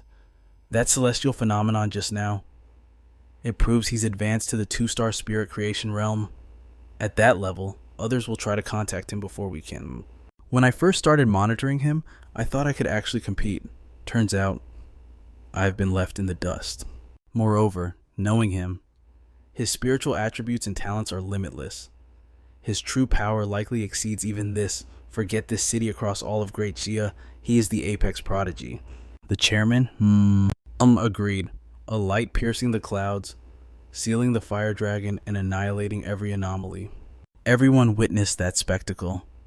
The chatter must be exploding by now. This wave of discussion will only grow massive, not just among vanguards, but civilians too. "We must act, and fast." Hearing this, she was startled. "Excuse me," he replied. "The wind barrier. Not a bad code name, is it?" Meanwhile, on the ground, number 81 ran while calling out, "Yi Yi, slow down, wait for me." Yi Yi was frantic. "Where's my cousin?" Her friend tried to soothe her. "Don't rush. I still think we should just wait at home." And suddenly, a noise caught her attention. She spun around, eyes welling up with tears of joy. Cousin Fang Yi, looking dazed, glanced over at the sound. "Why did you girls come all the way out here looking for me?" Yi, Anne was deeply concerned. "How are you feeling? Can your body even handle this?" she shouted. "I knew it. You need us right now." Yi supported Fang Yi as he whispered, "I'm fine. You did good." Internally, he thought, as expected of the Anomaly King, it's been a long time since I took a beating this bad. That finishing blow and the seal. It drained nearly all my spiritual power right after breaking through to 2-star spirit creation. Now look at me, making these kids worry. At that very moment, a strange aura flared around Fang Yi. She blinked, curious. Wait, cousin, did you break through again? 2-star spirit creation realm. This leveling speed is terrifying. Just how high is your talent? What big bro broke through again? The news began to spread like wildfire.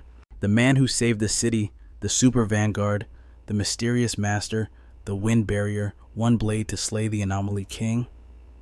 Who the hell is this god? A single man wiping out an anomaly king. Just what level has he reached? That was insane. I thought we were dead meat. The powerhouses from the Spirit Guild and the military were helpless, but he annihilated that monster all by himself. Who is this wind barrier without official resources? How could anyone cultivate to this level? Is there some mysterious faction backing him that we don't know about? He feels just like one of those hidden trump cards of our great Xia. Zhang Lu watched the screen, trembling with excitement. I didn't see it wrong. It's really him. The man who beat the Anomaly King, the monster that threatened to wipe out the whole city into a pulp. For me, Zhang Lu, to lose to a master like that, it's the luck of a lifetime. Someone called out, "Young Master Jiang, where are you going?" "I'm going," he replied firmly, "to beg him to be my master." The other person hesitated. I think a lot of people are going to be looking for him. Great Xia. The peaceful landscape of Sioux City, a secret meeting was taking place. A voice echoed, "What is everyone watching? I was hoping to see the military and the Spirit Guild destroy each other. This is disappointing." Someone suggested, "Let's find a top-tier assassin to pay him a visit." Another objected, "No good. This guy is the child of heaven, the savior. A simple bullet wouldn't be satisfying enough." She placed her hand on Fang Yi's photo, pressing down hard. The wind barrier. Then, with her long mechanical limbs, she shredded the picture. The woman soothed the room. "No rush. Anyone who stands in our way, no matter their realm, will be mercilessly crushed by the forces of darkness." Meanwhile, as Fang Yi sat inside his home, a voice called from outside. "Hello, is Mr. Fang Yi at home?" Fang Yi stood up and approached the door, seeing two figures. The chairman, carrying a pile of gifts, spoke up. "During this S-class anomaly incursion, we made a grave error. Thankfully, because of you, we avoided irreversible consequences. On behalf of the Spirit Guild, we express our deepest gratitude." Fang Yi smiled. "It was nothing. Please, come in." Once inside, Fang Yi quietly went to pour them some water. The chairman glanced around the room, thinking, "So this is where the boss lives. What on earth is the military doing, leaving him in a place like this? The Spirit Guild must arrange better housing for him immediately." He then cleared his throat. "Actually, the guild sent us here for another matter. We wish to seek your permission. We plan to officially release the title, The Wind Barrier." Fang Yi looked curious. "Let's hear it." The chairman began to explain the current situation across Great Xia. Every city possesses a number of powerful vanguards. Their reputations travel far. They are the celebrities of the vanguard world. In this S-rank anomaly, it's the most terrifying supernatural disaster we've seen to date.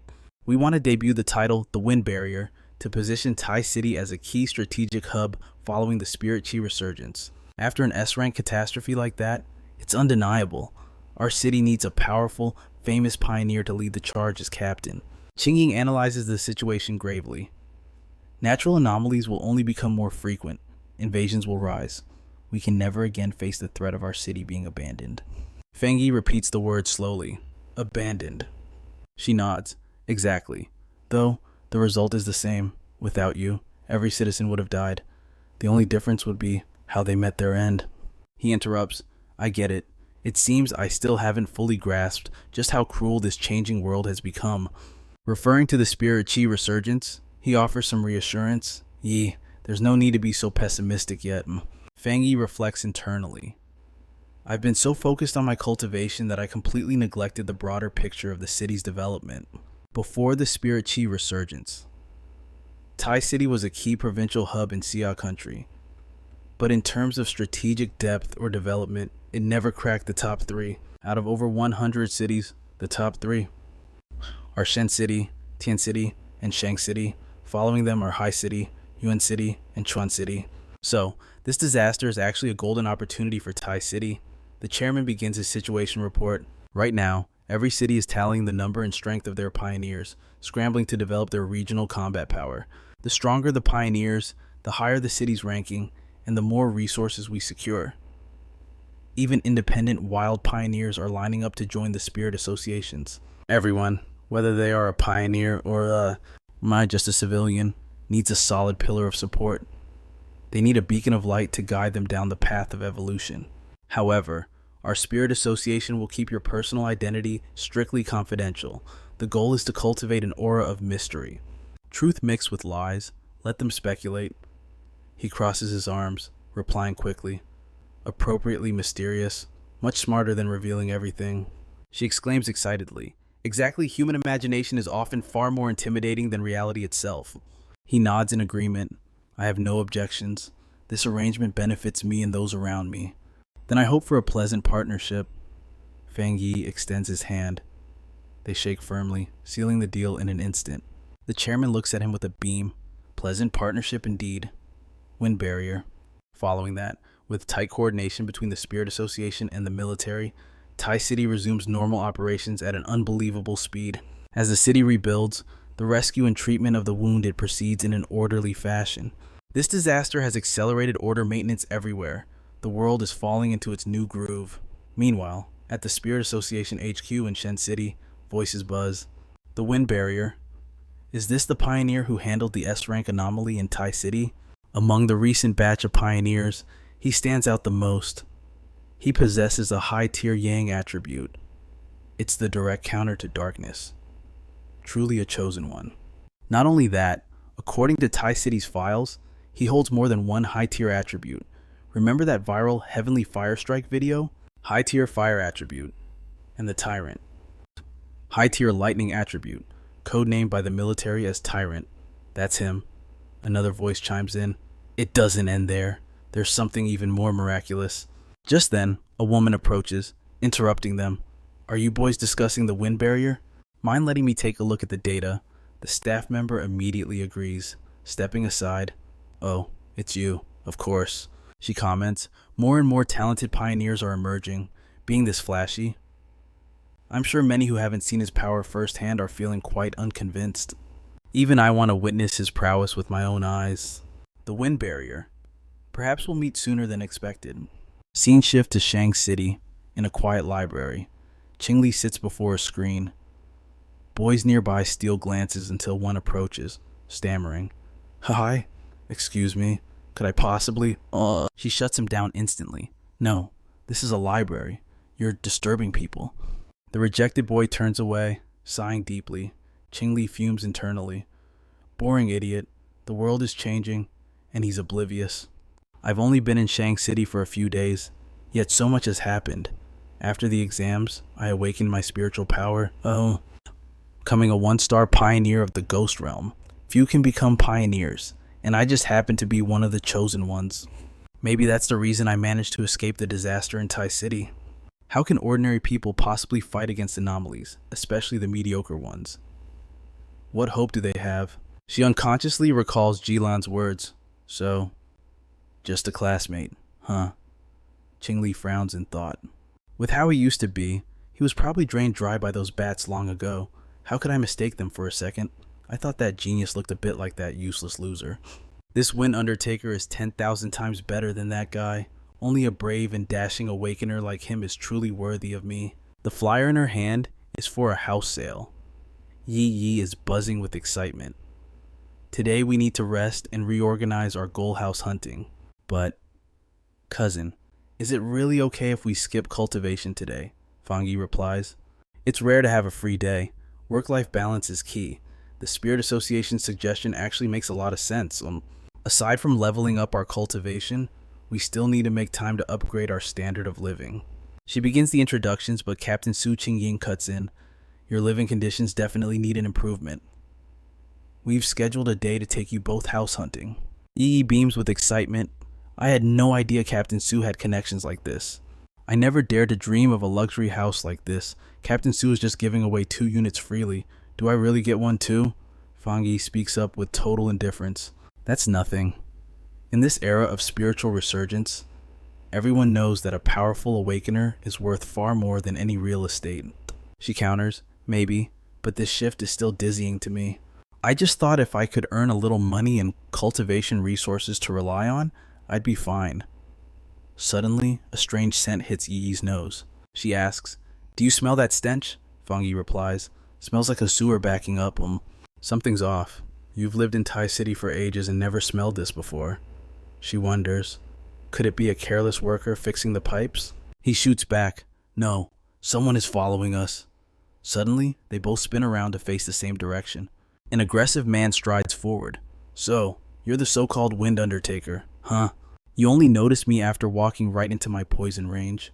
He sneers, "Just as I thought trash overhyped by the media. A talentless sissy. Tai City really is useless. How could they nominate a brat like this as a captain? We big brothers are going to teach you a lesson. Hand over all the benefits Tai City gave you as tribute." Yi instantly launches an attack, but the thug dodges it. A blade flashes toward the sky, radiating ferocity. The gangster slashes down, forcing her to hastily conjure a shield for defense. Yi screams, "This is bad, cousin. Be careful. They're in the spirit forging realm too." Meanwhile, Fang Yi remains perfectly calm, catching the guy's arm with a burst of firepower. His eyes burn with rage as he scoffs. "You small fry dare to rob me right in the middle of the street." As Fang Yi stands alone against the thugs, the troublemakers gasp in panic. "Impossible! That sissy clearly got hit by my universal penetrating potion. What? Infused with my spirit power, he should be completely paralyzed and stiff by now." Opposite him, Fang Yi adjusts his sunglasses, looking utterly bored. The universal penetrating potion made by a wood attribute awakener mutated with paralysis spills uselessly on the ground. The leader roars, "I was just careless a second ago. We're all spirit forging realm. You think we're scared of you? You're not getting away this time, kid." He speaks with pure disdain. A mutated earth type and a mutated wood type. Huh. Fang Yi scoffs internally. These bizarre techniques really suit their crooked, evil style. A normal protective aura would probably be breached by an awakener like him finding a loophole. Too bad it's completely useless against me. Just then, a thug swings in on a wire to attack Yi, but before he can act, she counters with a solid punch. Fang Yi's voice remains calm. "I didn't want to make a big scene, but having my daily life disturbed like this." He takes off his sunglasses, his expression one of utter disgust, and is really annoying. Fang Yi's entire body erupts in flames. Radiating an oppressive aura, he commands, Yi, stand back." Seeing the spirit power, he releases distorting space. Everyone stares in shock. After the explosion, only terrifying screams remain. The thugs howl, "It's too terrifying. What kind of hellfire is this? Is this the power of the Wind Undertaker? It hurts. Stop. Please stop." Just then, Qingying runs up from behind, shouting, "They aren't dead yet, are they? Leave them alive?" Thank goodness, these guys are targets the Special Spirit Association has been tracking. He asks curiously, "You plan to take them back for processing?" She nods. The Spirit Association has started registering all awakeners for better management, especially criminal types like these. Fang Yi refuses, making Qingying fume. "I don't like being disturbed. Next time you people dare to provoke me so, it won't end this simply." She retorts, "Consider you three lucky to be alive. If this was 2 days ago, the Spirit Association wouldn't have interfered in awakener infighting. You would have deserved to be beaten to death. The Wind Undertaker only spared you out of respect for the association." Was this lesson not enough as for what punishment awaits you? So, you know deep down what's coming. What a bunch of idiots. Why does everyone keep trying to provoke the top tier awakener officially recognized by the Spirit Association? Yi speaks up. "Captain Su, I have a question." "So what exactly is the punishment they're going to face?" Qingying replied. "These guys are career criminals. Even if they create a spirit domain, it's a life sentence. No freedom, no rights. They'll rot in prison, squeezed dry for whatever value an awakened has left." Fang Yi noted the ruthless efficiency. That method really uses every scrap of their worth. Not bad at all. Qingying realized the man standing before her was the Spirit Association's crown jewel, the future of the entire Xia nation. She thought, no matter how hard we push the votes for the wind barriers, there's always a pile of brain-dead morons. Their spiritual power is weak as trash, yet they rush in to feed themselves to the slaughter like heroes. Is our propaganda too subtle or something? Regardless, recruiting powerhouses like this and pouring resources into their growth is the Spirit Association's top priority. I absolutely cannot let those blind fools ruin the hard-earned relationship we've built with Fang Yi. She flashed a bright, professional smile. Let me take you two to pick out your new villa and car. Internally, however, her thoughts were dark. This time, I need to make a bloody example out of someone. Later, Qingying introduced the properties. The association selected these two for you. First, the top floor penthouse in the city center, best view, full amenities, and perfectly convenient for daily life. And this one is a 3-story villa, profound privacy, backed by mountains, facing the river. It is incredibly suitable for cultivation. Both come with top-tier soft furnishing. Neither of you needs to spend a dime on renovations. Just bring your suitcases and move in. Yi looked around, impressed. Both look pretty good. Fang Yi held up 2 fingers, deciding instantly. I'll take both. She blinked, startled. Can he do that? He nodded. Why not? I trust Captain Su's sincerity. She smiled, recovering quickly. No problem at all. I'll report it up. Don't worry, it'll be approved in no time. What about the car? The Spirit Association partners with the BJ Luxury dealership here. You can pick any car on the lot. Whispers rippled through the showroom as they arrived. Look at that girl. Skin like porcelain. She has real class. The guy is no joke either. He's wearing casual clothes, but he can't hide that intense aura. I can tell at a glance he must be a rich young master. Probably here to buy a car for his girlfriend, right? Just then, a girl walked past, adjusting her glasses to focus. Wait, isn't that Qingli's ex-boyfriend the one the principal personally met in the military? I just came out for a stroll and I run into my roommate's ex, and he's buying a car for another girl. At that moment, Qingli's phone buzzed on her table with a new message. Qingli, guess who I just saw, your ex? He's at the high-end 4S dealership, the one only VIPs get into. Cars here start at $1 million, and he's buying one for a gorgeous girl with serious style. She typed a cold, indifferent reply. So what? Buying a car? Where did he get the money? Looks like the disaster didn't kill him. He got lucky instead. Found someone to keep him as a sugar baby, perhaps. Too bad, she thought. The gap between us isn't something you can bridge so easily. It was true then. It's true now, and it'll be true forever. Once I reach the peak of the awakened, these material things will mean absolutely nothing. Back at the new villa, Yi cheered, ecstatic. Brother, we really have a villa now. Fang Yi remained cool. Not bad. Wipe the drool off your face. We have the city apartment too. We can switch whenever. She bolted away. I'm checking upstairs. He watched her go, feeling a pang of relief. That kid. She finally looks like a real child. No more pretending to be a grown-up. In my past life, before my rebirth, I never met her. She must have been a trusted awakened back then too. But this time, I won't let her shoulder the burden and die a second time. Suddenly, his phone rang. Jialan, what does she want? He answered. Hello, what's up? Her voice came through. Congratulations on the promotion. Captain Fang, I heard the Spirit Association gifted you 2 properties. Their style hasn't changed a bit. Fang Yi sat down, crossing his legs comfortably. Actually, I think it's a pretty good habit. They should keep it up. Jialan laughed. You don't need to defend them. I know a powerhouse like you doesn't care about money-scented gifts, but for improving living conditions, it's the best payment there is.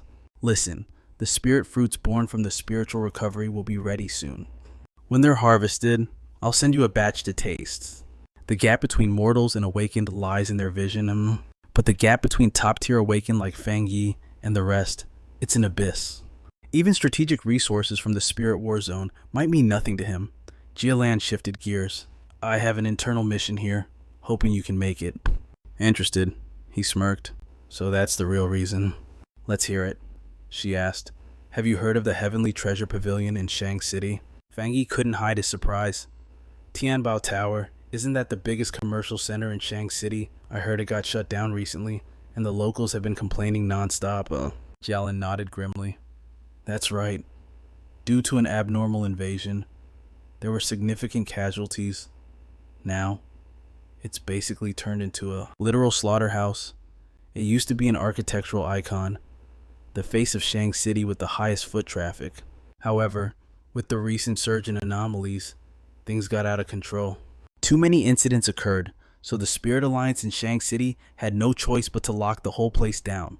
Feng Yi walked over and waved casually. Hey everyone, I've accepted a mission from the Spirit Defense Zone to assist you. Internally, he recalled Jialan's warning. Keep your identity and rank hidden for now. He didn't know why, but he'd play along. I can't sense their specific ranks. Are they all hiding their power? Those two in uniform must be from the military district. Suddenly, someone responded. It's you. A look of recognition crossed their face. Another chimed in. Hello there. The man silently assessed him. These two give off a vibe similar to Su Qingying. They must be elites from the Shang City Spirit Alliance. One of the girls spoke up. Officer Jialan briefed us. We're with the local alliance and will be moving with you on this operation. Moments later, the vehicle was tearing down the highway, the engine roaring as they sped toward the danger zone. The driver broke the silence. Listen, we're temporary allies today. I don't know your strength levels yet, but this silence is killing me. Everyone ignored him. Finally, a girl spoke up to cut through the awkward tension. I think we need to agree on one thing. Once we're inside, we watch each other's backs. Understood. Feng Yi leaned back, gazing out the window, deep in thought. This team is a mixed bag. Looks like they pulled people from all over. Shang City was a major metropolis, so the quality of Spirit Alliance members varied wildly. Jiaji, a team member, shot a skeptical glance at Feng Yi. He whispered, Didn't Officer Jialan say she was sending us a big Buddha to save our skins? Is this the guy? Xingxiang replied softly, I'm not sure. He looks so skinny. Like a high school student. Feng Yi sat silently, listening to them gossip about him. The woman concluded her analysis. No government bracelet. Concealed aura. I can't read his stats at all. Xingxiang pondered. A great god. Could he be that wind barrier who single-handedly wiped out a catastrophe and saved Tai City from extinction? But is the wind barrier really this young? Possessing 3 rare high-level attributes, destroying infinitely regenerating anomalies with raw power, and sealing a king-tier anomaly while breaking through to the spirit creation realm on the battlefield. That story really sparked my interest.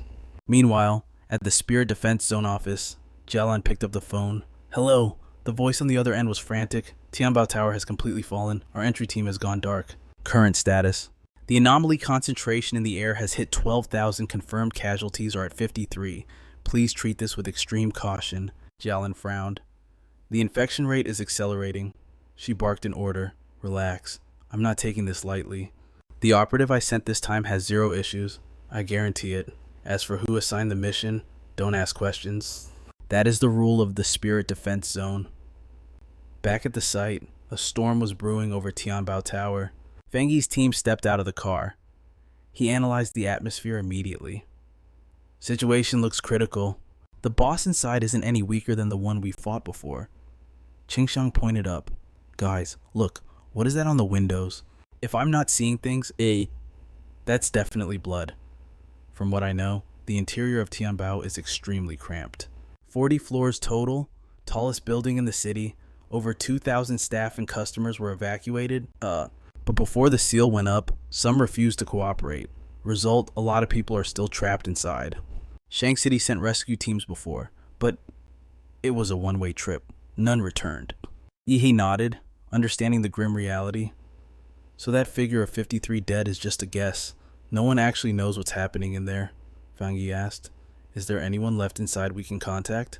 Another member shook his head.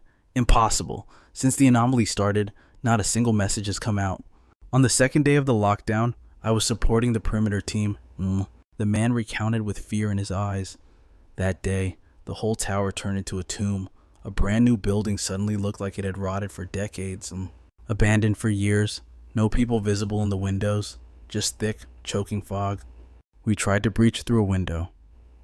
And then I saw body parts gnawed on by monsters, raining down from above. After that, the anomaly energy just got heavier. Less than a week, and it's already this bad. Feng Yi raised an eyebrow, curious. You can't contact the inside, so your casualty numbers are just guesses based on the falling limbs. The Shang City Spirit Alliance is pretty sloppy with their work. Huh. The man looked helpless. We didn't have a choice. Feng Yi thinks to himself. The Spirit Association in Shang City really half-assed their intel. But there's no other way.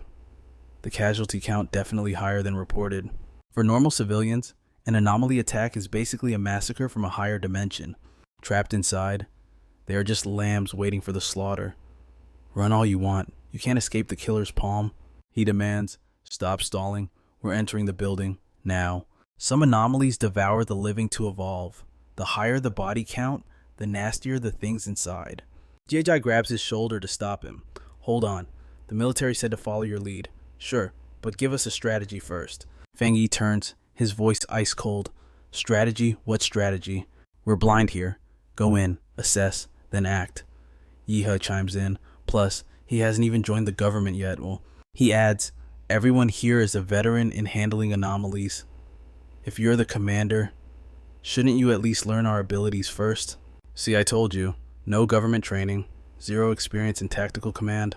Suddenly, Qingxiang snaps. Enough! We're losing time. Shut up already. Commander Jialan personally recommended him for this mission. You know the commander's standards, right?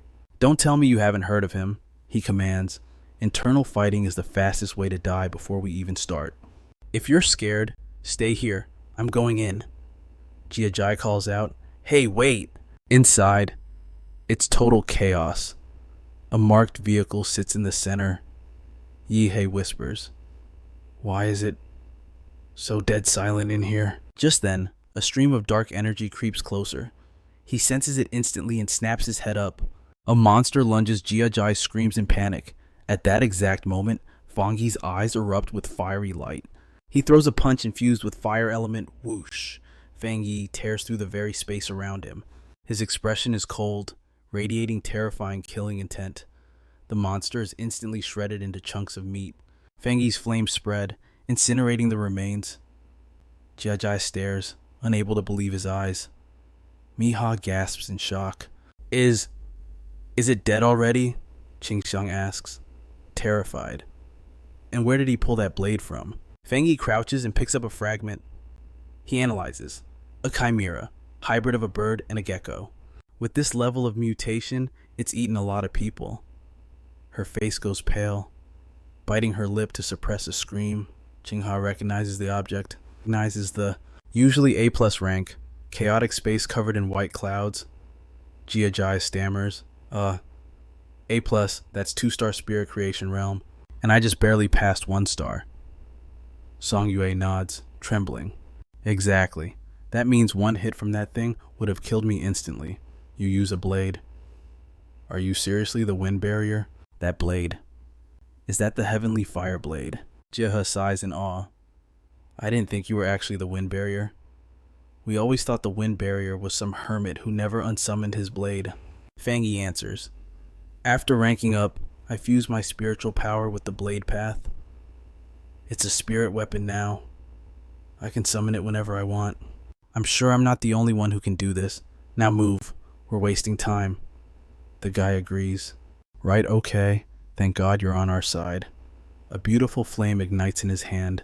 Fang Yi conjures a flame to light the way. He scans the grim scene. Looking at this mess, the death toll is going to be over 500. Suddenly, Fang Yi's eyes flash with intensity. She voices her confusion. Was this place swept clean? There's blood everywhere, but where are the bodies? Anomalies love human flesh, sure, but they wouldn't leave nothing behind, right? Just then, a bone-chilling sound echoes through the space. Song Yu suddenly whips around and screams, "Behind you!" Fang Yi reacts instantly, spinning around to strike. Splat disgusting slime shoots into the air. Jia gasps. Another anomaly. Fang Yi's face hardens. Don't you guys feel something is off? Jia asks, confused. What do you mean? Fang Yi analyzes. These two were elite level strong, but if this is all there is, the Vanguard rescue team should have been able to escape this place. And it's not the Tianbao building we're looking for. He freezes. Huh. Miha panics. What does that mean? He explains. Look at the path. Blood everywhere. But the stench, it's all dark attribute and anomaly rot. There's no smell of decaying human bodies. He thinks we're running around like headless chickens. I need to test this theory. Song Yu hesitates. But Fang Yi ponders. Should I unleash the infinite darkness in front of them? She speaks up, voice firm. The boss is right. All this time, this path is wretched. But this gloom, it doesn't feel like the suffocating stench of death. It's an empty void, like no living thing has ever set foot here. Songyu analyzed. It feels like a simple, hollow model. Fangyi raised his hand in agreement. Exactly. If I'm right, the anomalies turn this place into a hollow shell. Just an outer skin. Their real nest.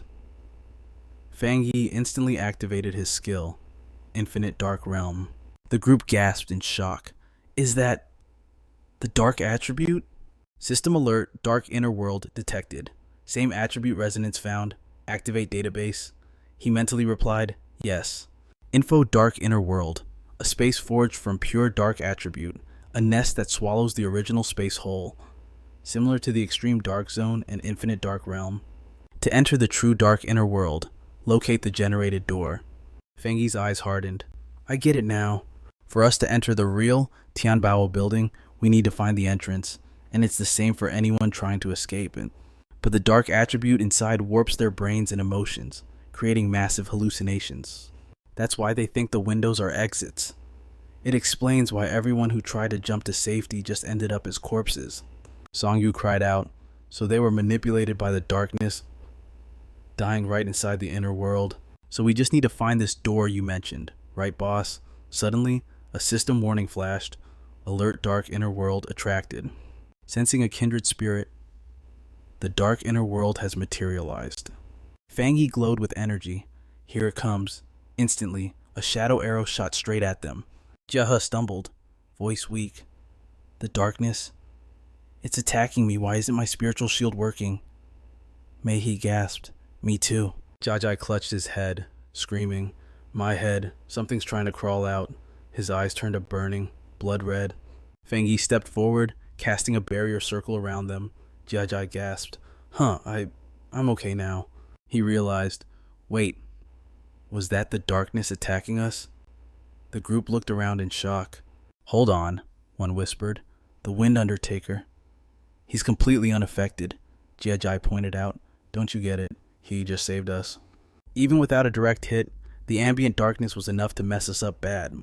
Songyu looked at him with worship. If not for him, we'd be dead meat. Suddenly, Fangyi smiled faintly. Found it. Fangyi unleashed a massive burst of light. His gaze locked on, face focused. He blasted his power at a specific point, right there. He fought the anomaly's power alone. The girl watched, trembling. Then, silence. Fangyi stood perfectly still. A gate appeared, revealing a pitch-black path. Fangyi summoned flames, illuminating the tunnel. He stepped forward. Follow me. The team scrambled to keep up, entering the darkness behind him. Mei's face darkened. I think I can smell it. After a moment, Fangyi froze.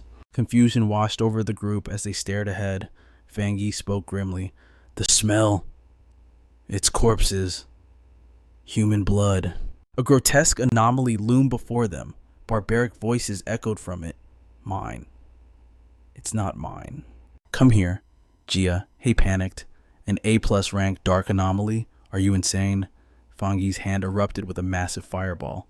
The beast retaliated, firing sharp spikes. The two powers collided, triggering a space-shaking explosion. It charged madly, spewing hellfire. Fangyi didn't back down. He swung his sword, countering instantly. He slammed his hands together. Flash. Fangyi dashed past the beast, leaving a trail of slash marks. He summoned a raging inferno. Internal blaze full throttle, Songyu thought. His fire attribute is insane. Melted the dark anomalies in a blink. He hasn't even needed us once. She spoke up. I think there's something else mixed in his fire. Like exploding magma. Fangyi's hand radiated an intense, blinding light. He declared, anomalies harm the innocent. These monsters will be buried with the dead. Though, it's a pity you innocent souls have to share the exit with this trash. Jiahe marveled. 1/ total cremation, as expected of the Wind Undertaker. The rumors are true. Fangyi turned back. Since you're here, make yourselves useful. You guys search for survivors. Leave the anomalies to me. First floor is clear. I'm heading up. The real Tianbao building the dark inner world was now fully occupied by anomalies on the 10th floor. After mass slaughter and feasting on human flesh, their power levels were skyrocketing. At a minimum, this thing has the power to conjure a 1-star spiritual realm. But apart from the twisted scenery, the intensity and abilities of the anomalies haven't really changed. With a burst of speed, he storms his way up to the 15th floor. She shudders. This floor feels so cold and gloomy. The dark attribute has already pierced through my spiritual shield. Suddenly, Jiajai freezes in terror at the scene before him. He warns, "There's something alive moving on these corpses. It's corrosive. Everyone be careful. Do not inhale these spores." The gloomy space creates a truly horrifying atmosphere. Fang Yi narrows his eyes. Finally, something interesting has arrived. A monster opens its gigantic maw, charging straight toward them. He stands his ground, calmly watching as sharp spikes shoot toward him.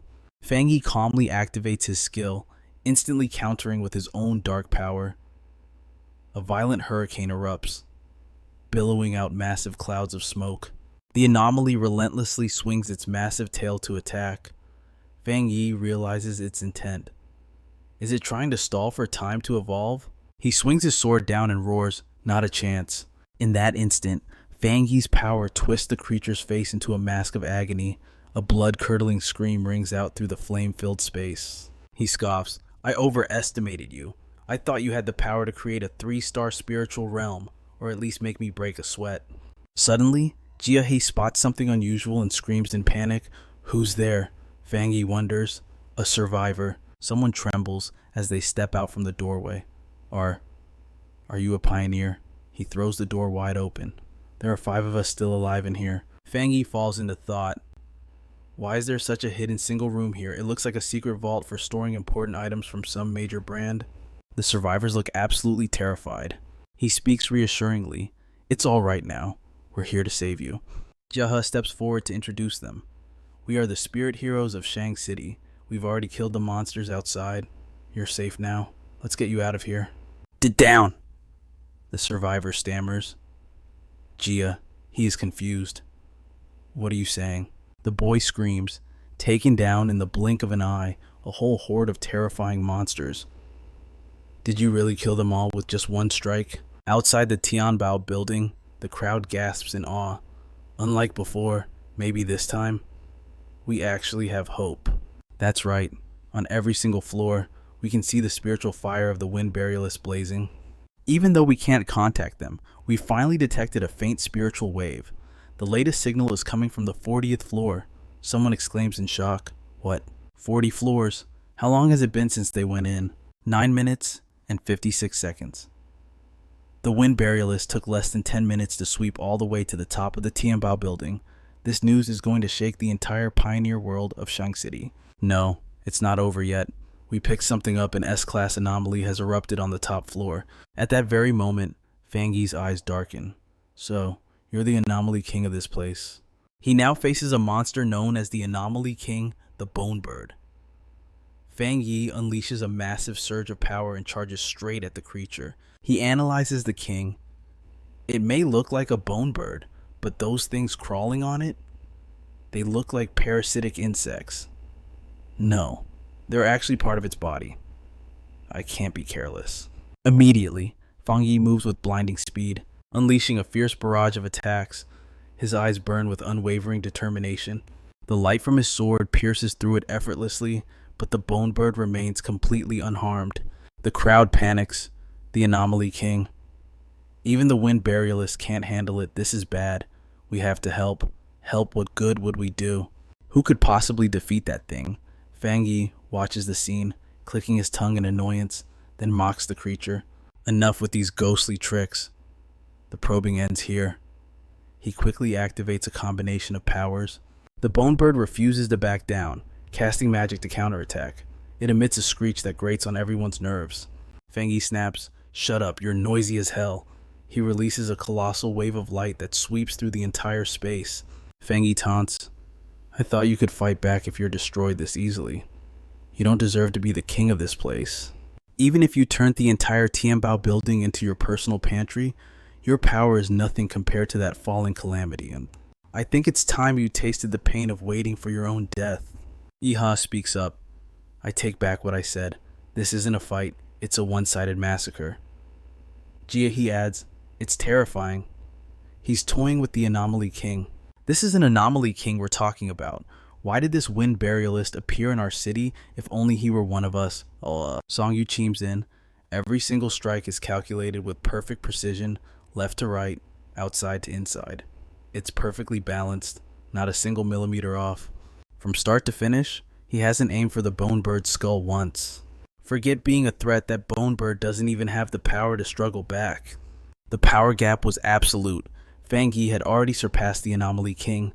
Across from him, the monstrosity let out a ceaseless, ear-piercing screech. Fang Yi shot at a cold glare.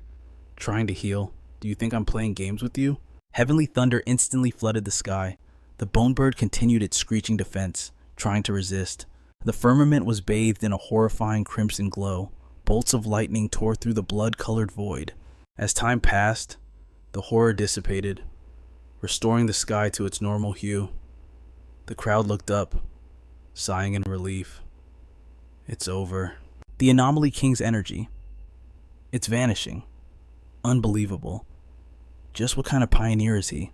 He is on a completely different level compared to our Shang City pioneers. Is this the gap between us and a top-tier prodigy? Now I truly understand the saying, there is always a higher mountain. I heard that when Tai City was invaded by an S-rank anomaly, they designated it the Hell King Sacrifice. The hatching cataclysm was sealed away before it could fully emerge. The solution and details were sealed in Tai City's top-secret archives. But I'm afraid that kind of legendary feat is something no one else can replicate. Fang Yi spoke up, his voice calm. The bone bird is dead. The domain of darkness has dissipated. You can contact the outside world and report the situation now, Song Yue shouted into her comms. Hello, this is Song Yue reporting in. The Tianbao building incident has been successfully resolved. All anomalies have been neutralized. That's right. Thanks to the wind burialist, we were able to complete the mission smoothly. We hope the Shang City Spirit Association will coordinate with us to express our gratitude for the support from Tai City and the wind burialist. Is the Shang City captain the guy who just got elected today? What's he doing here? We already finished the mission, and now he shows up. Yeah, it's because he knows Tai City's wind burialist is here. We advised him not to start any trouble. But a powerful, confident pioneer like him won't listen to advice. What is wrong with you people? This mission was assigned to the military district. Furthermore, the mental war zone personally stepped in to invite the Tai City captain. We are absolutely responsible for the Tai City captain's safety. We want to escort him out now. The Shang City Spirit Association and their captain have unclear intentions. This is a direct provocation of the military district's authority. The wind burialist is a VIP recommended by both the mental war zone and the Tai City Spirit Association. Anyone who dares to provoke him will bear the consequences. At that moment, Fang Yi stepped out. His eyes narrowed slightly in annoyance. Fang Yi scoffed. Pretty fast. You're already here. A figure rushed forward. I am the Shang City captain. You are Feng Jiang. Are you the wind burialist from Tai City? Fang Yi replied calmly. I am. So what? A wind attribute pioneer, Fang Yi thought. First time seeing one. This guy is arrogant, but he's deliberately hiding some of his spiritual power. Looks like he's at least in the creation realm. His hand moved behind his back, rapidly gathering spiritual energy. Their powers collided instantly, submerging the space in magical pressure. With just a single move, Fang Yi knocked Yue Fengjiang back. He frowned, thinking, is this wind burialist just some brat? Perfect. I can use him. I'll take this chance to establish the Yue clan's authority. He spoke up aloud. First, I thank you for resolving the crisis at Qinba Building on behalf of Shang City. However, you are a captain from Tai City, coming all the way here. Isn't that overstepping your boundaries? Young people might not understand the rules of the underworld or the proper order of seniority, Fang Yi retorted. When I arrived, Shang City didn't even have a captain. I accepted a request from the military district to come here and solve out the anomaly. So, Mr. Fresh Out of the Oven Captain, what exactly are you trying to settle with me? Yue Fengjiang smirked comfortably. Don't be so tense. Young people are so easily agitated. My Yue family has standards. I bear you no ill will. I've always respected talent like yours. It's just, I want to borrow your blade for a while. He released a wave of killing intent, threatening, "If you refuse, don't dream of leaving Shang City alive." Feng Yi's face grew cold with suppressed anger, but then he calmly closed his eyes and whispered, "Borrow." Seeing his arrogant attitude, Yue Fengjiang gritted his teeth in rage. Suddenly, Feng Yi unleashed a terrifying blast of fire. In an instant, his body tensed up, unable to move. Feng Yi radiated killing intent. "I'll lend it to your whole family." He swung his sword, carving a massive fissure into the earth. Up, Yue Fengjiang leaped aside to dodge. "Good, very good. This is interesting." Song Yue ran over in a panic. "The moment you two started fighting, the signal in this area got cut off again. We need to report this to the military district immediately. You guys notify your superiors, too. And we have to get these survivors back to safety." Feng Yi issued a warning. "I'll give you 10 minutes. That is, if you don't want to lose a captain." "Jia, he stammered. You... What do you mean? Are you threatening?" "Yeah." Lin Ying covered his mouth before he could finish. "I understand." The three of them turned and ran. Mei He muttered, "This Yue Fengjiang, he just got elected, and he's already picking a fight with us." "Go back and call for backup," he replied. "The way I see it, we need to teach that fake wind barrier a lesson. Our Shang City forces are ranked 3rd globally. After all." "Huh." He looked doubtful. "Do you think that's even possible?" Back in the fight, Feng Yi's eyes turned razor sharp. "What happens next depends on your luck, old man." Feng Jiang laughed. "Oh, talking big. Are we? You want to kill me? Then go ahead and show me 100% of your power." Blink. In a flash, he appeared right behind him. Sensing the presence, Feng Jiang glanced back instantly, but a strike of terrifying power was already unleashed by Feng Yi. He was knocked back several steps, his mind racing. That was terrifying. What was that feeling just now? Supreme Yang attribute? Shocking explosive power? Strange. My body actually feels fear. Feng Yi stood tall, his body engulfed in flames. 100% of my power, he scoffed. "If I did that, I'm afraid you wouldn't last 10 minutes. At that moment, a smile bloomed on Feng Jiang's lips. "It really is that blade. The new type of weapon secretly developed by the Spirit Association." He heard the taunt, his face falling silent, offering no reply. He continued his thought. "A spirit weapon containing terrifying elemental power, once forged, a single slash can split mountains and sever seas." Well, they really succeeded in researching it. And they gave the only one in existence to this kid. But no matter, this proves my trip wasn't a waste. That spirit weapon must be mine. A brat at the 2-star spirit creation realm like you. You'd better be smart and hand it over. Otherwise, I'll have to kill you and take it. Not enough. Still not enough. Didn't I tell you to use 100% of your power? Inside the Tai City Spirit Association, the chairman stood up and slammed the table.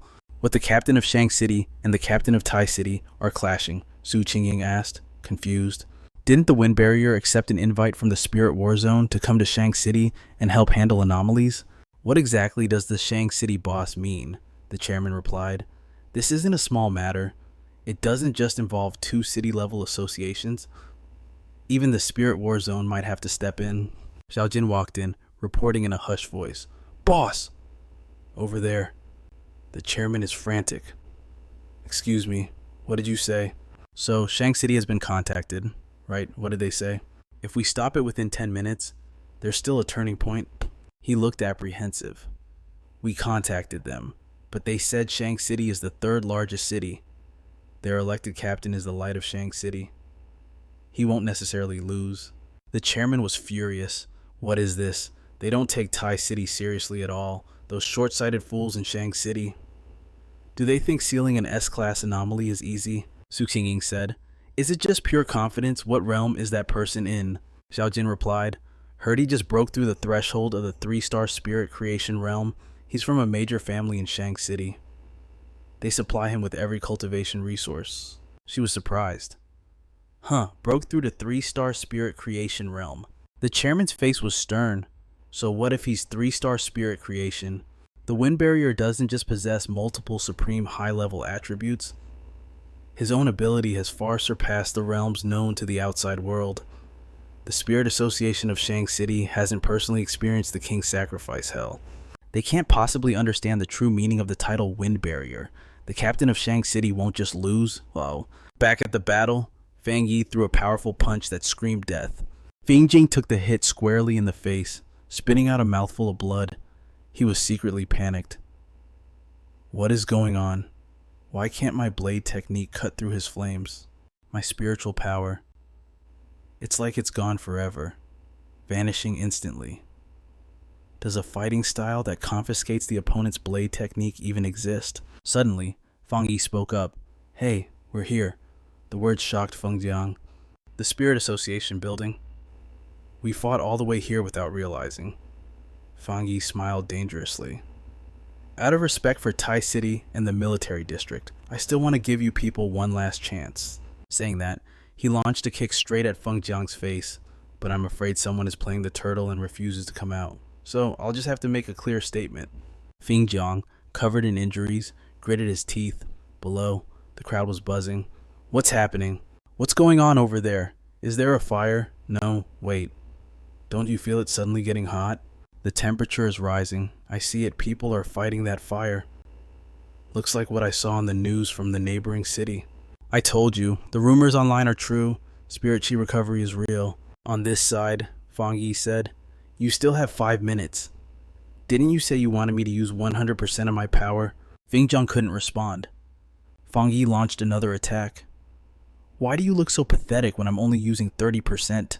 Feng Jiang was internally shocked. What does he mean? Could it be?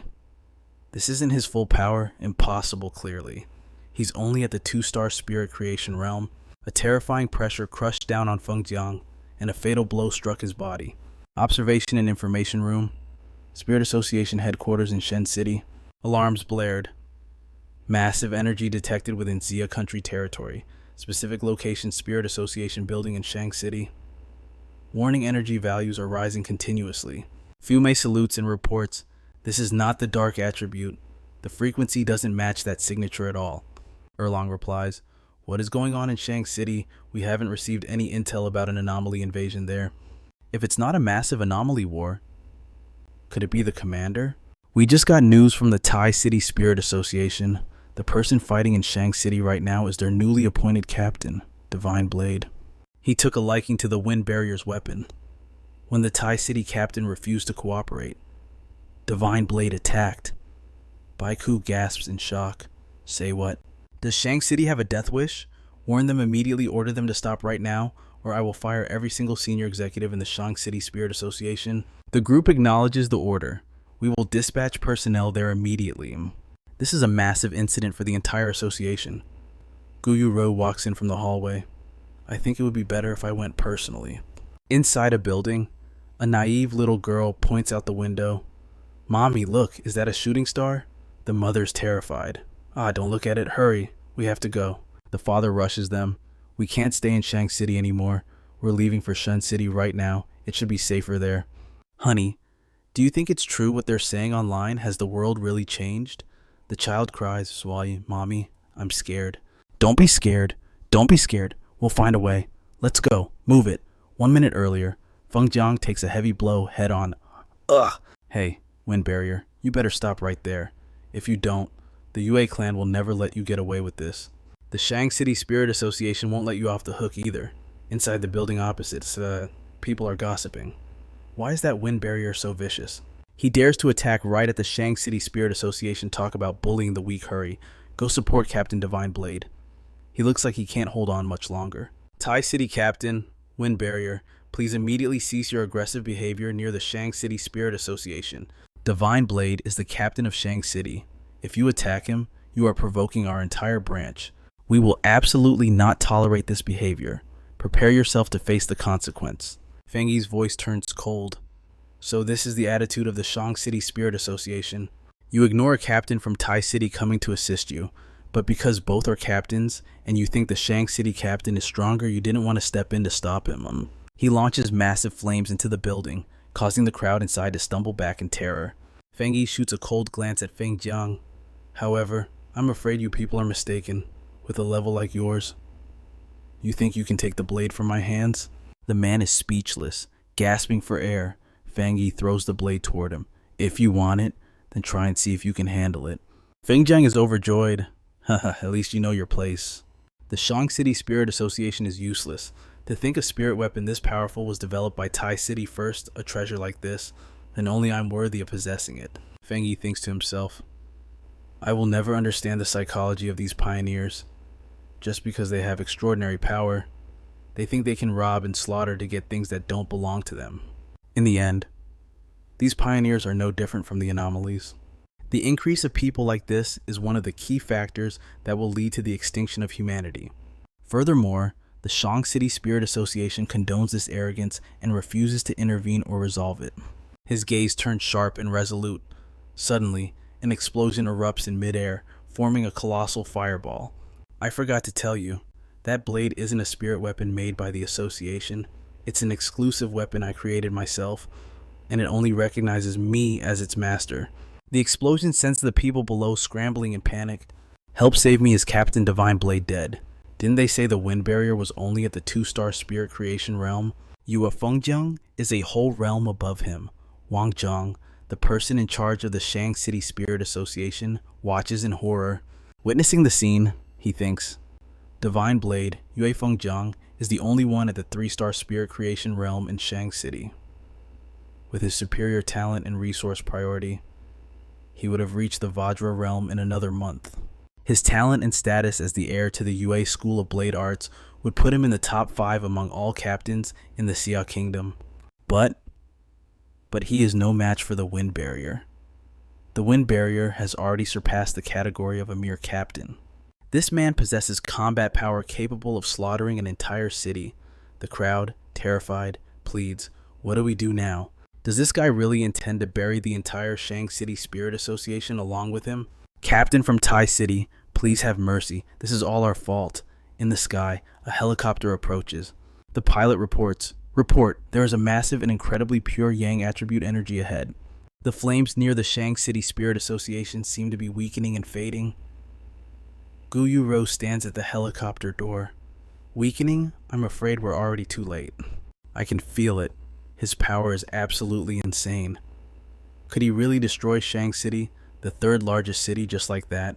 She clasps her hands over her chest, and spiritual energy manifests, scattering into beams of light that rain down toward the ground. She clasped her hands over her chest. Spiritual energy surged, then scattered into beams of light raining down on the ground. This is totally national level ascendant power, absolute mastery. And by the looks of it, he was definitely holding back. Wang Zhong looks down, his face lighting up with relief. Look, it's headquarters. The heavy hitters from HQ are finally here. Hearing this, Fang Yi glances up. A water attribute ascendant? That energy is pure. Leagues above that trash Yue Fengjiang. Definitely top tier among everyone I've met. Gu Yurao is also analyzing him in secret. Spiritual energy. High-level fire attribute. Domineering. Brutal. It's Yang energy. Heavenly fire. There's another power hidden underneath that I can't quite read. No wonder he's an ascendant capable of massacring a whole city. If he hadn't voluntarily pulled back those flames, my reign wouldn't have stood a chance against the remnants of his fire. Wait, that spirit weapon. A Tang Dynasty blade design, the purity and fusion rate. Tai City's Spirit Association research is nowhere near this level. There's only one explanation. He forged it himself. Wang Zhong points a trembling finger. Did you have to be so heartless? Wind Barrierist HQ is here now. How are you going to explain this mess to us? Feng Yi replies coldly. I gave you 10 minutes. You got the message, but you didn't give me an explanation. That means you all agreed your captain deserved to die. Wang Zhong chokes on his words. Feng Yi continues. One more thing. Speak to me like that again, and I'll kill all of you too. Gu Yuro lands, calling out to the Tai City captain. Feng Yi glances back, saying nothing. Wang Zhong thought to himself, that's right, headquarters still has to worry about public opinion, no matter how powerful the Wind Barrierist is, so what? If Captain Kai killing Captain Shang is just glossed over without proper punishment, wouldn't captains everywhere be left in despair? How will they manage the Spirit Association branches then? She introduces herself. First time meeting, I'm Gu Yuro. Wang Zhong is still spiraling. Look at Shang City, the association is destroyed. The wind, Burialist is still running his mouth. It's time HQ taught him a lesson. Guyuro steps forward. She is known as the Ocean Mystic of the Spirit Association HQ. Wang Zhong's body shakes, his voice cracking. What? The Ocean Mystic is apologizing to him. This negotiation, it shows HQ's stance toward the Burialist. Appeasement. Reward. Absolutely no conflict. As for the Shang City Spirit Association, a subordinate interrupts his thoughts. Is it really over? Captain Shang City was burned alive? Doesn't this count as internal strife? Another whispers. The HQ rep didn't even ask about responsibility. She said she'd explain things to him. Feng Yi stares at them. Their dissatisfaction is irrelevant. Shang City Captain moved against the Burialist. Ungrateful trash. Tried to take my life despite Tai City saving the Spirit Zone. Why didn't you think about stopping internal strife back then? Bunch of arrogant idiots. Guyuro sashays over to Wang Zhong, who is in charge of the Shang City Association. He raises a trembling hand. I am... She continues. I'll give you 3 days. Placate the citizens of Shang City. Invent a proper PR excuse to suppress the rumors. He bows, fawning. Yes, we understand. She cuts him off, her voice like steel. In 3 days, all of you are fired. HQ will send a team to take over Shang City. Remember this.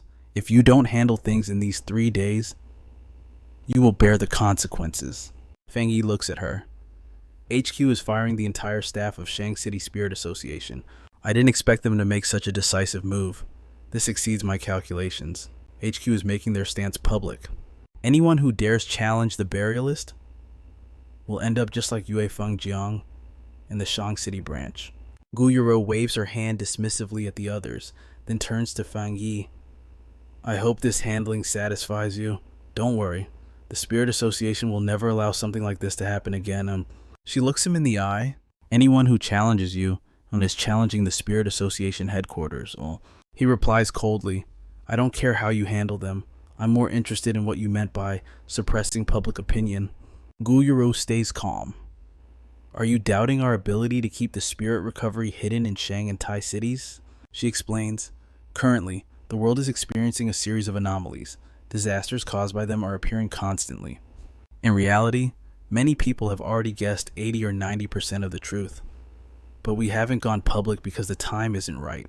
If we announce it now, the global situation will shift dramatically. If we changed everything instantly, chaos would erupt from within, shattering the fragile peace we've barely managed to build. If an existence like you hadn't been in Tai City, the era of spiritual recovery for Xia country might have begun the very day the Anomaly King destroyed this place. Or if it weren't for Elder Wu of the Spirit War Zone, we might have triggered it even sooner. And then, ordinary civilians completely caught off guard would have been thrust straight into the era of spiritual recovery. Feng Yi's expression darkened as he realized the truth. So that's how it is. Better to let a small group descend into chaos than to plunge the entire population into madness. If they want to maintain the illusion of equality and keep a peaceful, prosperous life for everyone, then what is necessary is that once the spiritual energy returns, those pioneers must rise above the millions of ordinary people to face the dangers head on. No wonder so many pioneers are itching to do something stupid, trying to create even more chaos. And yet, Xia country, suppress public opinion with such an iron fist. It restrains pioneers from starting conflicts, limits the spread of anomalies, and allows ordinary people to transition gradually into the era of spiritual recovery. However, without the cooperation of powerful pioneers, it would be impossible. Feng Yi spoke softly. It seems the moment of inevitability has truly arrived. He stood facing her, calculating silently. Although my current level is the spirit creation realm, and I've solved a disaster to buy Tai City some time, it is far from enough. Guyuro spoke persuasively. You surely have things to do. We will arrange a private jet to take you back to Tai City. However, I have a small favor to ask. This is a personal request, not on behalf of the Spirit Association headquarters. She pushed up her glasses, thinking. He's so young, yet he possesses the power to slaughter a city and the character to shoulder immense responsibilities. For Tai City to have a talent of this caliber, is truly enviable. Inside, Fang Yi was intrigued. He spoke up. No need for formalities. Go ahead. Gu Yuro extended her hand, surprising him. I want to befriend you as Gu Yuro, not as the Revelator. Is that acceptable? Meanwhile, at the Spirit War Zone, a man spoke. That is the entirety of the situation. Hearing this, Jielan slammed the table in fury. Absurd to think the Spirit Association of Shang City could be this short-sighted and stupid. If this continues, the combat positions in Shang City will surrender endlessly. The HQ needs to take over ASAP. Otherwise, in the cruel future of spiritual energy, Shang City will fail completely and be wiped off the map. An incompetent general leads his army to doom. The man crossed his arms, sneering. The Spirit Association HQ is probably still reliable. The Revelator specifically might even be trying to poach him from you. Shouldn't we make a statement of our own? Of course, she calculated coldly. The compensation for the Undertaker must not be small at the very least, no less than what HQ offers. Also, double the original reward from the Shang City Association for him. The man closed his eyes and spoke. I have to admit, I truly admire the Undertaker's strength and personality. He is ruthless, decisive, and knows exactly when to advance or retreat. These are essential qualities for a city leader. I believe this reward is the most suitable for him, Sol. She thought, if I didn't know you truly admired him, I'd think you were deliberately trying to make his life difficult with this. He continued, danger and opportunity coexist. Only he is worthy of training here. Besides, our war zone also has a genius currently in secluded cultivation inside. In the future, far more terrifying things Hell Monarchs will appear endlessly. Each one will shatter humanity's existing beliefs. The Undertaker must advance quickly to mature in the coming darkness and reach the ends of the earth that we cannot see. Jielan agreed. You're right. Perhaps our forbidden training zone is actually too easy for him. Suddenly, a panicked voice called out, Sister Lan, Elder Wu has woken up and wants to speak with you. Hours later, in Tai City, Fang Yi sat in his room, looking at a notification. Your bank account has received 10 million yuan. A figure entered softly. Cousin, you're finally back. I saw on the forums about Shang City. He cut her off. It's nothing major. Don't worry about it. She continued. You're not worried? The Pioneer forums are saying you took down the Shang City captain. The descriptions are so exaggerated. He flicked her forehead. Aside from cultivation info, you should spend less time on those forums. Did you forget your promise to improve yourself as soon as possible? Alright, I need to go cultivate now. She called after him. Didn't you just break through recently? Are you already about to hit the 3-star spirit creation realm? He let out a self-deprecating chuckle. Not necessarily. She watched him, puzzled. Why did it feel like her cousin was burying a heavy secret? He sat silently in the cultivation room. Just a little more. This was the purest dark attribute extracted from that bone vulture. Fusing it into the boundless dark domain is the only way to maximize this energy's potential. The system's voice rang out. Do you wish to inlay the dark attribute into the boundless dark domain? Yes. After the fusion, a realization struck him. Active combat mode. This was like a king commanding these aberrations to do his bidding. Suddenly, a colossal projection materialized above Fang Yi's building. The system interface flashed. Breakthrough requirements met. Do you wish to advance to the 3-star spirit creation realm? The crowd below stared in shock. Hey, look at that. What is it? A projection. Are you kidding?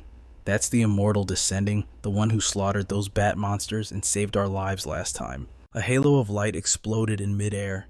Fang Yi stood at its center, his gaze sweeping calmly across the city. He mused silently. These subdued aberrations are like servants bowing to their king.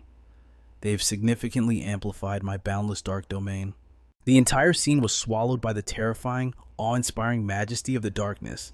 The status window popped up. Boundless dark domain upgrade, successful. New ability unlocked, aberration combat.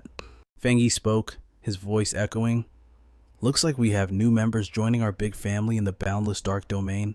Your power is incredibly pure, perfect for my ascension. Work hard for me in here, and I promise I won't mistreat you. He told himself, I need to exploit this new domain ability to the fullest, but more importantly, I must keep increasing my spiritual energy reserves. Far across the city, a pillar of strange light shot straight into the heavens. He had broken through to the 3-star spirit creation realm, Fang Yi analyzed the sensation. I can feel it. The abilities I absorbed and the cultivation techniques I learned. They're finally merging perfectly with my body. My power has been cleansed. It's pure now. Thanks to the domain's upgrade, wielding the dark attribute feels seamless. That old sense of stagnation is completely gone. Moments later, Fang Yi touched down, golden dust swirling around his boots. He murmured, "As for the rest, I'll have to figure it out through actual combat." At the Spirit War Zone, Elderlon sighed in admiration. Incredible speed. He's leveled up again. He asked, "How long has it been since he picked the 7-rot flower and saved this old life of mine?" The female officer replied, "Half a month, sir." Elderlon fell deep into thought. That's right. In just over 10 short days, Fang Yi has achieved the impossible. For any other ascender, this would be the achievement of a lifetime. He just entered the spirit creation realm, yet he suppressed the dark tide and retrieved the 7-rot flower. He didn't just save me, he saved you, and countless future ascenders of the Sia Nation. Suppressing the dark attribute is something neither of us could do. He handled aberration kings in 2 cities back to back, crushed the looming disasters, and rooted out the rats in our city, all while jumping 2 stars in rank. And all of this, was completed in just over 10 days. I truly can't wait to meet this heaven's favorite in Tai City. The spirit knight, Qingying, looked up, delighted. That's the direction of Fang Yi's new home. Did he level up again? The energy fluctuation the wind barrier is giving off, it's even stronger than when the aberration king descended. She immediately barked orders. Activate the emergency contingency plan. Ensure the wind barrier's ascension is not disturbed by anyone. Initiate level 1 protocols. A confident smile played on her lips. Ever since Tai City survived the Hell King disaster, the wind barrier's authority among ascenders has become absolute. Even the unawakened civilians have come to accept these phenomena as normal. They recognize Fang Yi's spiritual signature. It makes them feel safe. As for those hypocrites over in Shang City, let me educate them on just how terrifying the wind barrier really is. Some didn't believe the wind barrier handled the Tai City crisis alone, so the great god went ahead and cleaned up the disaster atop the Tianbao building in Shang City too. That disaster was ranked nearly as high as RSR aberration, and as for the Shang City captain, he got hung up and beaten by the wind barrier, dragged from the east gate to the west.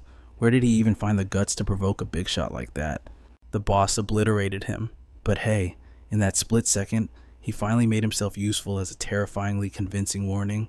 Now, no reckless ascender will dare pick a fight with him ever again. Inside Shang City, Chu Qingli was hard at work. She paused, lost in thought. I never realized cultivation would be this grueling.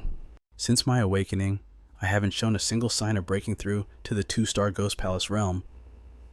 What on earth is wrong with me? And this wind barrier. These mediocre ascenders around here are useless. They either know nothing, or they just won't answer me. Xingli sighed, realizing the truth. It's probably because they don't know the wind barrier personally, so they can't make the connection. If only I could meet him.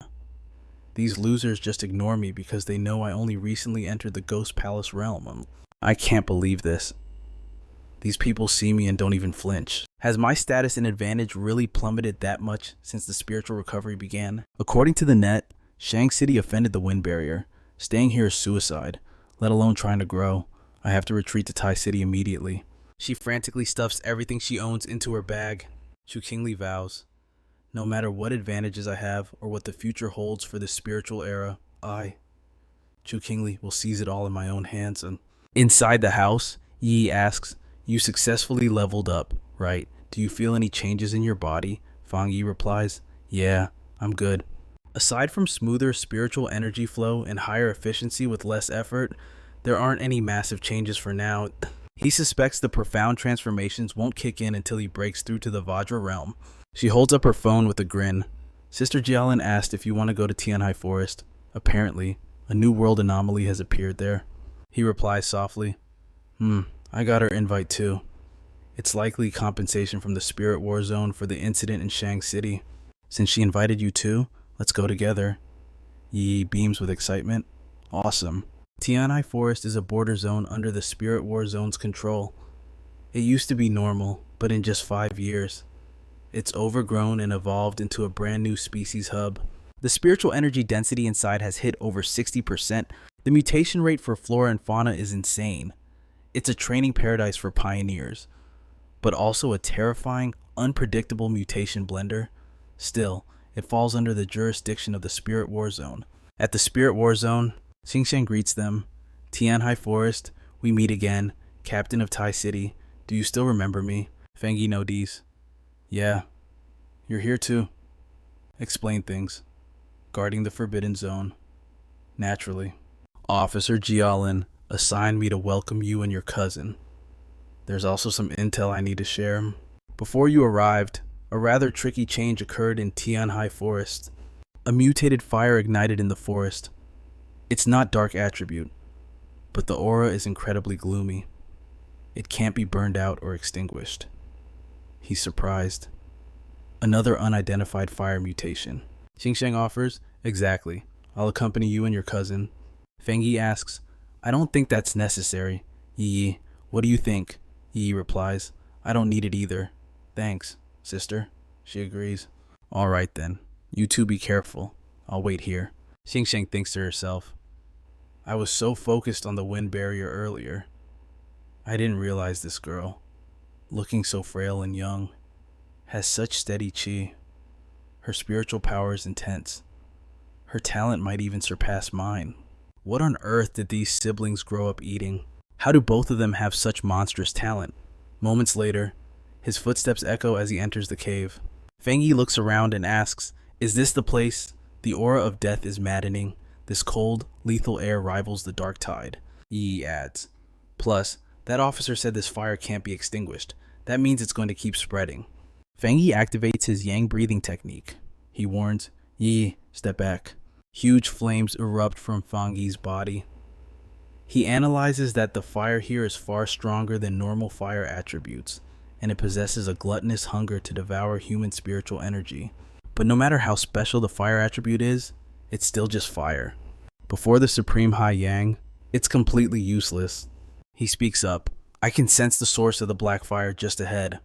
Yi, your spiritual attribute is wood. You'll be at a disadvantage against fire.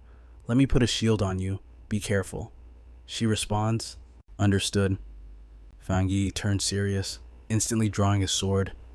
He slashes with enough force to seemingly tear space apart. Moments later, light illuminates their spot. Yi warns, the death energy is heavier than before. Suddenly, it feels like the space here is shifting. She remarks, did something just drip down? He replies, molten lava. Fengyi's eyes instantly sharpen. Here it comes. The system pops up quickly. Great World mutation detected. Preliminary analysis. Tombfire attribute fluctuation. System auto-gathering data. Compiling begins. System. You have acquired the Tombfire attribute method. The Tomb God domain can devour surrounding elemental power and convert it to strengthen your Yang Xing attribute. Fengyi notes. Fire attribute similar to the Desolate attribute, highly specific. Specialized in nurturing and strengthening Yang attributes. Info panel, new ability acquired, Death Seal. Warning. This ability possesses special attributes. Use caution when implanting. He's bewildered. What is this? System possesses the infinite death ability. After being killed by another, the Death Seal is stamped onto the killer. The Death Seal inflicts the Yellow Spring Hellfire effect. The flame. Netherworld fire surges from all four corners of the earth, endlessly incinerating those branded by the Death Seal. True to its name, the Tower of Death carries a potent toxicity invoking the curse of absolute mortality upon its target. The body structure collapses into infinite decay, a living hell. The gates of the underworld swing open for the marked soul, while lines of evil spirits wait to drag them into the grave. He frowns, deep in thought. Infinite death. Is it? The power is undeniable, but it doesn't fit my current style. The cost is too steep. I have no interest in a technique where the side effect is my own demise. System, archive this Death Seal. Do not integrate or learn it for now. High above, she watches the scene unfold, heart racing. He actually absorbed that hellish fire. Does this mean my cousin has gained yet another elemental attribute? Just how many powers does he possess now? It's terrifying to even think about. Fengyi's voice cuts through her thoughts. Don't lose focus. We're not alone. Her eyes instantly snap to alert. A massive shadow looms from the darkness. She gasps. Is that a dragon? He scoffs. No, it's a mutated lizard. At best, it's just an overgrown four-legged bug.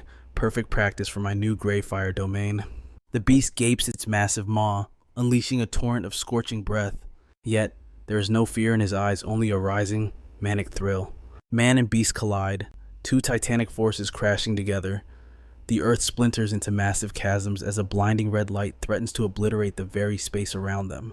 Finally, a cataclysmic explosion erupts, drowning out the world. Qingxiang shields her face, shouting, "Something's happening in there," requesting immediate backup report. Yes, man warning unknown, mutated life signature detected in Sky Sea Forest. Spirit density at 1000%, danger level S, rank immeasurable. Jilan Palas, this is bad. Why now? The energy in Sky Sea Forest has been stable for ages. And right when the wind barrier went into train, Elder Wu steps forward. I trust the boy's strength, but we cannot sit idle. We move. Now. Understood. The team mobilizes instantly. Moments later, shock ripples through the ranks. That streak of light? It's Elder Wu and Commander Jialan. Elder Wu is officially back in action. Commander Qingxiang orders everyone to follow move. The massive beam of light continues to tear across the terrain. Elder Wu, now in peak condition, is primed for war. Qingxiang struggles to keep up. This speed. Is this the power of a Vajra realm venerable?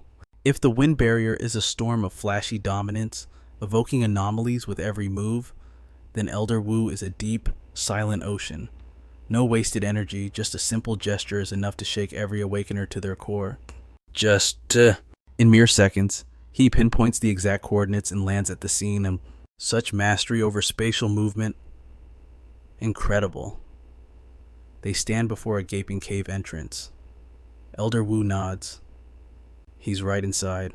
He sweeps his hand, shattering the debris blocking their path. The very air seems to rip apart at his touch. Following his lead, they rush into the darkness. Let's go. Inside the cavern, the sound of ragged coughing echoes. She rushes forward, frantic. Are you all right? Shrouded in shadow, Fangyi responds, I'm fine. But it seems we have company.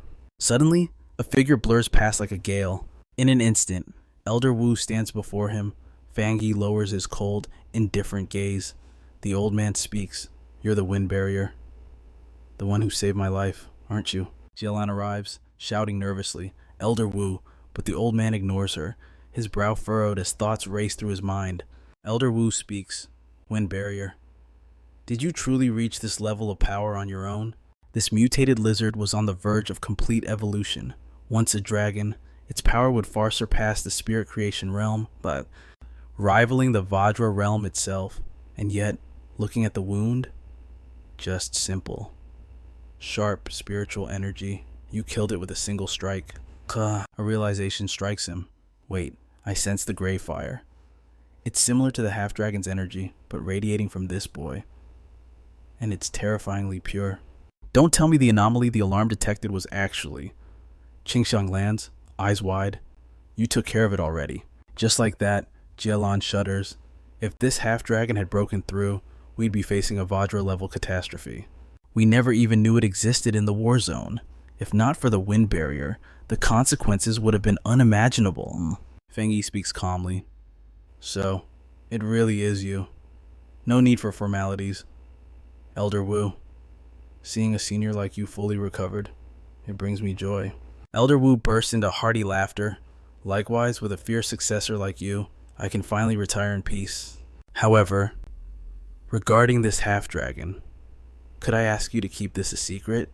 We cannot let anyone outside Sky Sea Forest know of its existence, especially the Spirit Association. Fangyi falls silent, understanding dawning on him. So that's how it is. Sky Sea Forest looks like a managed training ground on the surface. But in reality, it's a volatile chaos zone where anything can spawn. The things appearing here are likely even more twisted than the dark anomalies in the extreme dark zone. The Spirit War Zone is shouldering more responsibility. You don't want to bring a heavy burden to the Spirit Association, do you? Fangyi spoke up. No problem at all. He speculated that the Grey Fire's main attribute was absorption. Just like the Coyote of legend. That lizard from earlier was the proof. By absorbing the grave fire, it was able to mutate into a demi-dragon. Could the secret of the Sky Sea Forest be that a Teoti once existed here? The mutations caused by the spiritual recovery are bad enough, but even a common creature mutating causes horrific damage.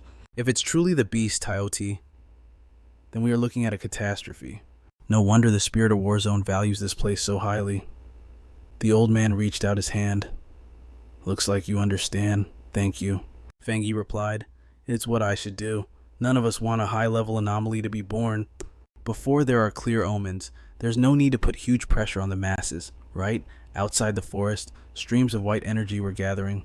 Feng Yi quickly sensed this aura, noting that it felt incredibly soothing and comfortable. But Jialan immediately tensed up. This spiritual power. Did that monster break through to the diamond realm and leave seclusion? A handsome man emerged from the shadows. In the night, the sound of footsteps on leaves whooshed by. A wood attribute spirit walker of the spirit war zone. His name was Bai Su. The people on the other side rejoiced. Isn't this Bai Su's aura? He successfully broke through to the diamond realm. This is great. The spirit war zone finally has another venerable touching the diamond realm. Feng Yi looked straight at him, thinking silently. No, his spiritual power is actually... Bai Su spoke up with a smile. Elder Wu, Jialan, I have returned. His gaze shifted in a specific direction. He hesitated, then asked, And who is this? Elder Wu stepped forward to introduce them. Let me introduce you. This is Bai Su, the wood attribute spirit walker of our spirit war zone. He is our trump card. He has been in seclusion specifically to break through to the diamond realm. Bai Su smiled at everyone. Hello, I am Bai Su. However, I need to make a small correction. I am currently only half-step diamond. I haven't truly broken through yet. Feng Yi also spoke up. Hello, I am the wind barrier. Feng Yi, captain of Tai City. Internally, he assessed. Not bad. His spirit body flows perfectly. Instead of the domineering aura of a spirit walker, he has a fresh sensation that makes the whole body feel refreshed. He indeed has the diamond phenomenon. It seems his strength isn't much different from mine right now. It shows that the diamond realm is not so easy to break through. Bai Su heard the name and asked curiously. The wind barrier, Captain Tai, Elder Wu clearly liked this Tai City captain. He was invited by Jialan. He not only saved my life, but also resolved the natural disaster crisis in Tai City. He will be a key strategic ally for our war zone in the future. Kid, you better show him some respect. Bai Su walked over.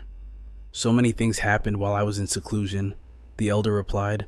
Bai Su awakened as a spirit walker very early. His talent and resources make him the best seedling in the Xia country. His speed in breaking through to the spirit creation realm is nearly the same as yours. He has been in seclusion within the Sky Sea Forest for a long time, so he knows nothing of the outside world. He added, spiritual recovery, human cultivation. To put it harshly, it is an act against the heavens, contrary to nature. That is why human evolution and absorption of spiritual attributes are the slowest among all beings on the blue planet. Originally, humans were classified into 5 levels based on the mutations of plants and animals. Until now, the highest ranking humans only amount to 5 3-star diamond realm spirit walkers. Of course, there may be those with potential like you, Wind Barrier, who haven't been discovered by us. The elder paused, then continued. But in the truest sense, they are rare, and stepping further is impossible. Feng Yi's expression revealed nothing. As time passes, spiritual energy becomes denser, and the difficulty for spirit walkers to break through decreases. But the diamond realm remains a massive threshold, a natural chasm. Countless spirit walkers have tried, wave after wave, yet failed to break through. Some even lost their lives in the attempt. The old man raised his hand and clenched his fist, but once one reaches the diamond realm, their entire being undergoes a massive change. One could call it a rebirth, transcending the mortal coil, infinitely approaching the ancients of legend. The body becomes completely permeable to spiritual energy. He smiled and immediately said, Bai Su reached half-step diamond safely. His attribute ability shows no signs of rioting. Instead, it is even more gentle and harmonious. It can help himself and others. Very good. I am truly very happy. He smirked. I gotta admit, this wind barrier seems pretty formidable. Number 901 remained completely silent, watching the scene unfold without a word. Opposite him, Baisu spoke up. Before I ascended, the spiritual energy fluctuations you released actually triggered my breakthrough. Thanks to you, I've reached the half-step diamond rank. So I'm really itching to test my strength against yours. Up for a match, as the two stood face to face, it was clear Baisu might be humble, but his fighting spirit was absolutely overflowing. In a way, we're actually quite similar. It was almost like sensing a kindred spirit. Fungi let his imposing aura flare up, laughing as he replied, "Haha, no problem at all." They squared off, spiritual energy erupting from their bodies as they prepared for battle. If that's the case, I'll act as the referee. Remember, this is just sparring stop before it goes too far. The spectators quickly backed away to give them space. Instantly, spiritual energy sparked like lightning in both their eyes. A thunderous boom shook the forest, stunning the crowd. Baisu had just exited seclusion, and he was already throwing down with the captain of the Tai clan. A clash between two absolute monsters I'm actually getting hyped. The old man watched, calculating silently. One was the Tai clan's sudden rising star, and the other represented the pride of the Spirit War Zone. In a battle like this, who would actually gain the upper hand? Baisu clasped his hands together. An emerald light flashed. Instantly, massive vines and sturdy tree trunks erupted from the earth, creating a dense forest barrier. As an awakened with the innate wood attribute, he was overflowing with divine power, able to command vegetation and force rapid, explosive growth. Fungi slammed his hand onto the ground as blue light flickered, but Baisu's spiritual energy was already overwhelming. He had mastered his ability, pushing his limits to a new level. He could literally conjure an entire legion of living plants. Fungi moved with lightning speed, his hands slicing through the vines, launching themselves at him. It was the perfect ambush tactic, manipulating any vegetation in range to deliver a fatal, critical strike. He kept dodging the barrage of vines, but in the Tianhai forest, Baisu literally had the home field advantage. Fungi just smiled as a golden light ignited in his palm. After all this wood was just high-grade fuel waiting to burn. He swung his arm, and a sweeping wave of fire instantly incinerated the tree trunks blocking his path. But the vines began to knit themselves back together. Fungi noticed it immediately. "So, the plants you control don't burn," Baisu replied. "Normally, you'd be right. My wood entanglement attribute is usually at a huge disadvantage against fire." He placed his hand on a vine. "But right now, my plant legion can't be suppressed by mere fire." Fungi stared ahead coldly, just as vines exploded from the ground to encircle him from all sides. In an instant, he was completely trapped within a cage of twisting vines. Baisu called out, "How do you like this one?" Fungi stood calmly within the thicket. "If you were my actual enemy, you'd be realizing that this indestructible cage isn't nearly enough to hold me." Internally, however, Fungi was impressed. Formidable. So this is the true power of a half-step diamond rank. He let the flames in his hand roar to life, pressing them against the vines. But the spiritual energy reinforcing these plants was incredibly pure, utilizing the environment to its absolute peak. From above, Baisu shouted a warning. "I wouldn't stay in there too long if I were you. That giant tree isn't just wood, it's toxic. Once activated, the poison becomes dense and concentrated. It'll take you down, even with your 3-star spirit creation realm physique." Yet, Fungi just smiled. "Is that so? Well then, I guess I'll just have to test that theory." A blinding light erupted from within the plant cage. Baisu's eyes went wide, staring in disbelief. Flames exploded outward, shooting into the sky. Baisu gasped internally. How is this even possible? Baisu's expression darkened. The fire was spreading uncontrollably through the forest. "My plants are reinforced with spiritual energy. Ordinary fire shouldn't be able to touch them." He gritted his teeth. What kind of terrifying flame is this? Suddenly, Fungi materialized right behind him. "You're distracted." Baisu flared his spiritual energy, leaping back to dodge the strike. His mind raced. How? He's clearly only at the 3-star spirit creation realm, but his power? It's not inferior to mine at all. He landed firmly on the ground, scanning the forest that was now engulfed in flames. "You knew I'd try to infuse more energy into the Tianhai forest, and you predicted my escape route." He looked at Fungi. "You set the forest on fire intentionally, didn't you?" Fungi smiled. "Guilty." You're strong, Baisu. I had to think a few steps ahead to cut off your retreat. If I hadn't, you would have just kept pumping energy into the trees, and that would have made my job a hell of a lot harder. Baisu went silent, his mind racing. He had always prided himself on being a rare genius of the spirit sector. The Sky Sea Forest, a nightmare for ordinary pathfinders, was actually a massive power source for him. This guy, he's clearly on my level, even on my home turf. With that sharp mind of his, he refuses to give an inch. No, I've reached half-step diamond rank. I absolutely cannot lose this. He burst into wild laughter, stealing his resolve. Haha, alright then, let's see how you handle this. Baisu slammed his palm onto the earth. The ground cracked open as massive vines shot upward, making fungi flinch at the sudden eruption. Watching from the sidelines, Elder Wu screamed in panic, Baisu, do you have a death wish? Forcing the Sky Sea Forest to manifest more wood energy will drain you dry. In the distance, black smoke billowed as emerald light erupted from the surging vines, but Baisu had lost all reason. He roared like a beast, abandoning his composure entirely. Elder Wu shouted his name in vain. Baisu stood amidst the chaos, pouring his energy into the vines, reshaping the very terrain around them. Feng Yi dodged backward instantly. Flames gathered in his palm, ready to incinerate the dense wood aura saturating the air. Feng Yi glanced back at the spectators. Elder Wu, Jielan, the match isn't over yet. Leave this to me. Elder Wu froze. The reflection of roaring flames danced within Feng Yi's eyes. In a heartbeat, he unleashed a torrent of fire, incinerating the vines lunging toward him. He tore through the burning thicket, launching a direct assault on Baisu. Baisu scrambled to the side, barely dodging the blow. But the strain was too much. Baisu violently coughed up a mouthful of blood. He looked up, screaming defiantly.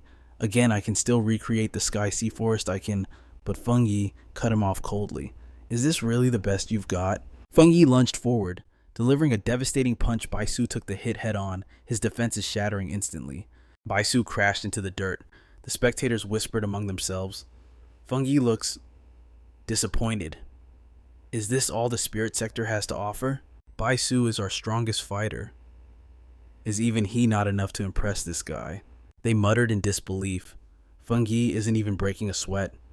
He's handling this like it's nothing. Baisu has been pushed to the brink.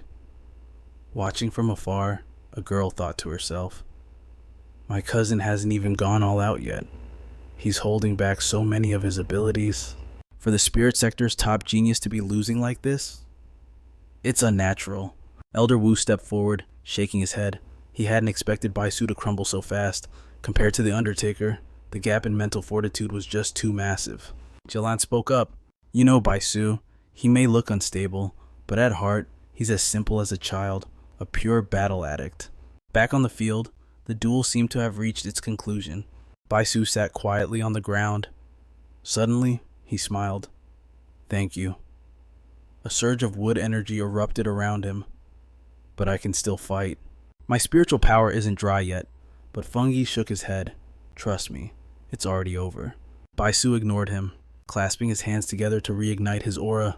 3 identical clones burst from Baisu's body. All living things, hear my command. Feng Yi analyzed the move instantly. Using spiritual power to create clones, his energy reserves and consciousness are an absolutely top tier among pathfinders. He's arguably the strongest opponent I've faced. He's actually forcing me to burn some real energy.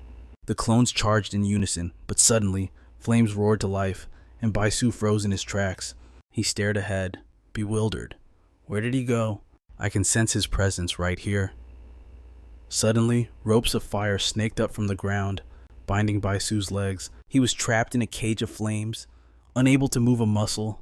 Out of nowhere, a spike of pure fire materialized right in front of his face. Feng Yi materialized before him, towering atop a massive fire dragon. Now, are we done? Elder Wu sighed. Baisu has lost. It's decided. That Undertaker, he never ceases to amaze me. Jielan nodded calmly. Our data predicted Baisu's defeat, but I never expected it to be this absolute. It's the first time our little monster has suffered such a crushing defeat. The girl smiled knowingly. I knew it. The other 2 spectators were stunned. One man taking down 2 disaster class anomalies back to back. Baisu's defeat was inevitable.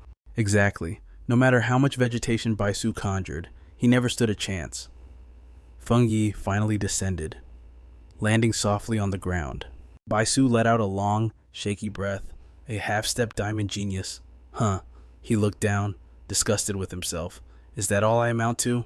Baisu clasps his hands respectfully before Feng Yi. Thank you for the lesson.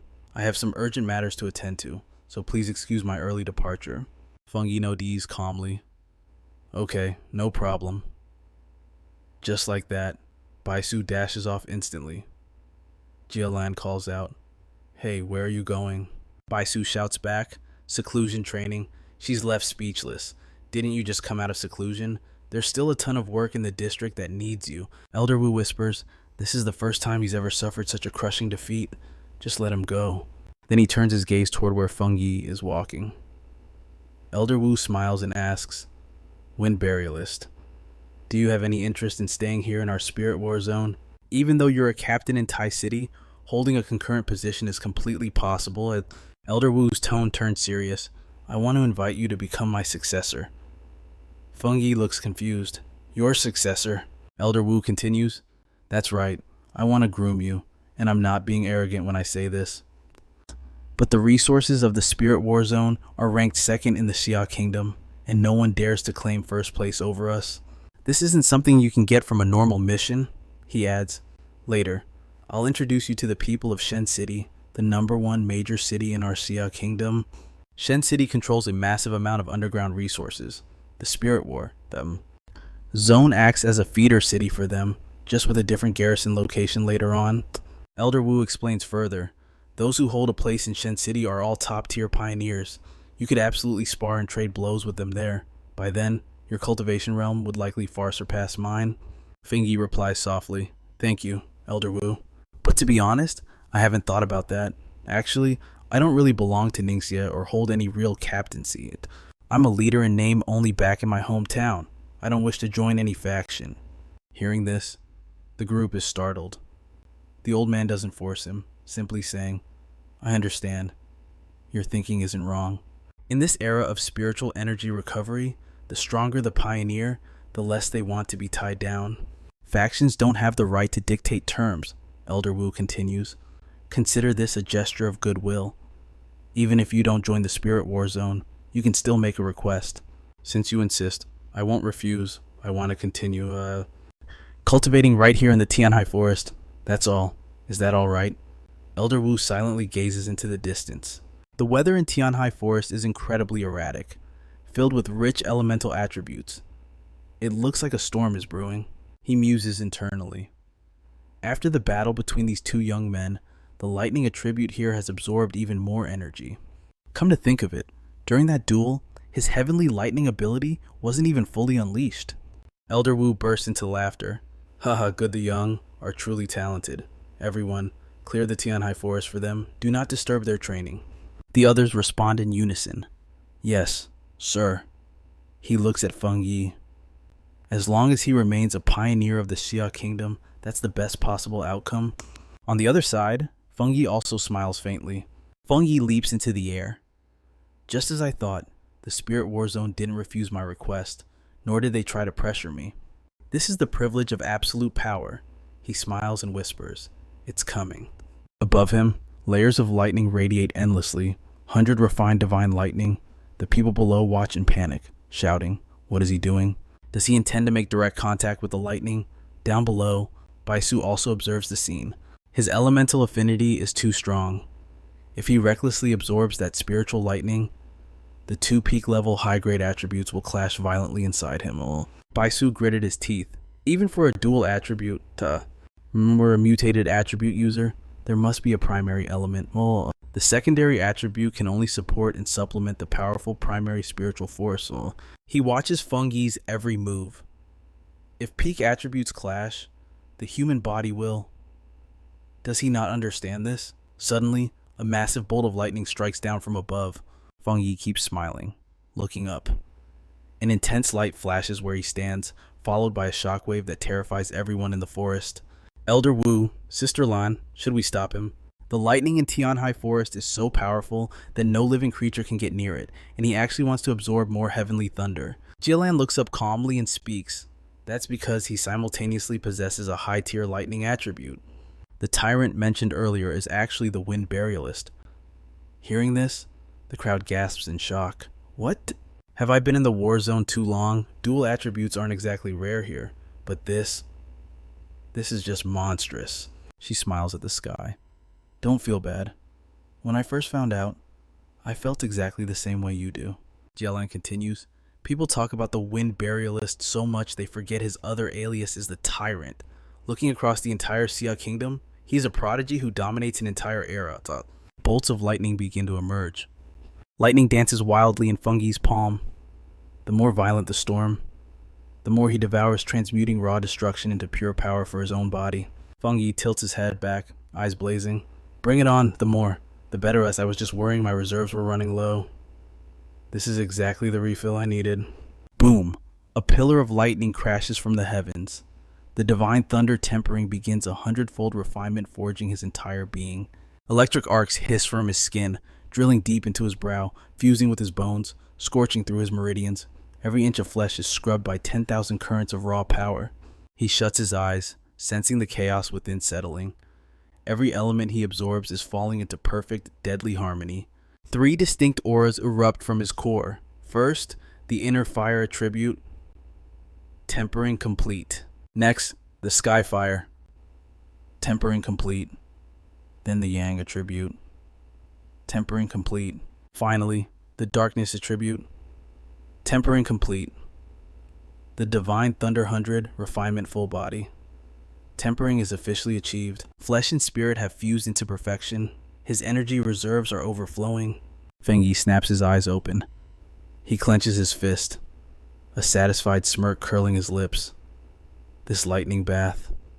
It feels like he's been completely reborn. Without warning, he punches toward a distant peak.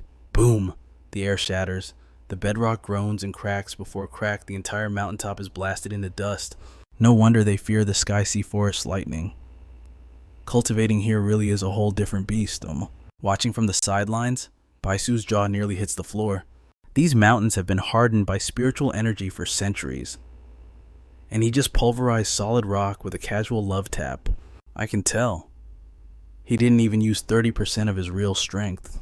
Baisu shudders. Even other lightning attribute pioneers at the same level, people with the same body refining advantages, could never pull this off.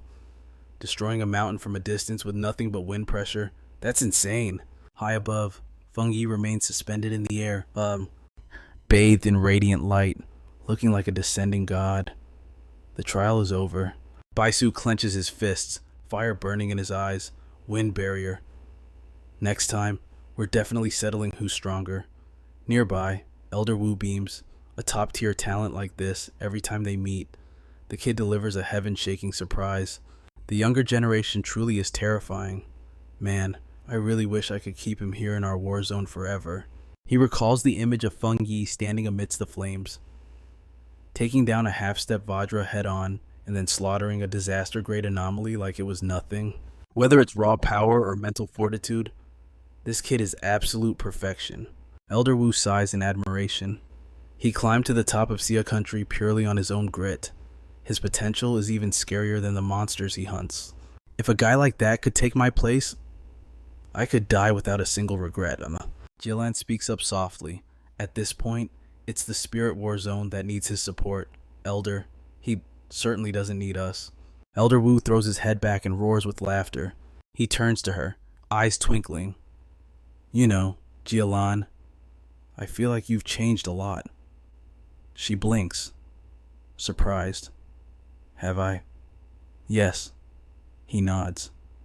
But it's a good change. Not bad at all. Haha, seeing you like this gives me even more faith in the future. He pauses, a thought striking him. Say, why don't we invite that young friend of his? Over on the cliff, Lin Yi is still deep in meditation. Feng Yi, having finished his lightning bath, drifts down to land beside her. This is a rare opportunity, he thinks, watching her. Hang in there, cousin. Soak it all up. Then he shifts his gaze toward the approaching group. Elder Wu Jialan, Feng Yi, raises an eyebrow. Why haven't you guys left yet? The old man chuckles. Well, I just had a new idea. Don't worry, you don't have to promise me anything. Elder Wu gestures toward the meditating girl. I want to invite your cousin, student Lin Yi, to come train at our spirit war zone. Feng Yi's interest is piqued. You mean she could continue her academic studies and her cultivation training at the war zone simultaneously? Exactly. This offer might not impress a monster like you, Feng Yi, but for her, it's a golden ticket, a massive shortcut to power. The benefits are immense. I just don't know what she thinks about it. Just then, Lin Yi's eyelashes flutter. She opens her eyes, looking straight at Feng Yi. Feng Yi nods respectfully. Thank you, Elder Wu. The Spirit War Zone has always treated new pioneers with incredible sincerity. I really appreciate it. Honestly, as an examiner, it's a hard offer to turn down, but I can't make that decision for her. Suddenly, a firm voice cuts through the air. I'm not going. Feng Yi turns around, surprised. Oh, done already. Lin Yi stands up, her voice tense but determined. Thank you for the opportunity and your kindness, Senior Wu. But I don't want to go. Elder Wu blinks. Why not? If I may ask, she takes a breath. Maybe I'm being a bit childish. Maybe I still think too much like a high school student. But if I accept, I feel like I'd be putting my cousin in a tough spot. It wouldn't feel like the Spirit War Zone wanted me. It would feel like using my cousin as leverage. She lifts her chin, eyes burning with resolve.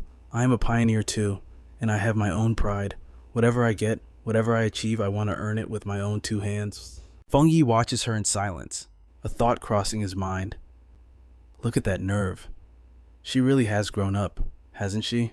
Elder Wu bursts out laughing and shoots her a thumbs up. Good, very good. I see now we were being too narrow-minded. All right, sorry about the trouble, kiddo. We'll keep monitoring your condition. Hang in there, okay? Yi beamed back. I promise, I'll do my best. The scene cuts to Feng Yi's apartment building.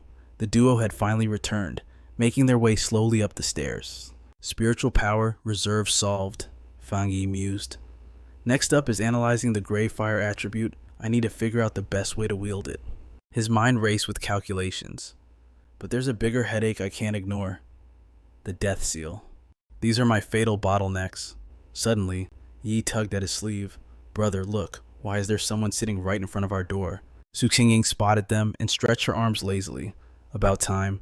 You guys finally decided to come home. Yi gasped in surprise. Captain Su? Feng Yi frowned, cutting straight to the point. Su Qingying, why are you camping out at my door? Did something happen? She nodded grimly. Big trouble at the border. The Moon City captain tracked down our Ninghai Tairui branch. She's requesting urgent backup. Feng Yi's brow furrowed in confusion. The Moon City captain, so where is she right now? Critically wounded, she replied. She's currently in our Ninghai infirmary, getting treated for severe injuries. She risked her life escaping Moon City just to get this intel to us. She was completely out of options. Biz. That's why she specifically name-dropped a wind burialist like you.